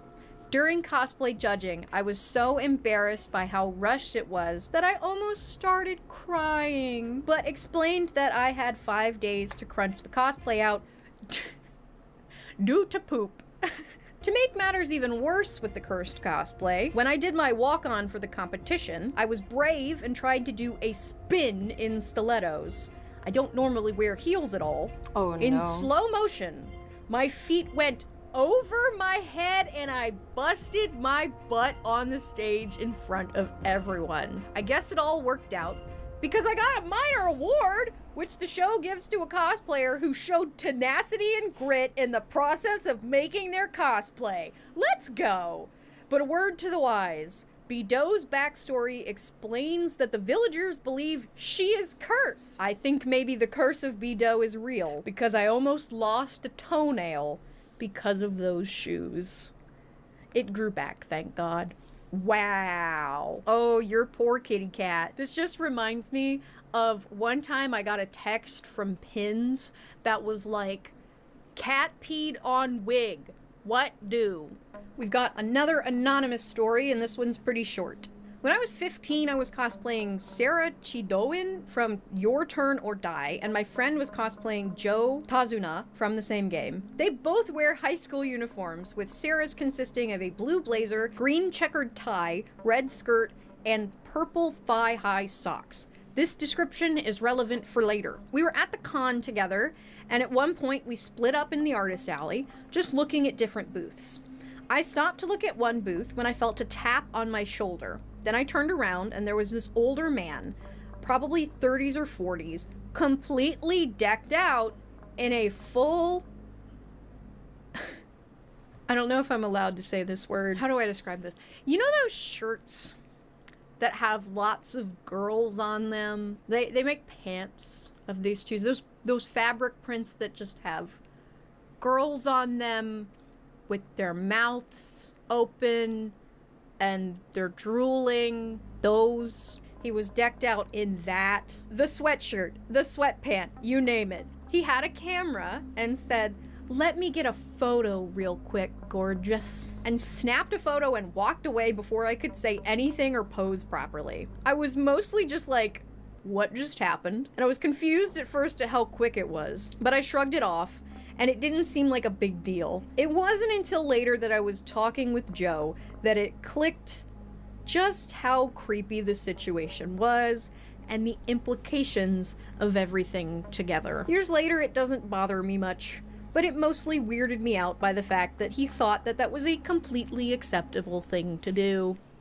Yeah, if you're going to take a picture of a cosplay, you don't just say, I'm going to take a picture of you now, thank you. You say, may I take a picture of you? Can I take a picture of you? You ask. Not everybody wants their picture taken all the time or by any person. And cosplayers, you're allowed to say no to anyone for any reason. You don't have to have a reason. You don't have to give anybody a reason. You can literally just say no, and that should be it. This next story comes from Cosicle, or Matt. This one says, warning for alcohol and very uncomfortable flirting in advances. To paint the scene, it's Anime St. Louis 2021, the largest convention in the St. Louis area with over 8,000 attendees and growing. It was Friday evening. The convention was in full swing, both the convention center and the connected hotel. Myself and a couple of friends had headed to their hotel room to touch up makeup, fix wigs, and last-minute costume fixes before our panel. It was a character dating panel, so we wanted to look our best.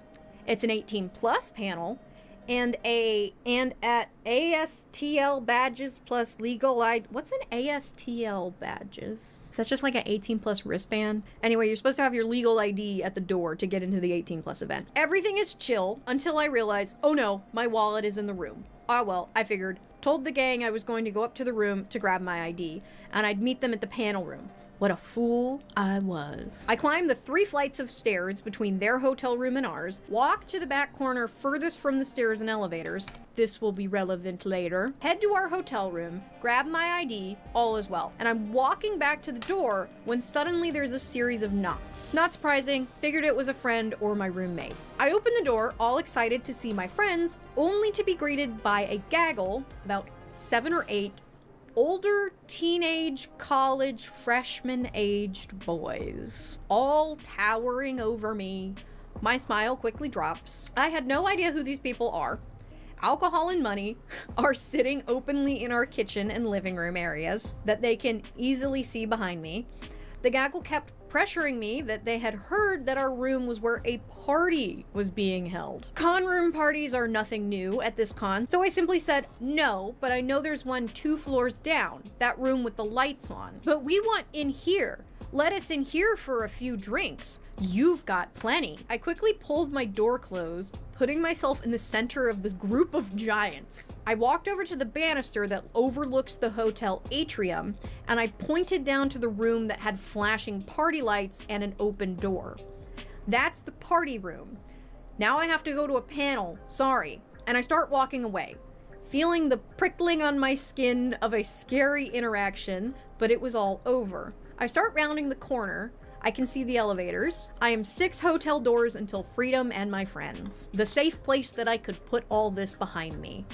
Instead, the group had been checking out our hotel room still. Hanging up in our hotel window, Embassy Suites have windows that look out into the hotel. We have a Vash the Stampede Wanted poster, which just so happens to be the exact cosplay I was wearing. A funny thing to help our friends find our room never ended so terribly. The gaggle of large built boys start running towards me, screaming about how they want that money and how they had found Vash. So I start running.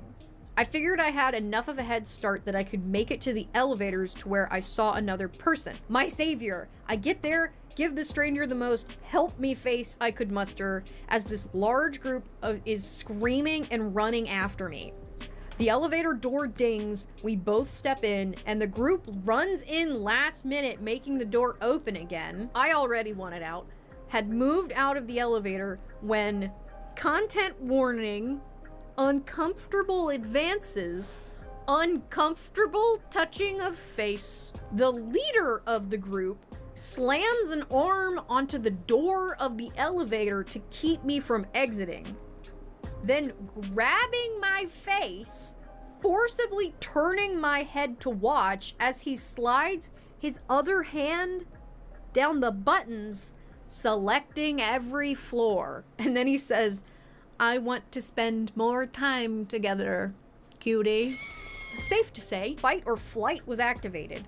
Jerked my face out of his hold, got my hand into the smallest crack in the closing elevator door, pulled and willed it to open faster, running straight for the stairs, taking 2, 3, sometimes even 4 at a time to get away, my body not even feeling as I went down 13 flights and ran into the con center to my friends. Thankfully, I ran into my BF, maybe boyfriend, maybe best friend, who quickly calmed me down from the adrenaline high of a lifetime and the scariest thing I've ever had happen to me at a convention. We reported the group to the con and the hotel staff after our panel, which went really well, even though I was shaking. But let this story be a warning to always have a buddy with you. Never go by yourself. The buddy system wins. I agree, buddy system. And report people to the con. When people do bad things, tell the con. I don't know who this next one's from or if they wanted to be anonymous. Me and my family host a huge Halloween party every year. This year, I had invited 2 of my friends to celebrate, which is pretty rare. One of my friends had a gorgeous original character cosplay of a spider witch. It had a short skirt and white embroidered spider webs on it, and she had a fake spider attached to her shoulder via a safety pin. My other friend was a book standard vampire lady with a cape. She isn't really a cosplayer, so she had one of those standard Spirit Halloween costumes. I, on the other hand, of course, had to go overboard. I was cosplaying Wilbur Soot from the Dream SMP, since I was deep into that phase at the time. I made a huge brown trench coat. I made a yellow jumper out of cotton jersey, and even made fingerless gloves for myself. I also wore a short brown curly wig and a bald cap over my wig cap. I don't know what this character looks like, but okay. However, I also made myself a latex prosthetic that covered half of my face so that I could make it look like my face had been stitched together, because the guy is like an undead half-zombie in most of the fan art I saw. My friends and I proceeded to enjoy some alcoholic drinks at a bar that the party was at. So after we had some stuff in our system, one of us had the great idea to visit another friend of mine who lived a 20 to 30 minute walk away. The only problem was that we had to walk on the actual road, because it was basically similar to a freeway. So we were a spider queen, a cheap vampire, and a half-zombie walking down the side of the freeway. Honestly, y'all should be very proud that you didn't drive drunk and that you were willing to walk on the side of the freeway in silly costumes. Many cars passed by, many strange looks were given to us, until we reached the street my other friend lived on. However, one car stopped suddenly next to us. The guy in the car had seen the spider costume of one of my friends, and his kid really wanted a picture. What is important to know is that the guy and the child had only seen the side of my face that was still normal looking, and I don't think they had seen the other side of my face that looked gross, or my fake knife. I turned around because my Spider Queen friend wanted all of us in the picture. I will never forget the look from the guy and his child when they saw the other side of my face. I lived in Germany, and elaborate Halloween costumes are not something you see often. He took the picture and quickly drove off. The best of this, however, is when we arrived at my other friend's house, she wasn't home.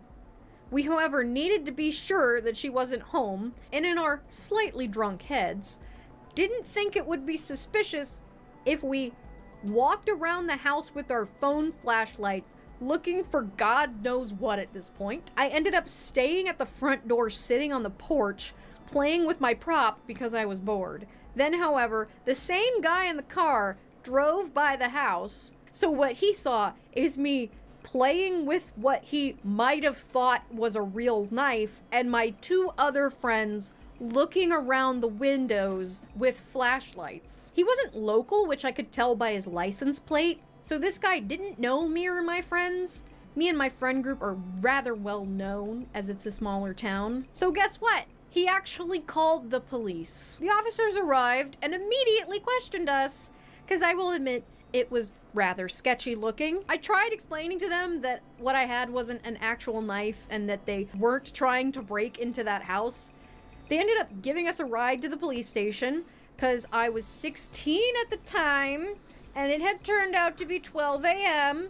and y'all were drinking. Okay, y'all were in Germany. I don't know what the legal drinking age in Germany is, but I don't think it's 16. Apparently you cannot be outside without a guardian at 16 in Germany. Explaining the whole story to my mother, as well as the look on her face when she entered the police station, is something I will never forget. Not to mention that the other officers also called our other friends' parents, so that they had to schlep all the way to the police station. The disappointment and confusion in the room was so damn intense. Also, my prosthetic face mask also fell off at one point in the police station while my mom was there. So that was fun. I don't recommend. Oh, don't drink if you're not legal age. No. I don't know what it is in Germany, but I don't think it's 16. Alright, this story comes from Undead Alice on Instagram. This is the story about my first handmade cosplay, aka my cursed cosplay. No clue why it was cursed, but I have a hunch it was because of only using Walmart cotton and the pinch (bucket) of Sprite I poured into it. Oh, spite. I thought you meant bucket of literal Sprite. Heed my warnings and don't repeat what I've done. Backstory. This is coming off a bad friendship breakup the year before with the person who got me into cosplay. So for my first handmade cosplay, I wanted to prove myself as someone who could also make crazy cool cosplays just like them. I had very little knowledge of sewing, so the audacity bone in my body decided to make the wonderful 2020 magical Mirai Miku. Keep in mind, Miku wig, definitely important later. Starting in mid-June, I made a little progress until I just stopped. So I decided the best time to finish it would be in December, 1 week before the con. So 80% of a massive cosplay was done by someone who knew nothing in that week. Unstyled wig, so many seams showing, bows hot glued on, skirt held up by safety pins, the stereotypical first cosplay, but hey, we all start somewhere. So I also had the wonderful idea of competing in the cosplay contest 3 days before. So we went early, and I got stuck in an incredibly long line to get our badges, so I was extremely late to the contest registration.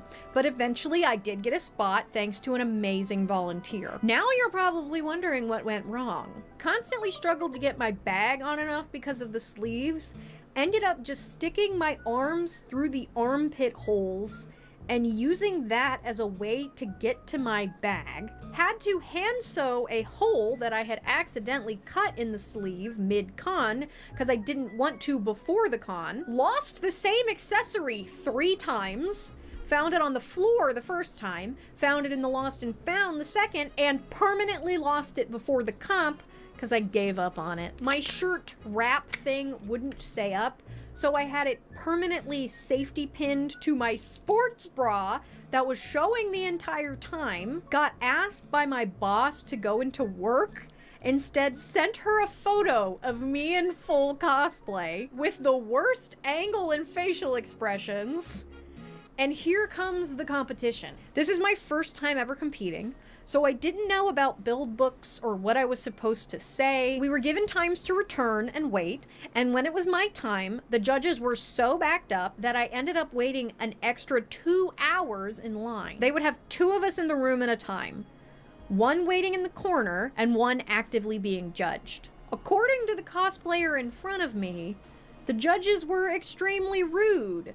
While to me, they were decent. I think they were just trying not to break my heart. I didn't know the judges were supposed to look at the cosplays up close until a couple months later, as neither of the judges moved the entire judging.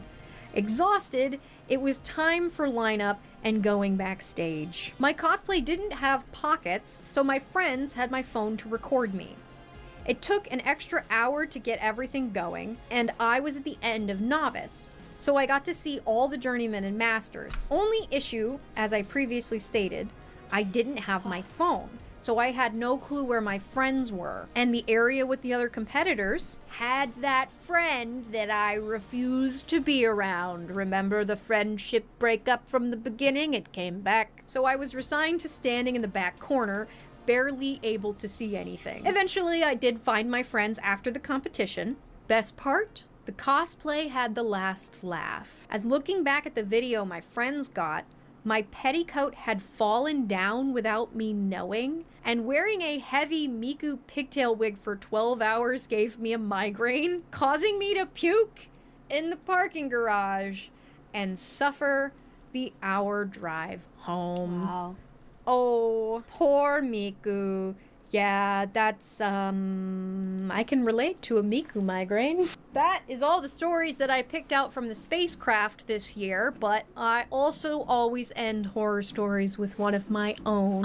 And since we had so many creepy men in all of those, I figured I'd tell you one of my interactions I've had with an unfortunately creepy man. So, years and years ago, I did a cosplay of Momo from My Hero Academia, and I did her like standard first outfit. It's like a little red bodysuit that is fully cut open in the front and her boobs are just out. And I didn't want to do it with like an illusion mesh or like a spandex panel. So what I did with that thing is, and I don't recommend this at all because this is a horror story, in the hem of the cutout, I had fed in something like 10 or 12 gauge wire, like really thick, really strong wire. It was super sturdy and it did keep the cutout where it was supposed to be, but the problem was that Momo's cutout goes from like, you know, here all the way down to like under your belly button. And what I had done was it basically went all the way up and then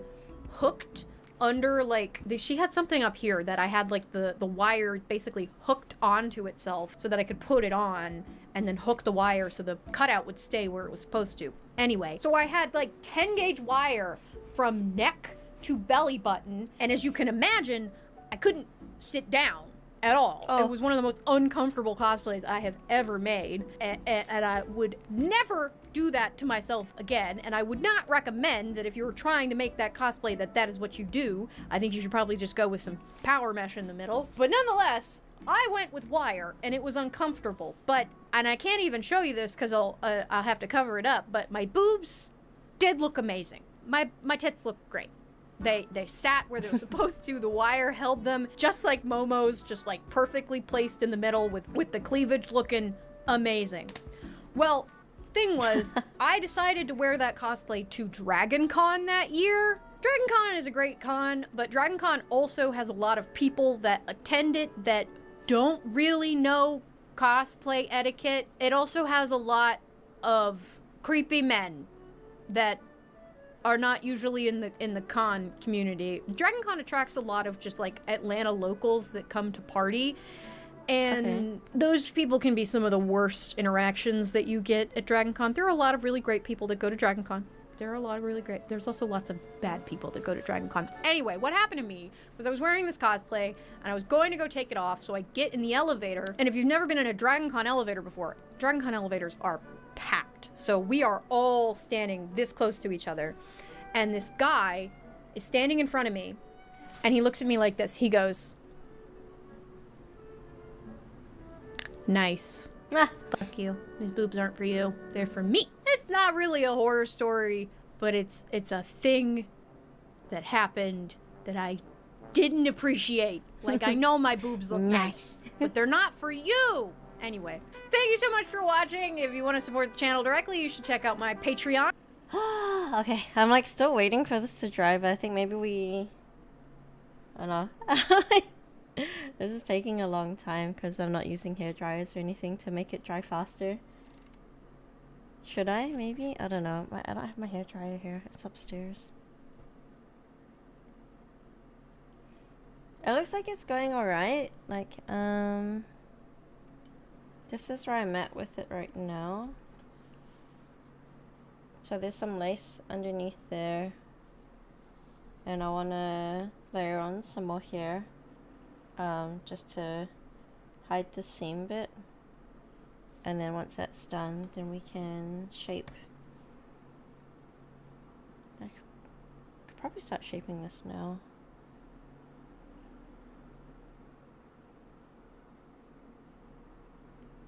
But like, yeah, maybe I should start shaping the heart.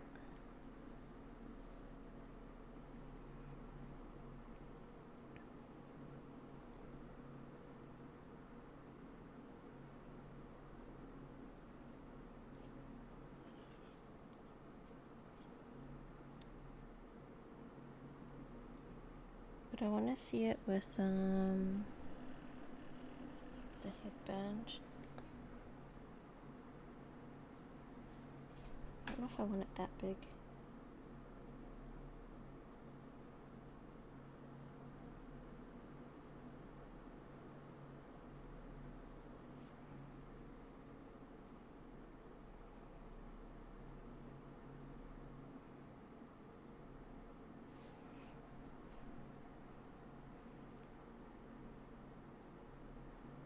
Yeah, how big is the heart on her thing?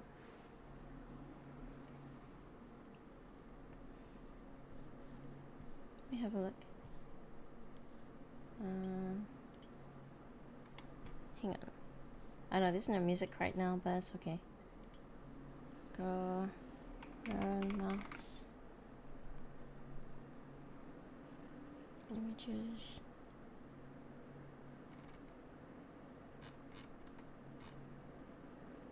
It's not really massive. So maybe I just make it a little bit smaller compared to this. But it's not going to be very tall either.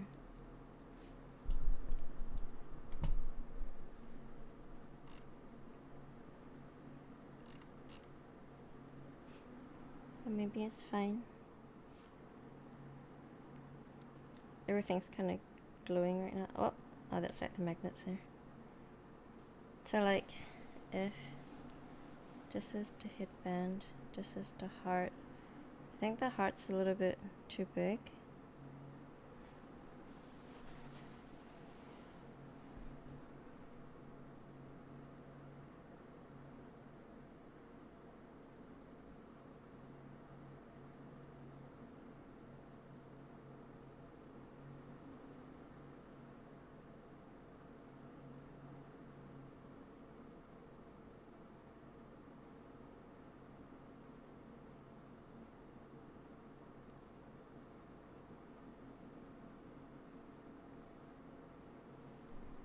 I don't know, what do you think? That's probably small enough, right?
Sorry, I know there's no music right now. I just need a moment to finish this.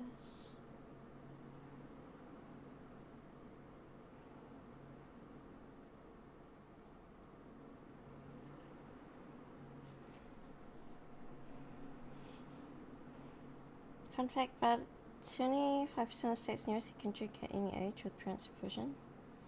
Oh. Okay. How do you think of that? Alright. Oh my gosh. I'm so sorry. Alright, let me find maybe one more video. It's taking a long time though.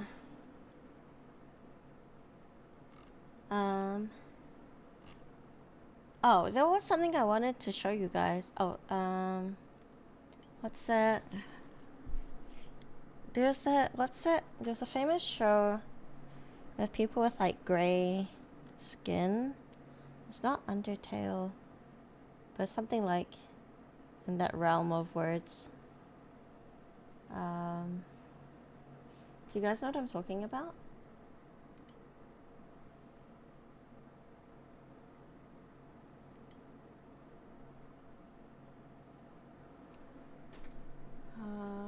Freaking, oh gosh, what is it called? What is it called? Hang on.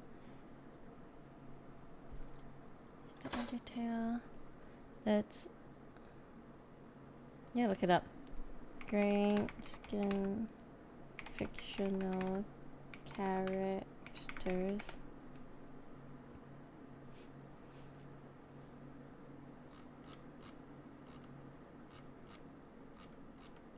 I don't remember what it's called.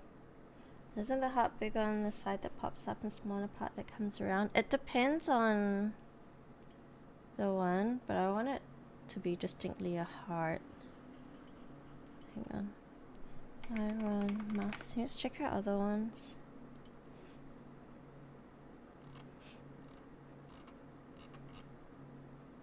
I could make it shorter. Oh yeah, I wanna... I think, oh yeah, it should come up a little less like here,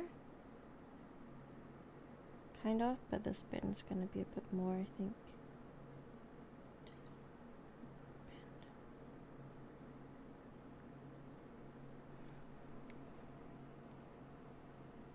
Just fold this in half.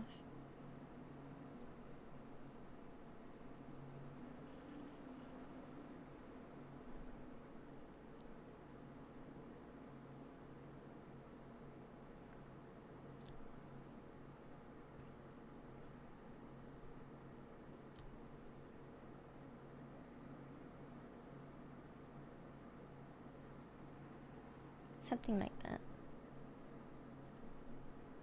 Gee.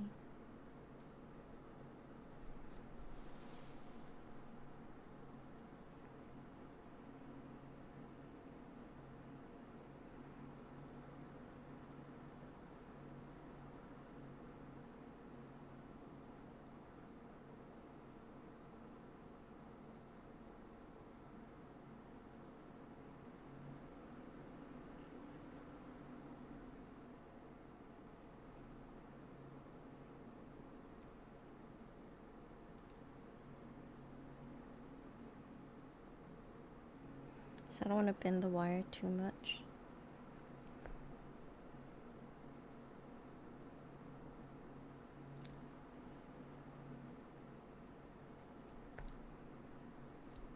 Alright, it's popping up because of the headband.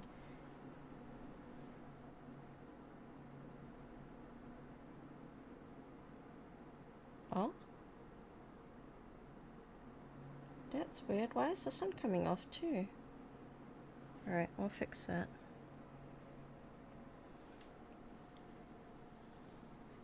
Okay, so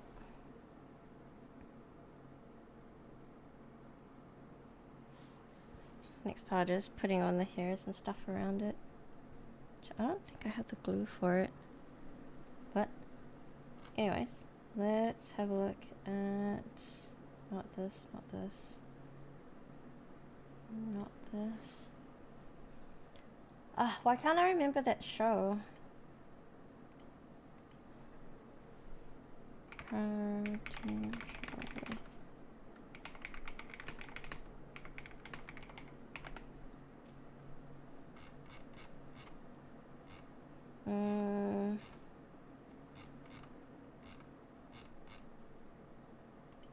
don't remember. Anyway, save this video for later.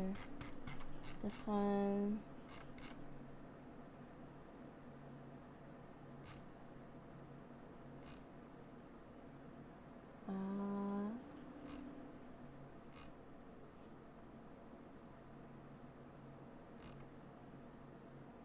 Reacting to your cosplay horror stories. Oh, we kind of just saw something like that, didn't we?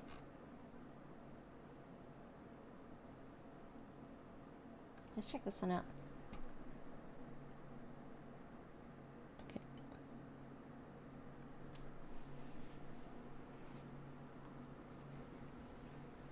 I spent 6 months making this cosplay, and now I'm taking it to the Winter Cosplay Championship, which is actually 3 different costume contests, and I'm competing in 2 of them. The Hallmat Cultural Cosplay Exchange Program and the Nordic Cosplay Championship. The 3rd is the Gyeonggi International Cosplay Festival, but I'm not in that one because it's for duo groups only. But the GICF winner wins a trip to South Korea, the NCC winner wins a trip to Sweden, and the HCC EP wins a trip to Japan. With prizes like that, it's attracted some of the best cosplayers in the area. Some of them I know and some of them I don't, but I'm gonna get to see everybody at the mandatory reception before prejudging Thursday afternoon.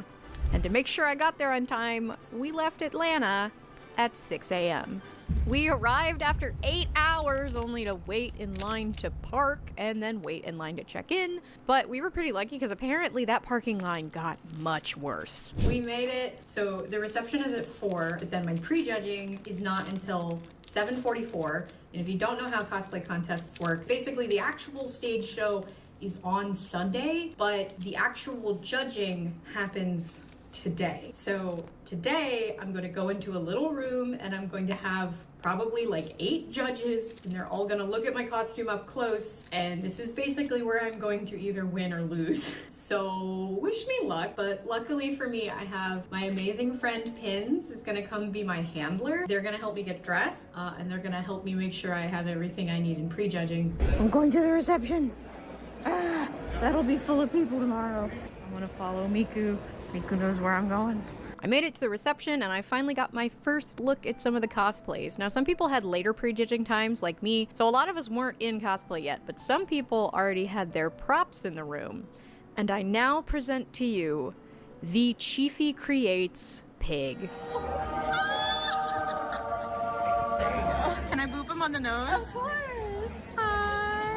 I spent more time on the pig than my costume. We also got introduced to all of the judges, who are all cosplayers that have participated in international cosplay competitions before. And some of them came from all over the world to judge our cosplays. Hi everyone, my name is Kay from Kay Cosplay.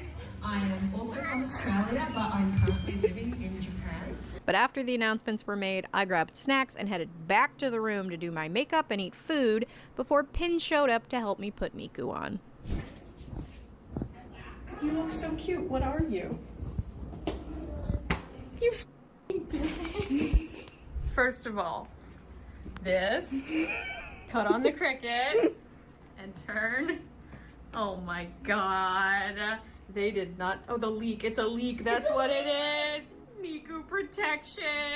They did not tell me they were doing this. You like your security guard? I love it. But with my utensil drawer by my side, it was time for the corset. Did you see the little initials on it? No. There's initials on it. It says BM. It's my grandma's initials. Cute. I wanted to put them somewhere. I was like, where can I put this where like it won't be seen? But I'll know it's there. But you'll know it's there. Okay. And now she has my jack. Alright, how does this feel? Oh, yeah. Good. You want to go more? Can you go more? That's a you question. That's a you question. Prove that I made this fit. How big is my gap? 2.5, 3 inches. That's fine. Not to keep knocking Joe, but anytime Joe's done it, I have like a 6-inch gap. Oh yeah, she's snatched. Oh yeah. And now I just need wig first, then the nails, and then the fork, and we can go. Okay, I tried to do the thing where you do your nails last, but that was really annoying with the wig on. So I only have 3 nails for prejudging, but they really don't care about that kind of thing. They don't care about your makeup. They don't. You can go to prejudging with no makeup on. They'll be totally cool about it. But 3 nails. My utensil drawer. Let's go. I lost the nail. Oh, wow, cute. We got back to the prejudging room with enough time to fawn over the contestants and for there to still be snacks. But then they told me I was next, and that's when the nerves kicked in. Nervous. You're gonna do great. I'm nervous. You're a winner in my heart. It's about not bumbling like a moron in prejudging. You're not gonna bumble like a moron, and I'm here to keep you on track. Prejudging is truly where contests are won and lost, so this was the big moment. Just got done with prejudging. How do you feel that it went? I did good. I said all the things that I wanted to say. And more. Pins hold up the book. Pins held up the book and like pointed stuff out. I got called Vanna White. It was a highlight. Did you? Yes! Somebody said thank you, Vanna. Oh. I was aggressively tapping different photos. They all seemed very excited, but you can never really tell how you did. But I remembered all the stuff I wanted to say. Except the pockets, but that's okay. Except my pockets. I didn't say I have a pocket. Do a little spinny spin. Oh, it's so funny. People are getting pictures of their back. Friday and Saturday had nothing to do with the comp, so for now, let's skip to me being nervous on Saturday night. Tomorrow's the big day. Really nervous. And I know I'm gonna be really anxious tomorrow until I'm like ready and where I'm supposed to be. But it's gonna be Miku's big shining moment in the sun. I've worked really hard on this. And I've worked really hard, not just on the cosplay, but on the skit itself. So I'm really excited to show it to everybody, but I'm also super nervous. Find the Wish main me hair luck. ties. I don't remember what they are. Well, I woke up at 6 a.m., I hydrated, I did my ridiculous hairstyle to keep the wig on my head. Goose puddled on the floor. This is a big bag of all this stuff I'm gonna take backstage. Yeah, I should probably brush those bangs. Fork. Starting to get nervous. Glue the wig to my head today. Haven't done it at all. Never done it before. Gonna glue my wig to my head today. Got most of Miku on, and then got Pins' help again with the corset. And then it was time to go down for rehearsals. We're just doing rehearsals. It's just rehearsals right now. There's no need to be scared. We're there. Yeah, we're here. I think I see the dangerous ladies. Is that the ones in the comp? Hey, dangerous ladies! Do you guys know where we go? No way. I like how I yelled dangerous ladies. And you're Zuko. Zuko is probably dangerous. Yeah. Oh, I see Amanda. We're in the right place. Oh, pretty ball gown. Oh, it's big back here. Can I get a twirl from you with the fork? We got there early enough to where I got to chill for a minute, but then it was time to get in line for rehearsals. And we realized you could see what was on stage from backstage, and I bet you can guess what song was playing. Don't fall off the stage. I'm not going to fall off the stage. And then it was my turn to get to practice my skit on stage for the very first time.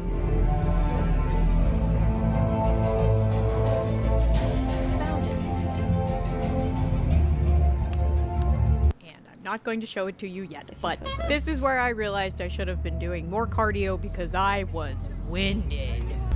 How do you feel? How do you feel? How do you feel? It looks so cool. I'm crying. I feel like I can't breathe. Thank you. I can't breathe yet.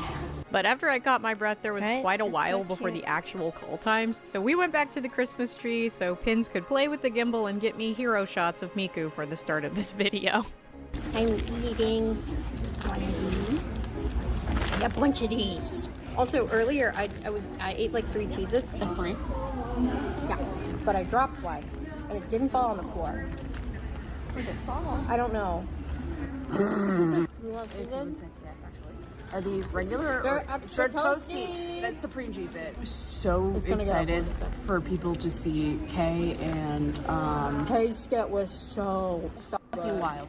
Real Fucking quick wild. changes for 2 people. For 2 people, a rotating prop, like a big rotating. I wanna ask her how they did that. So we found out that the way the competition's gonna go is they're gonna do the solo walk-ons, the solo skits, so me, and then the duo walk-ons, and then the duo skits.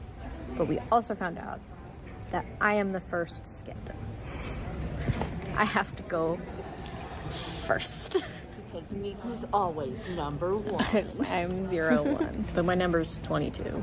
Hopefully the crowd will be warmed up by the solo walk-ons. So hopefully they pop them up and then we can make them pop off. But eventually, the time came, they lined us all up, and the patron saint of cosplay, the Yaya Han, took the stage. Are you ready for us to get the show started?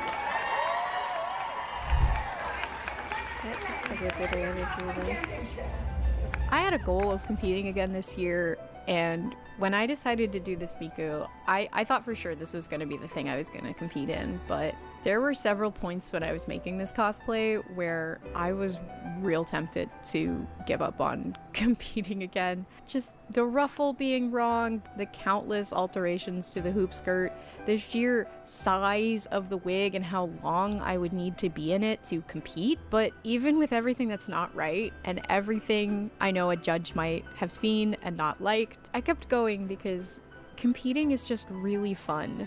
You get to meet so many amazing craftsmen. You get to feel like a special star backstage with everyone, and everyone that entered has absolutely amazing builds that you get to see up close. But for me, for this comp in particular, the biggest reason I came to compete was not to win. I came to dance. Please give it up for Sarah Spaceman.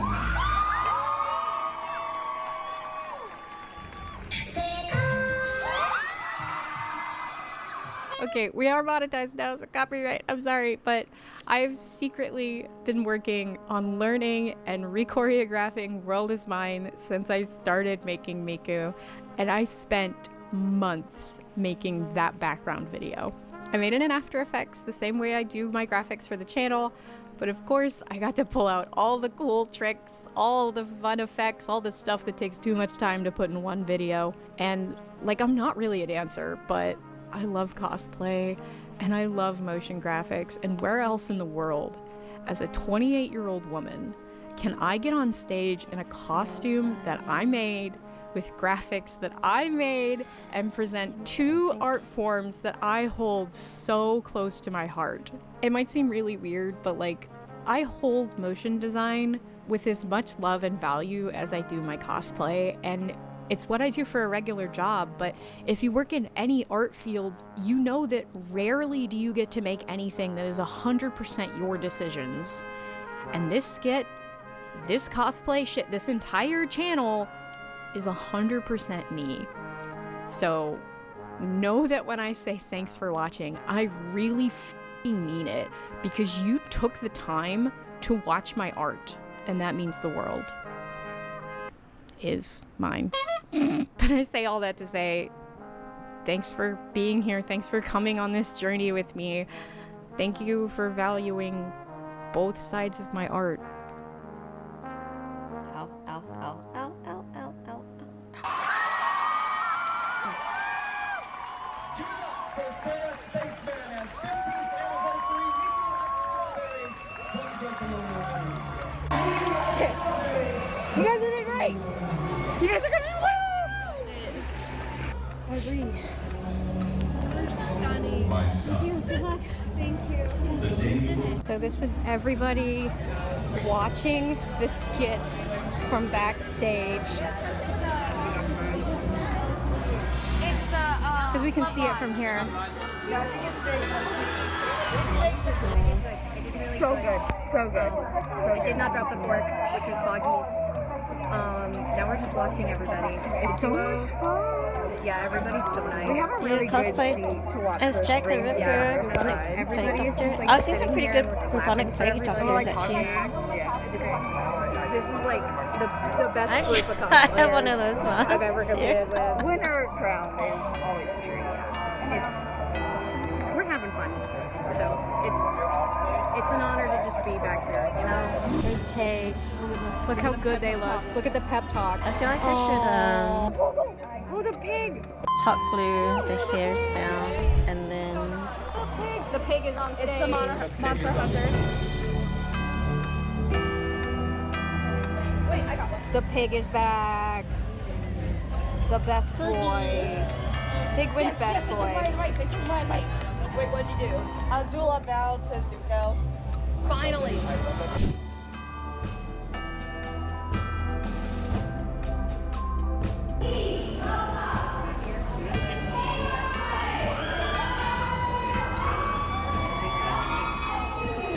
I can finally sing again? Yeah, this skit was Wait, did as they- amazing wait, they as we make those expected. themselves? It made everybody cry. It is on Kay's Instagram, and you should absolutely go watch it after this video. That's amazing. Wait, bringing that on, traveling with that. You have a suitcase on its own for that.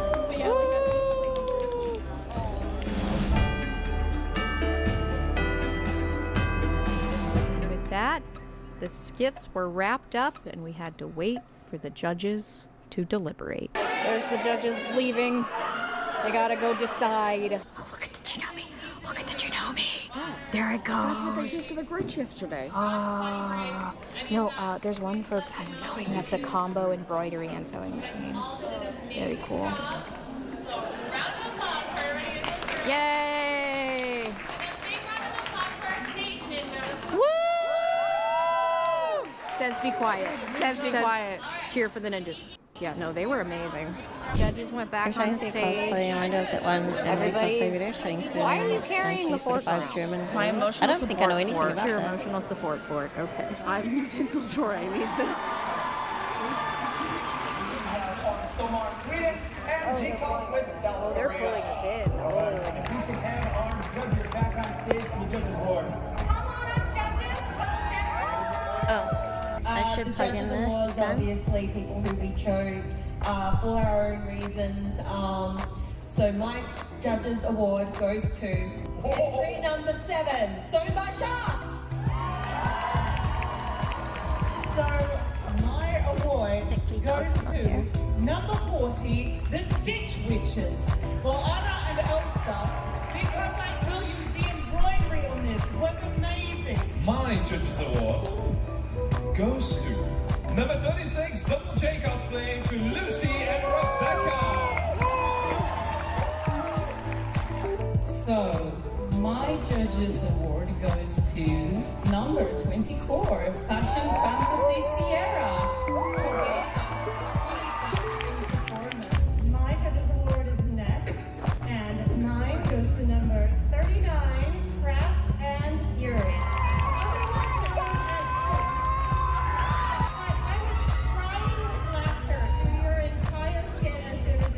We're now going to move on to our Wait, where's my? Oh, Like the wig award, the Arda, the Janome. The Arda Wing Award goes to entry number 11, Kenpai Cosplay.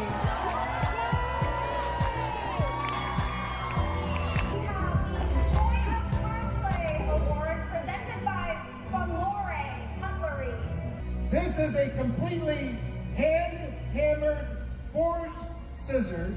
Number 35. What?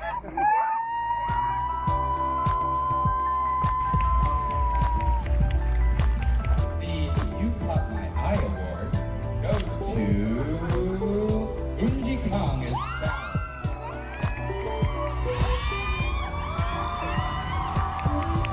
Next we have the Sure Wonder Opera Award. Contestant number 5, Blade Master Hunter Victor. How did you get that in your car?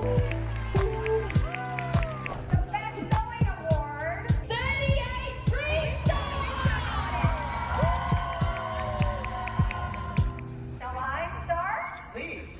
We're going to announce the runner-up for the Cosplay Exchange. And the runner-up is number 15, Scenes Come True. If you get a chance, please see this up close. There was a lot of love, there was a lot of passion, hours and hours of effort that was put into this costume. she got the final cutter. Jealous? Yes. This winner will go to Nagoya, Japan. Whether they want to or not. That's right. Very, very excited for them to experience this. It's number 32, Team Chiefly Creates, and The pin! The pin to Japan! I know these two will have such a wonderful experience. Runner-up award for the G-Cough, number 44, Wig Wig. to announce the G-Cough Awards, we will bring on Jua. 37? Yeah, 37.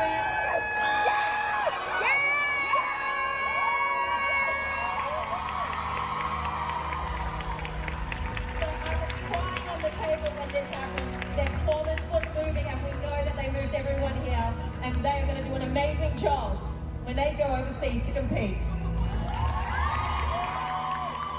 Now it's time for the Nordic Cosplay Championship winners. Runner-up, yes, with the following motivation. A well-made costume, and with great movement and presence on stage. Can I get a drum roll, please? The runner-up for the Nordic Cosplay Championship 2023, Team US is contestant number 30, Alpaca Ash. Welcome on stage! Ridiculous with the hat. Wonderful run. It's insane. Okay. The moment we've all been waiting for. Who will represent Team US in Sweden, July next year on the Nordic Cosplay Championship 2023? With the following motivation. A very impressive and detailed costume and lots of high energy on stage. Drum roll, please. Team US, our finalist is contestant number 22, Sarah Smith.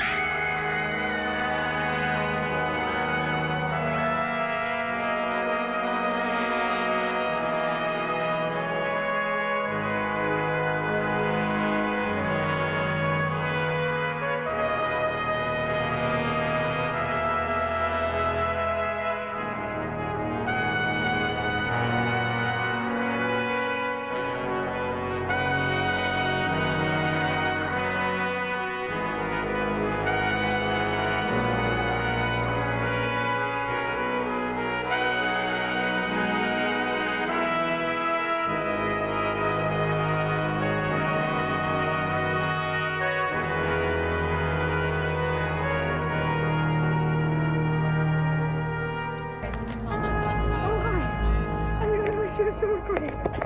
She won! She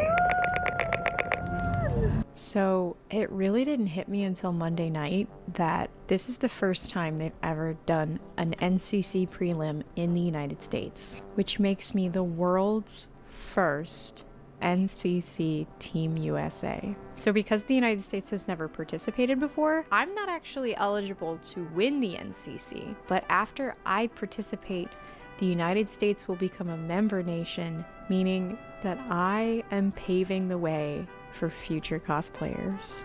And that title alone is such an honor. But on top of that, I got a nod of approval from Yaya Han, a fist bump from Hoku Props, a pep talk from MK Cosplay Nerd, a hug from Sailor Pewter Fox, and I got the boop the pig's nose. And that means the world. Also, a big thank you to the Hallmat organizers, the staff, the stage ninjas. They did so much work to put all 40-something of us on that stage to have our moment in the sun, and I cannot thank all of you enough. I also cannot thank enough my boyfriend Joe, my friend Pins, and my friend Snip for all of the footage y'all got for me at the con. This video would not be the way it is without y'all, so a huge thank you, and the biggest thank you to my utensil drawer. I could not have done it without you. But also make sure you break into needle on that like button to tell the YouTube robot that you appreciate that I've been editing for 3 days straight. And a big thank you to my big support tier patron. I have a list now, there's a lot of you. Bianca, Hardiki, Lunar, Gia, Lula Rush Cosplay, It's Glimmer, Delo's Fluffy Hair, Marcy, Frazier, So Into Music, Amelia, Julian, Reiko, Zen, Pin, Snip, Claire, and Jason. If you want to support the channel, you can check out my Patreon, but if you're just watching, liking, commenting, or subscribing, you're supporting the channel too. So thank you. Today I'm signing off as the world's first NCC Team USA. Let's go!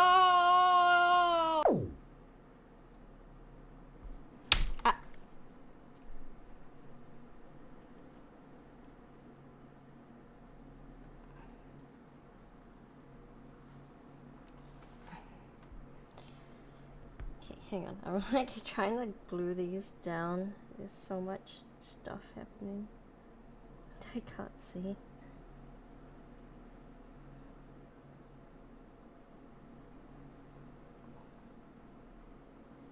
I tuck that in here?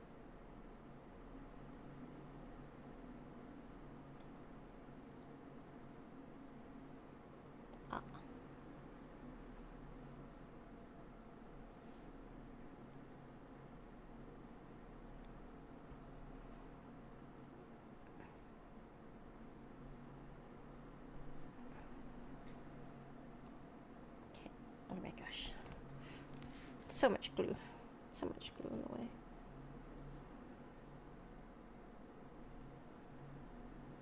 Hopefully this works. Yeah, see what I'm doing? Hang on, let me just grab some music as well.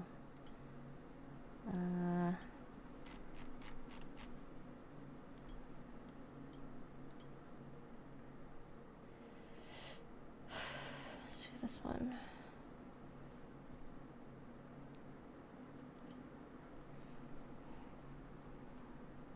So I'm trying to glue down like a massive thing of hair here. I don't know how well it's gonna stay. But we're gonna have to check and see. Oh, it's a little loud.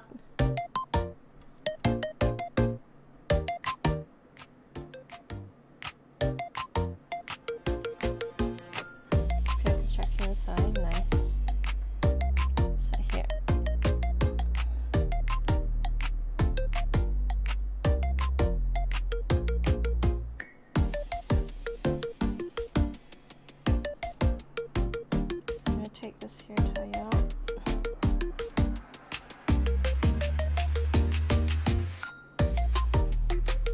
And with it be any strays.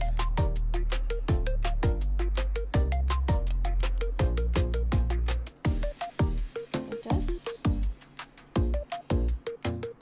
I want it to cover the wire.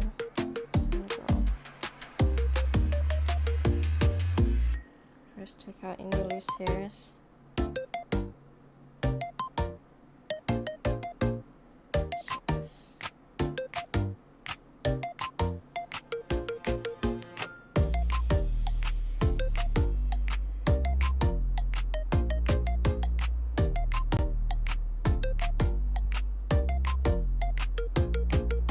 If we need more, we can always stick more down.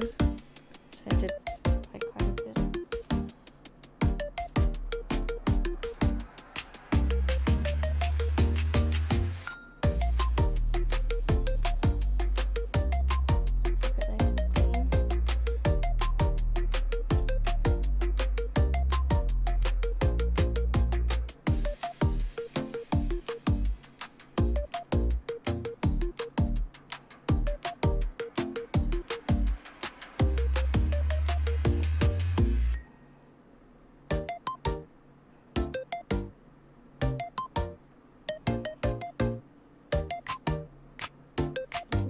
To be around it.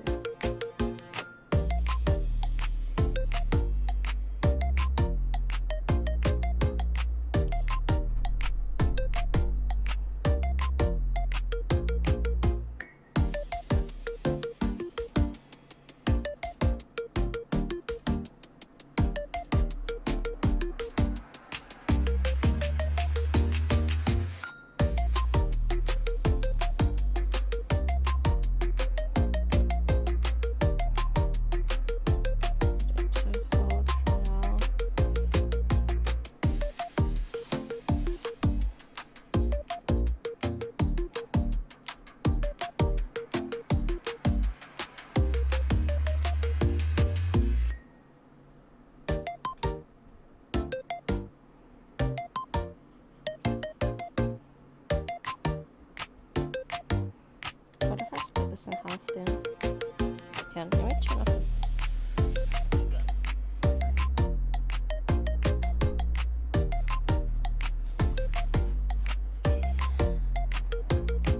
First, turn this off, move this out of the way.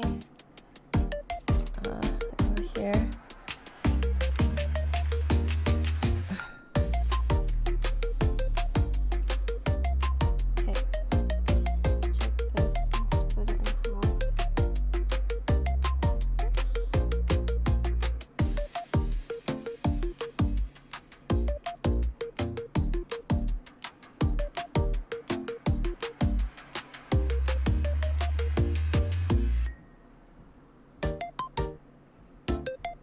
Just do I need to wedge more glue in there then? Maybe it's fine. Oh, I see what's happening.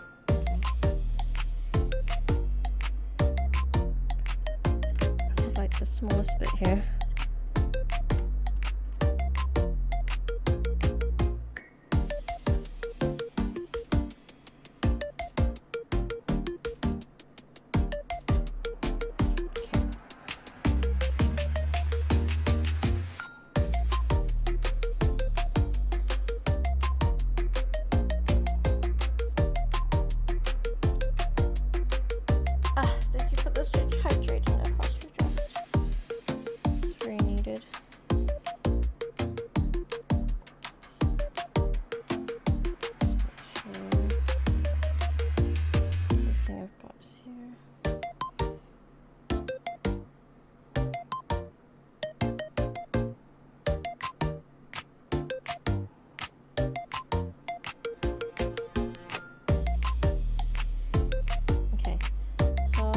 I need to figure out how am I sticking this to this.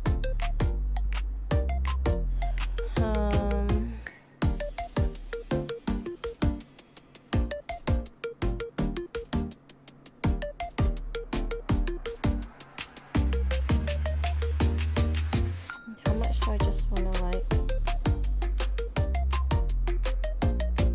I have to super glue it?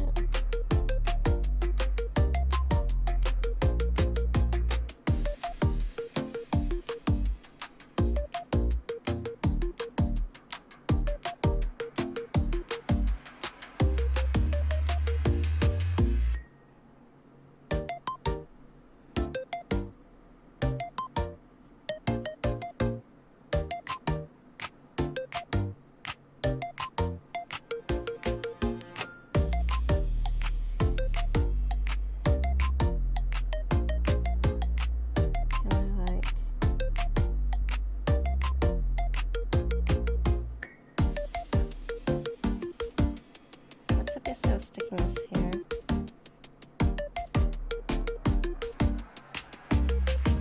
I don't have like fast crystal glue.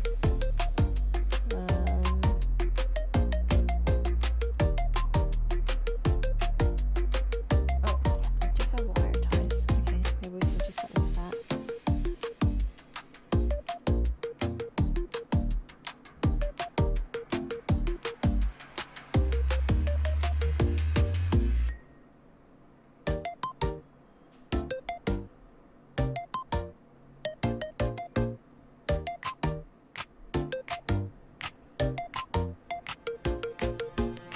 This out.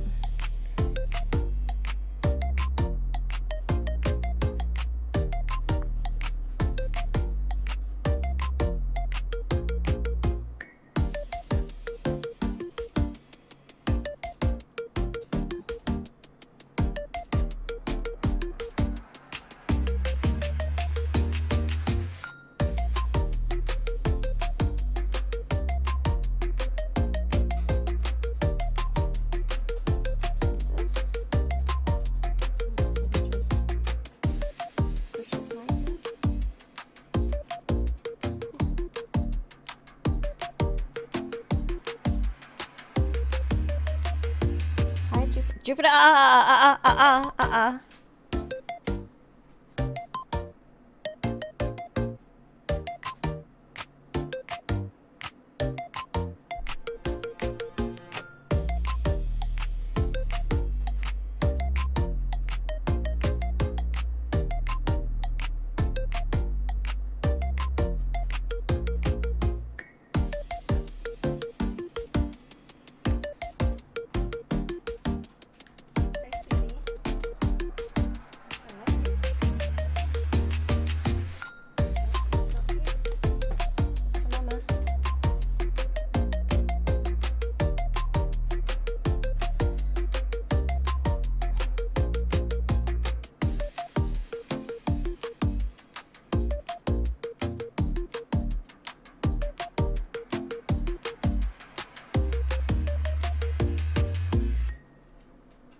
Hey Eugene, how are you doing? Okay, this music is starting to get annoying actually. I have this here.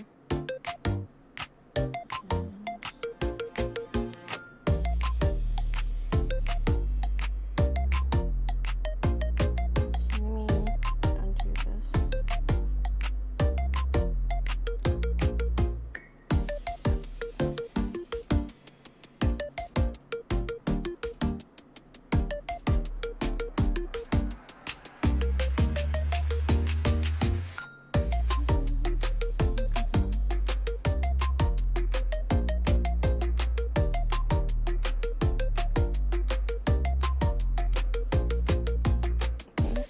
These hairs in here that are messing up what I'm trying to do. So we're gonna just try and comb them out.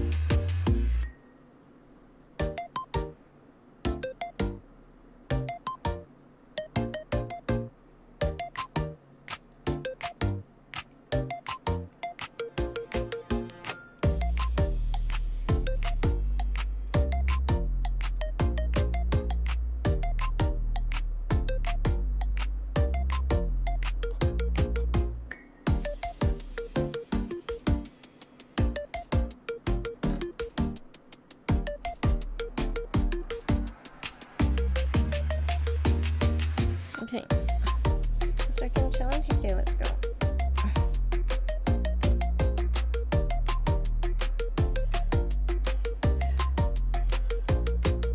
Oh my gosh, back hurts. Okay, so first,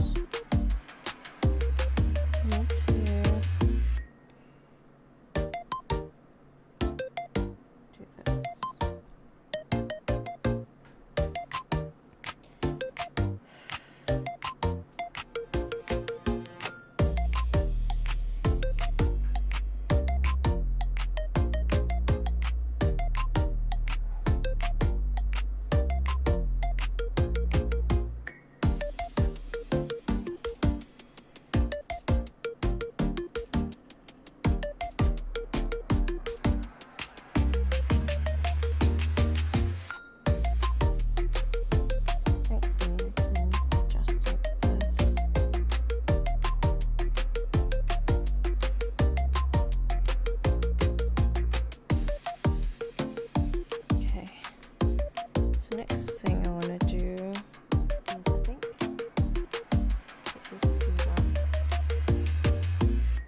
Glued up and wrapped up.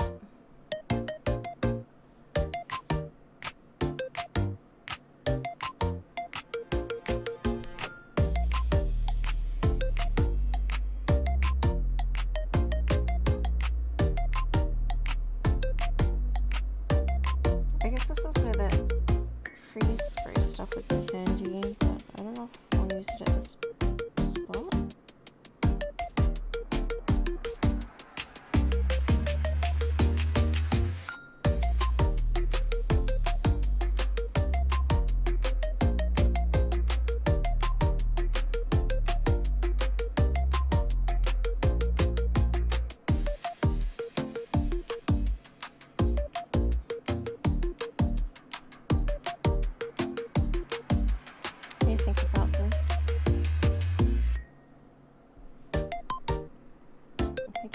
does need to hang on. This needs to be split into.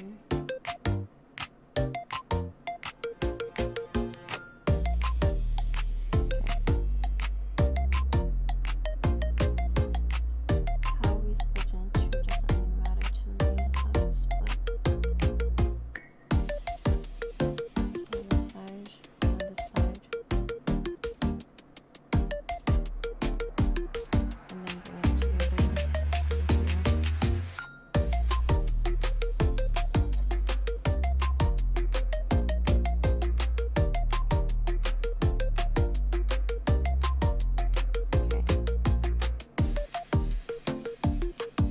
And then use the wire wrap to hold it in place.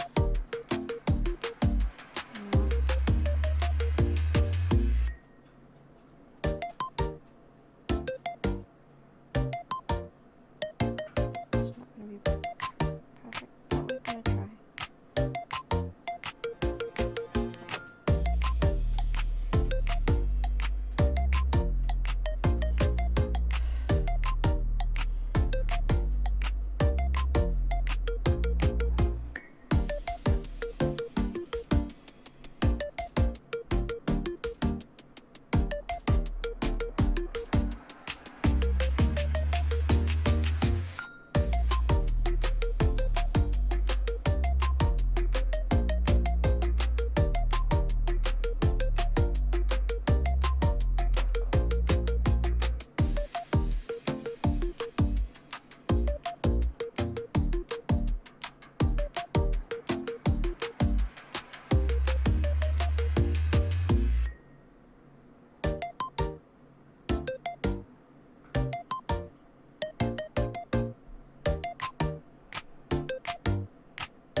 Ow.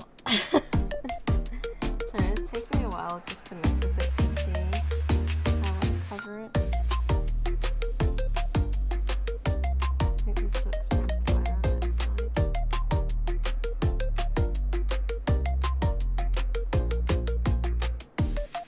That's okay.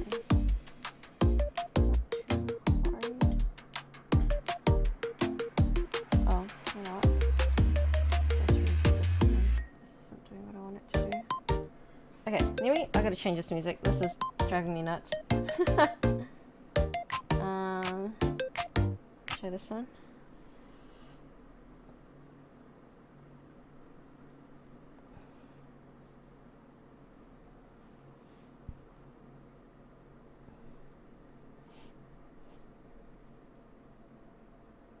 Okay.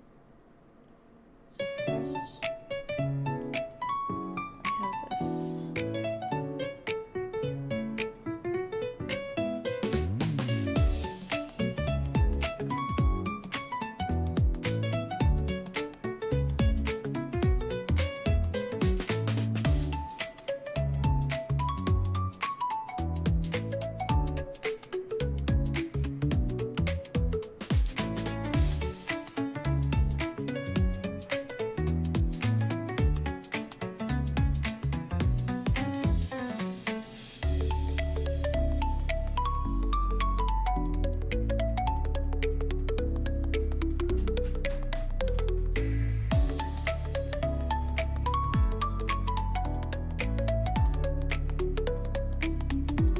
That's too many twists.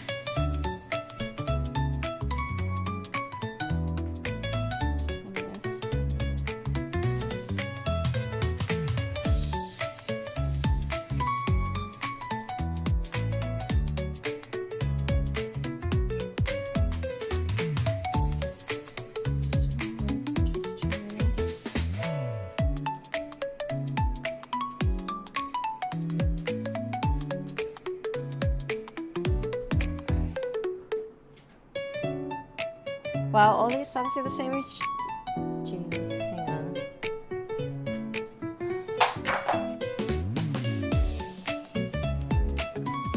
So this one.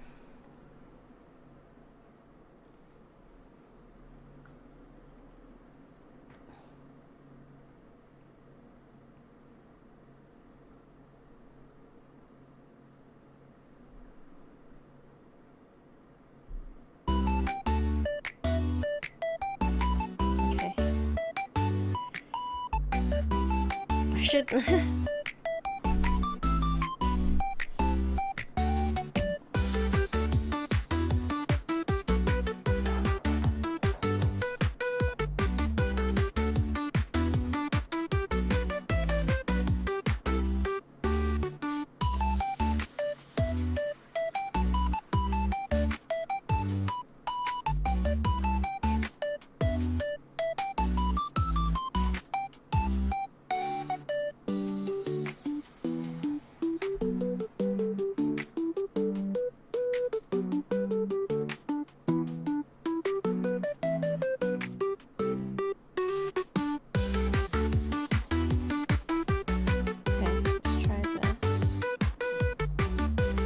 Wrong, baby dog. Hey. I know it's been late. You grumpy? Do you need a nap? Is that why?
Okay, I think we glue it and then hope for the best. It's not really my ideal, but we're trying. How's it going? We're getting there. It's really slow. My dog is upset. Hi. I know.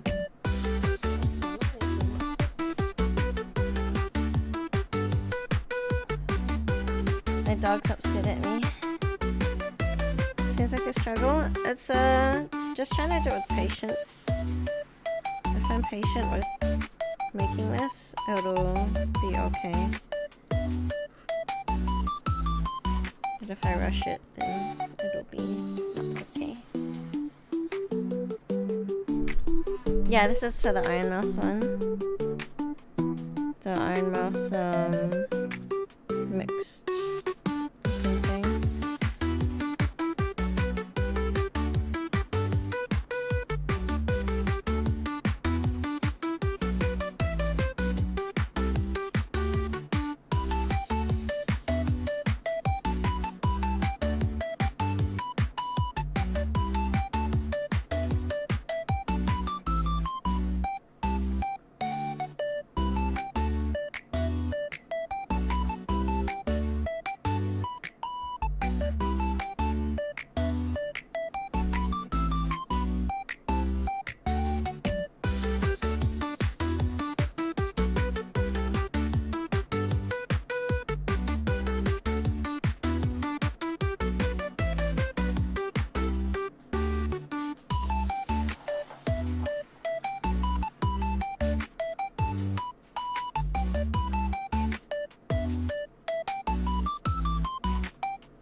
just like trying to hide the wire with the hair, but without doing too much to the hair.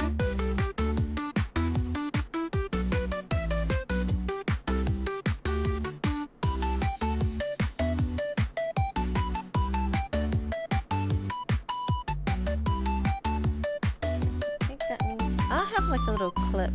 A little tiny peg would be, you know, like great. Don't know what do I have that can do that. Okay, sweeties, do you guys want to go upstairs? Yeah, how about you guys go upstairs?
Alright.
dry enough now?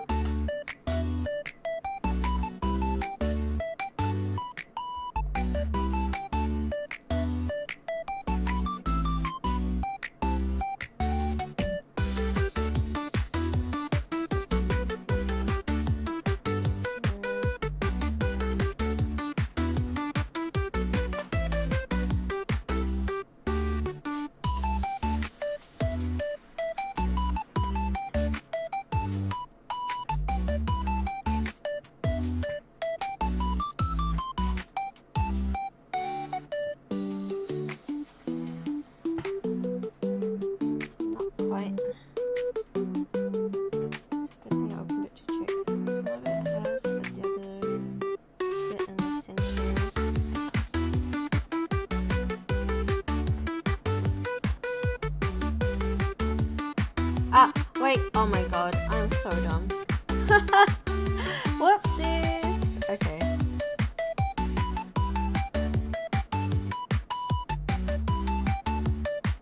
I'm squeezing the bottle, like, why isn't any glue coming out? It's because I still have the cap on it. Oops. It's okay.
I don't know if I'll be able to finish this today.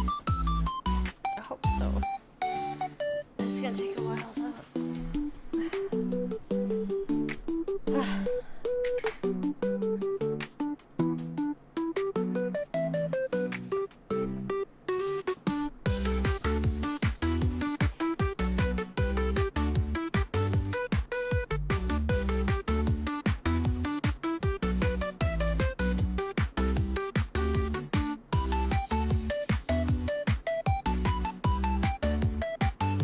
I feel like the next thing I should have done is like made wefts. Make wefts for this next bit. And try and blend the two joining together.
Sorry.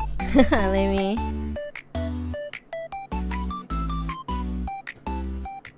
All these musics are so loud.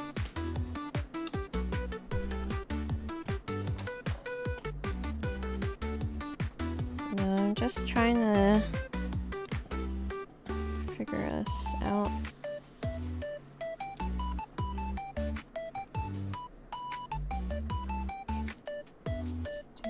Oh, I need to clear out the glue from this. Maybe it's fine.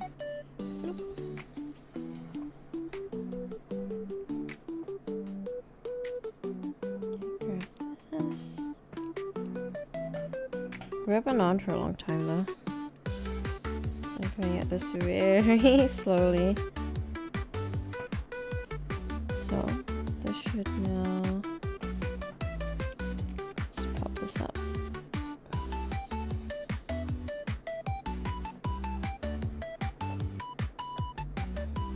That's that, right?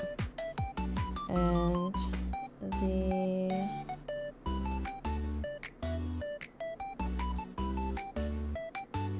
I'm not too worried about the hair not sitting in the right spots just yet. We'll style them.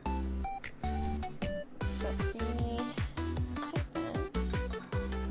Which one of the hearts? The other heart is now falling off.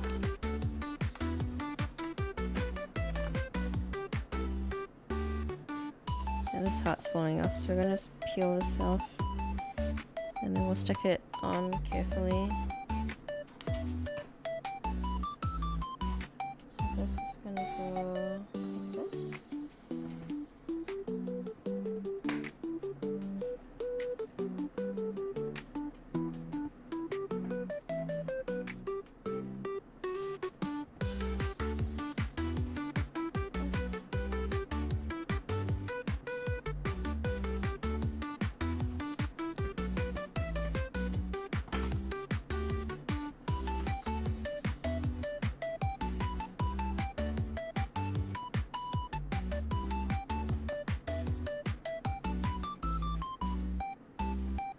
So if I don't have a wig form, but let me have my camera and turn it this way.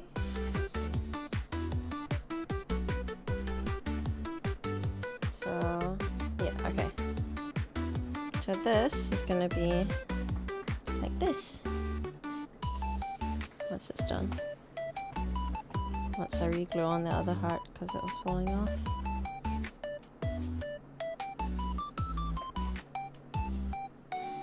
It'll be like a whole bunch of hair here underneath. So much hair. And this just comes off like so.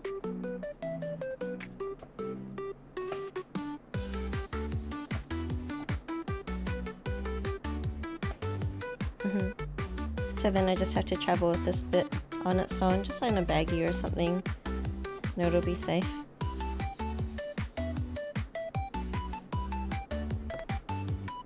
Yeah.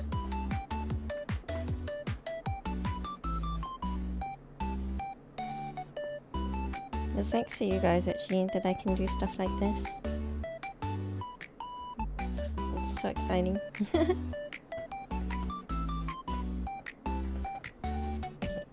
Headband's gonna go there for now. This one's still here.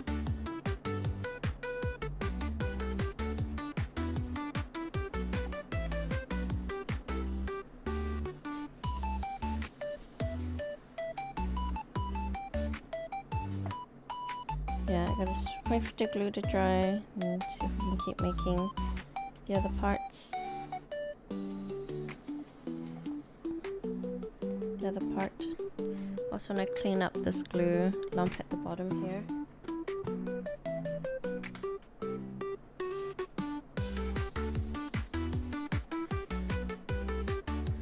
This glue lump here, I think we can clean that up nicely and then start sticking down extra hairs on top to blend in this seam better.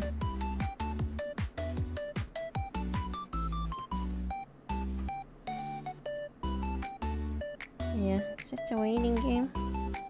Wait for glue to dry. It's been like this the whole day. Ugh.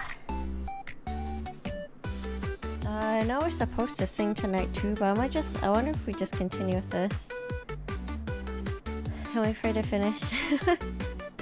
I want it to be done, so I don't have to worry about it. So I've done all the cosplay stuff that I needed to do. We don't run overtime into tomorrow. It's tomorrow when I do a whole bunch of drawing. We've got our... what do you call it? Our stickers that we give away. That's what I want to work on the designs for. We have our stream anniversary coming up this month actually. Already.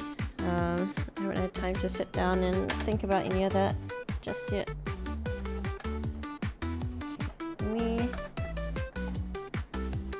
clean my desk though. Let's get rid of all these extra hairs that are everywhere.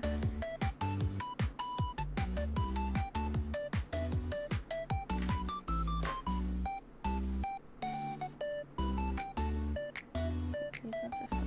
Okay, we go like this. Roll it up. Just like this.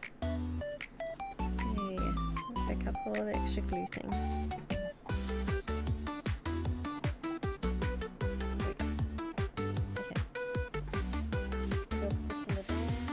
Hi, Yuffie. No, it's not food. It's really not food.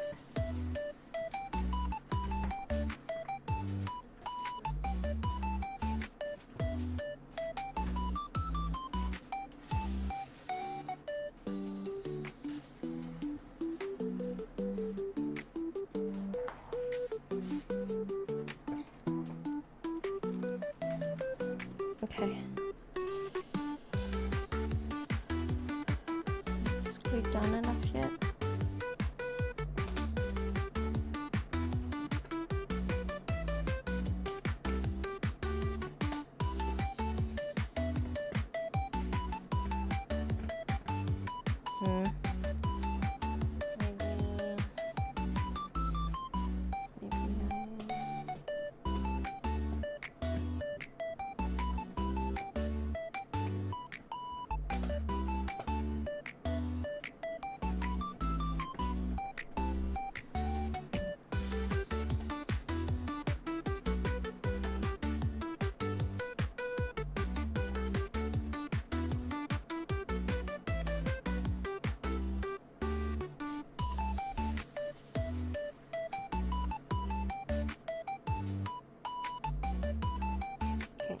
Can I get this in front of the heater?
I'm thinking maybe I should use a glass glue on it and then let it sit for overnight. I'll do the other half tomorrow.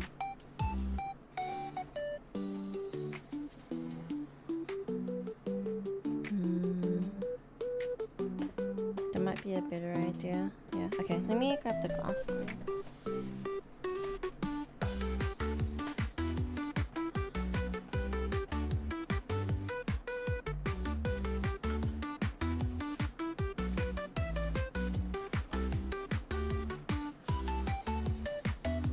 Things I gotta do anyway, because we gotta do this one.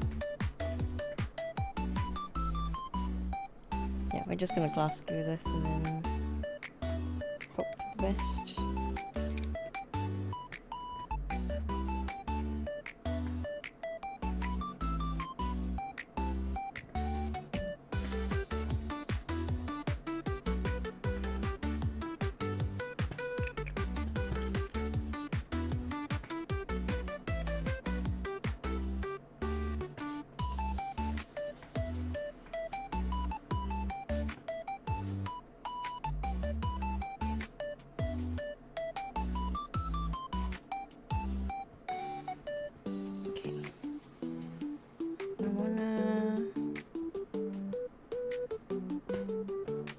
Yeah, I'll let this sit. I think that's the best thing I can do.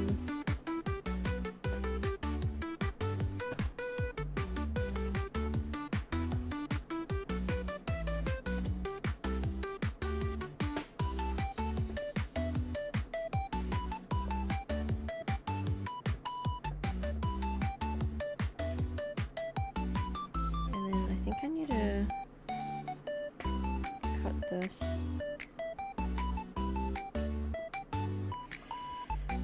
Okay, so wait. I'll screw this up, which means I can hold this and just. Actually, no, I'll use a clean one. Maybe it's okay.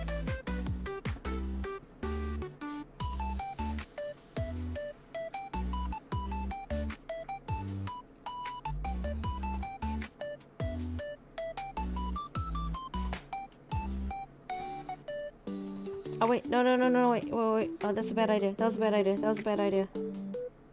Ooh.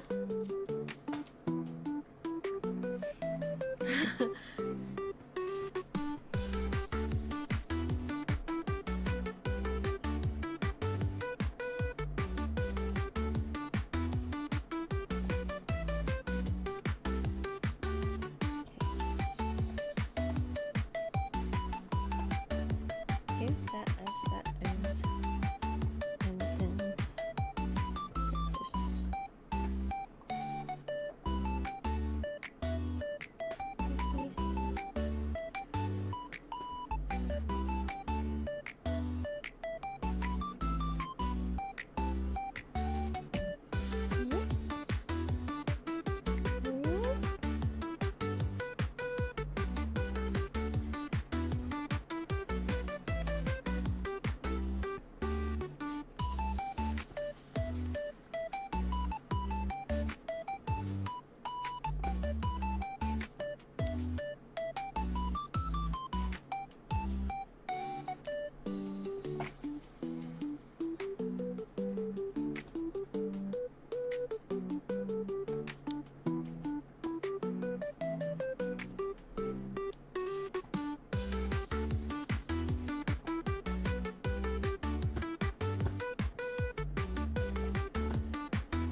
okay.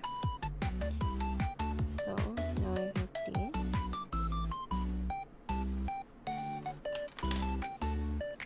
Wait, wrong one. This one.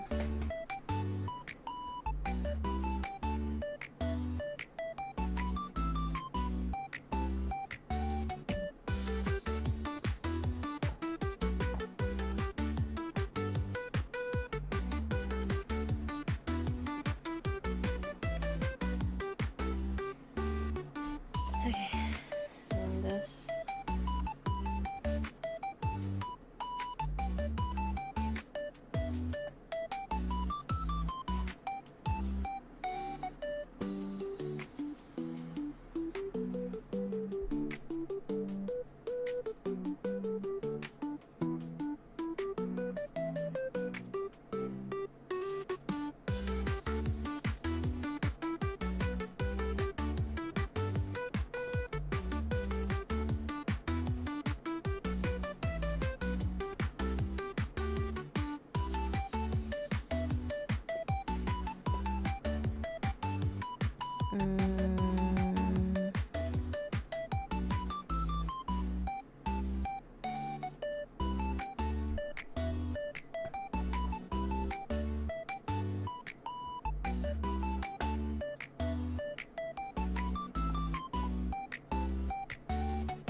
Okay, so if I wanna stick this on, I kinda wanna trim this.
Jupiter.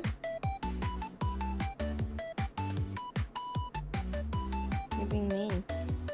Being mean, baby dog.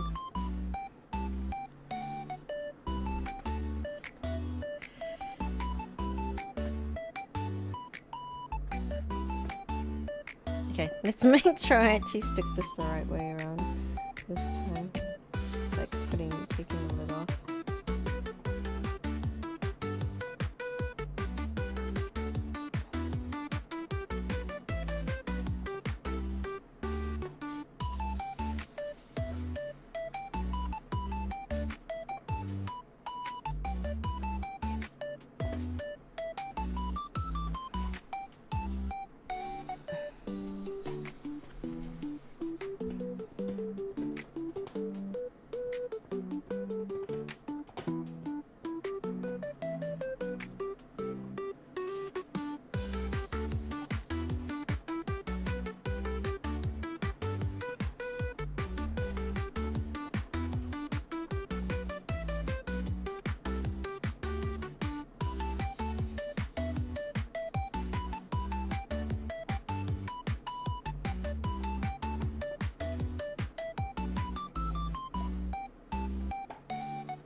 Up.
Showing you how to stick it closer in.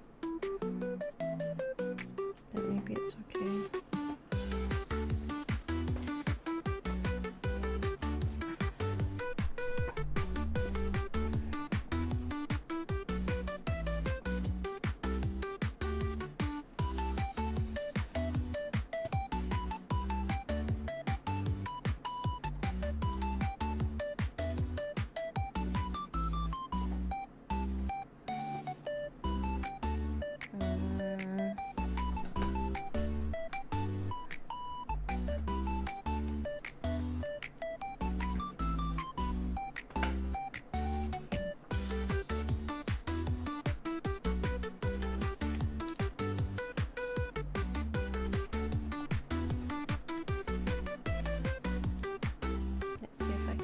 something here.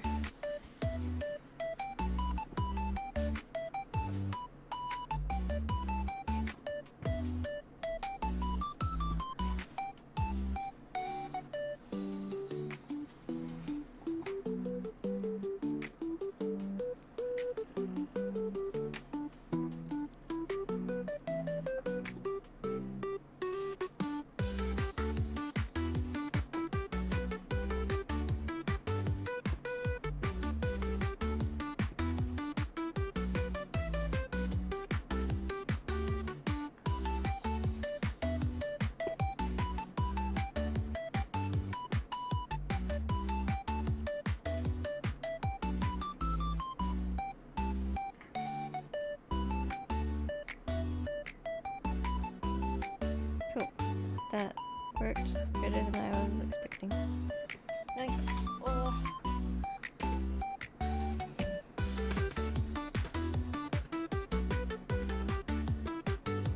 And then once that's all glued down and solidified, then I can shape it around the last end.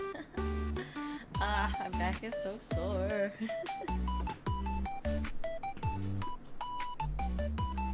But dogs are chewing on their things happily. Okay, so we can take this, fold this carefully, get rid of those extras. I gotta glue the heart back on to the headband. I'm gonna do it on the other side of the room because I need it to sit still.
Add a bit, a little heat of the heater so that helps it cure faster.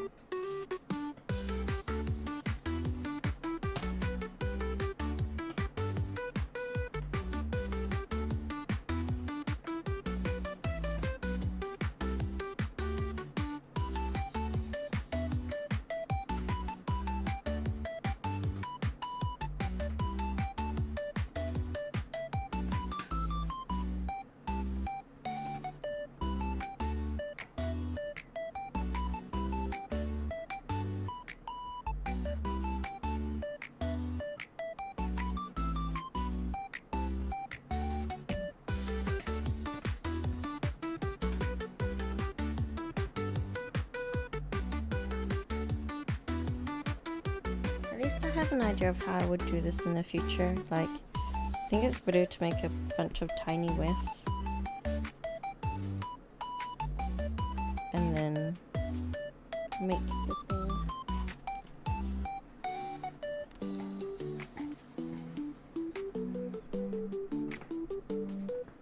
Just like glue down each whiff carefully.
That's also one way of doing it.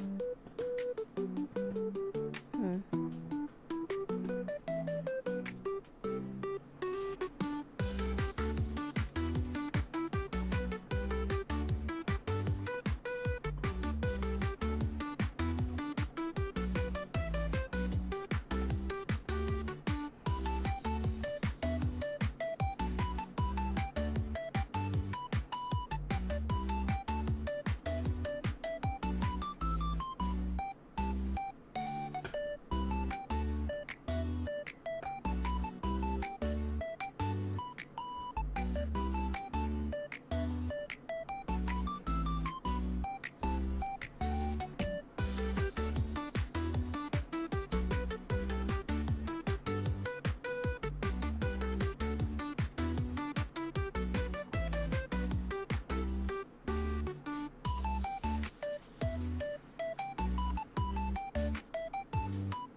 Actually, can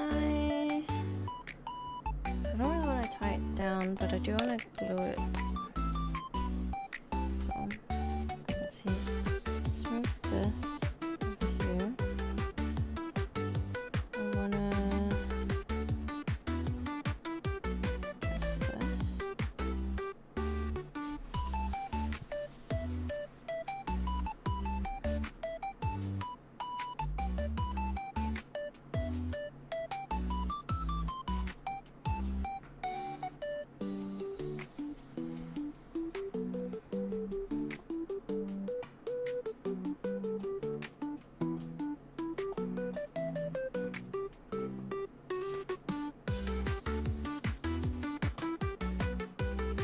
So actually want to grab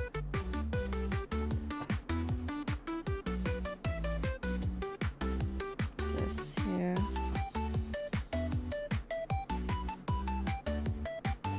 Cut it extra long. And then try and also glue down some stuff.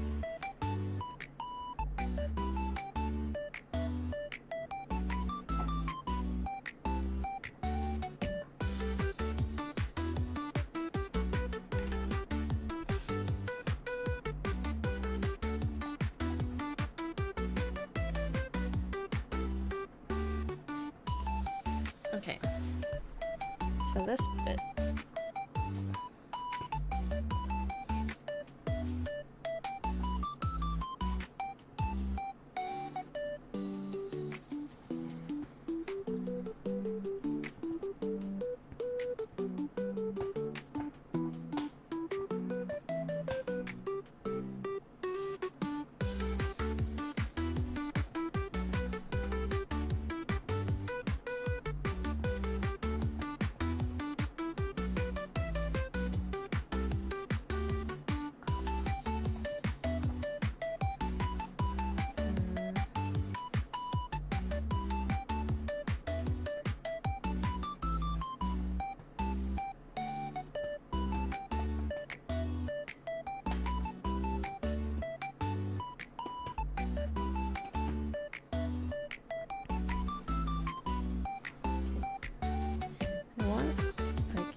Oh no, get it. This I did it wrong.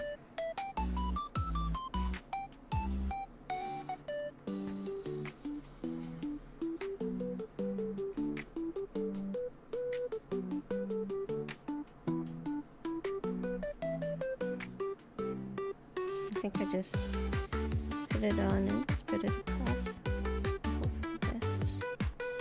That's what I should have done the first time.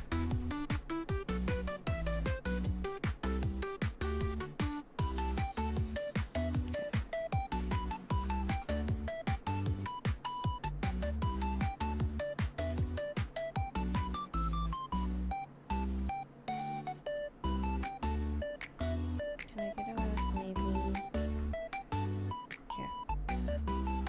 A pile here.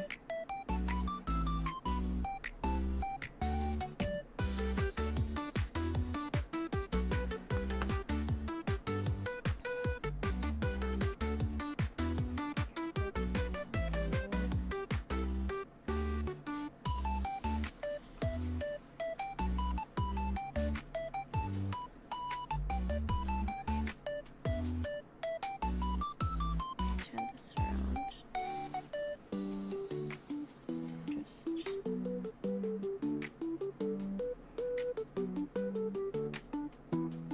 it there.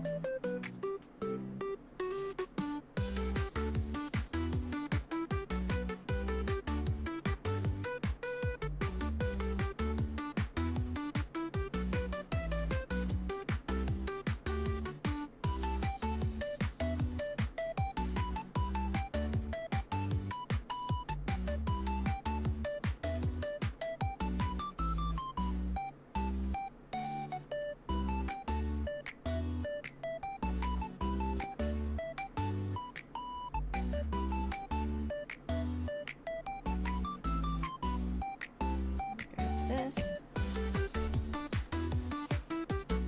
Put this in the bin.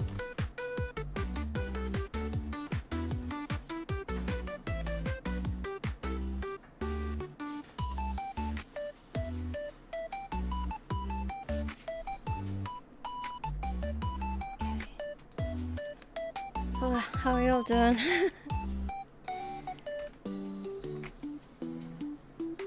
Okay, what else do I need to do here? I gotta... Oh, this is...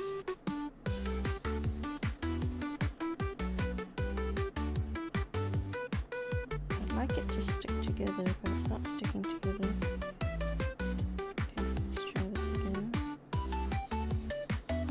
Pinch here, pinch here.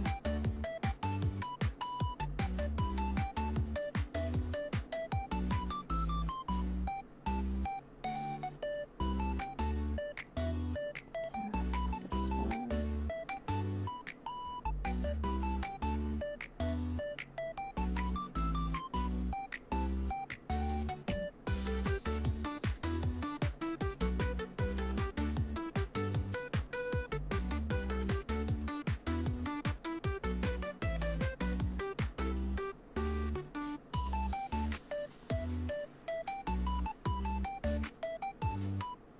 What's the best way to do this?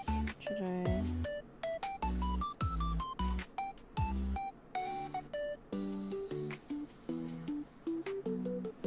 I don't think I want to glue gun it, but I do need to glue it.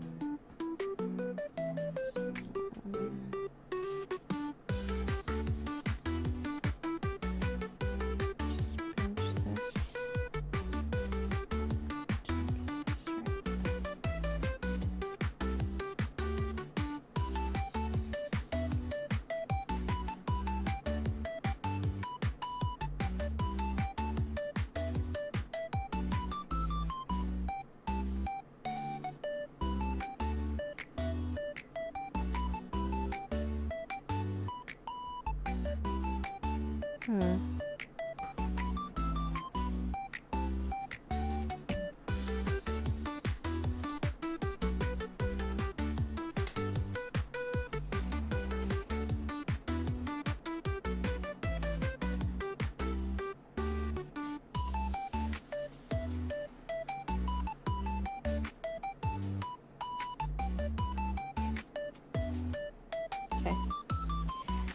just gonna go for it. Hope for the best. Expect the worst.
I just say laptop's gonna die. No worries. Go charge your laptop.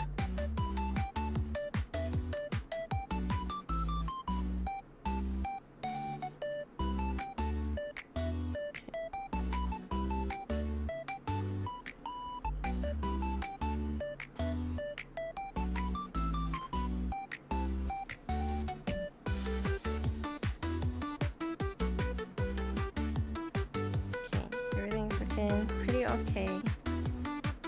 Just wait for food to dry and stuff like that. And it should be fine.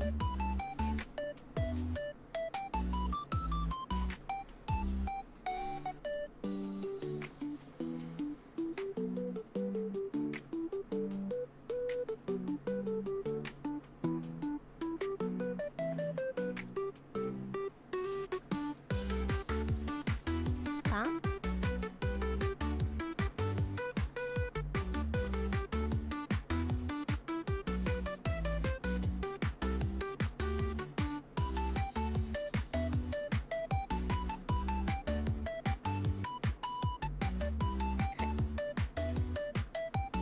Once this is dried, then all I gotta do is trim it, and then I stick it to my headband. When that dries, so I should be done. I think I'm tired. I should call it here. It's been, oh my gosh, 7 hours already. Let's go. Let's go right out.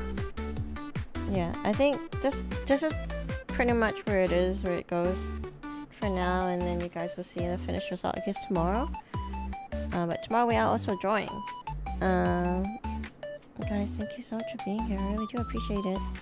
Let's go right out to my friend.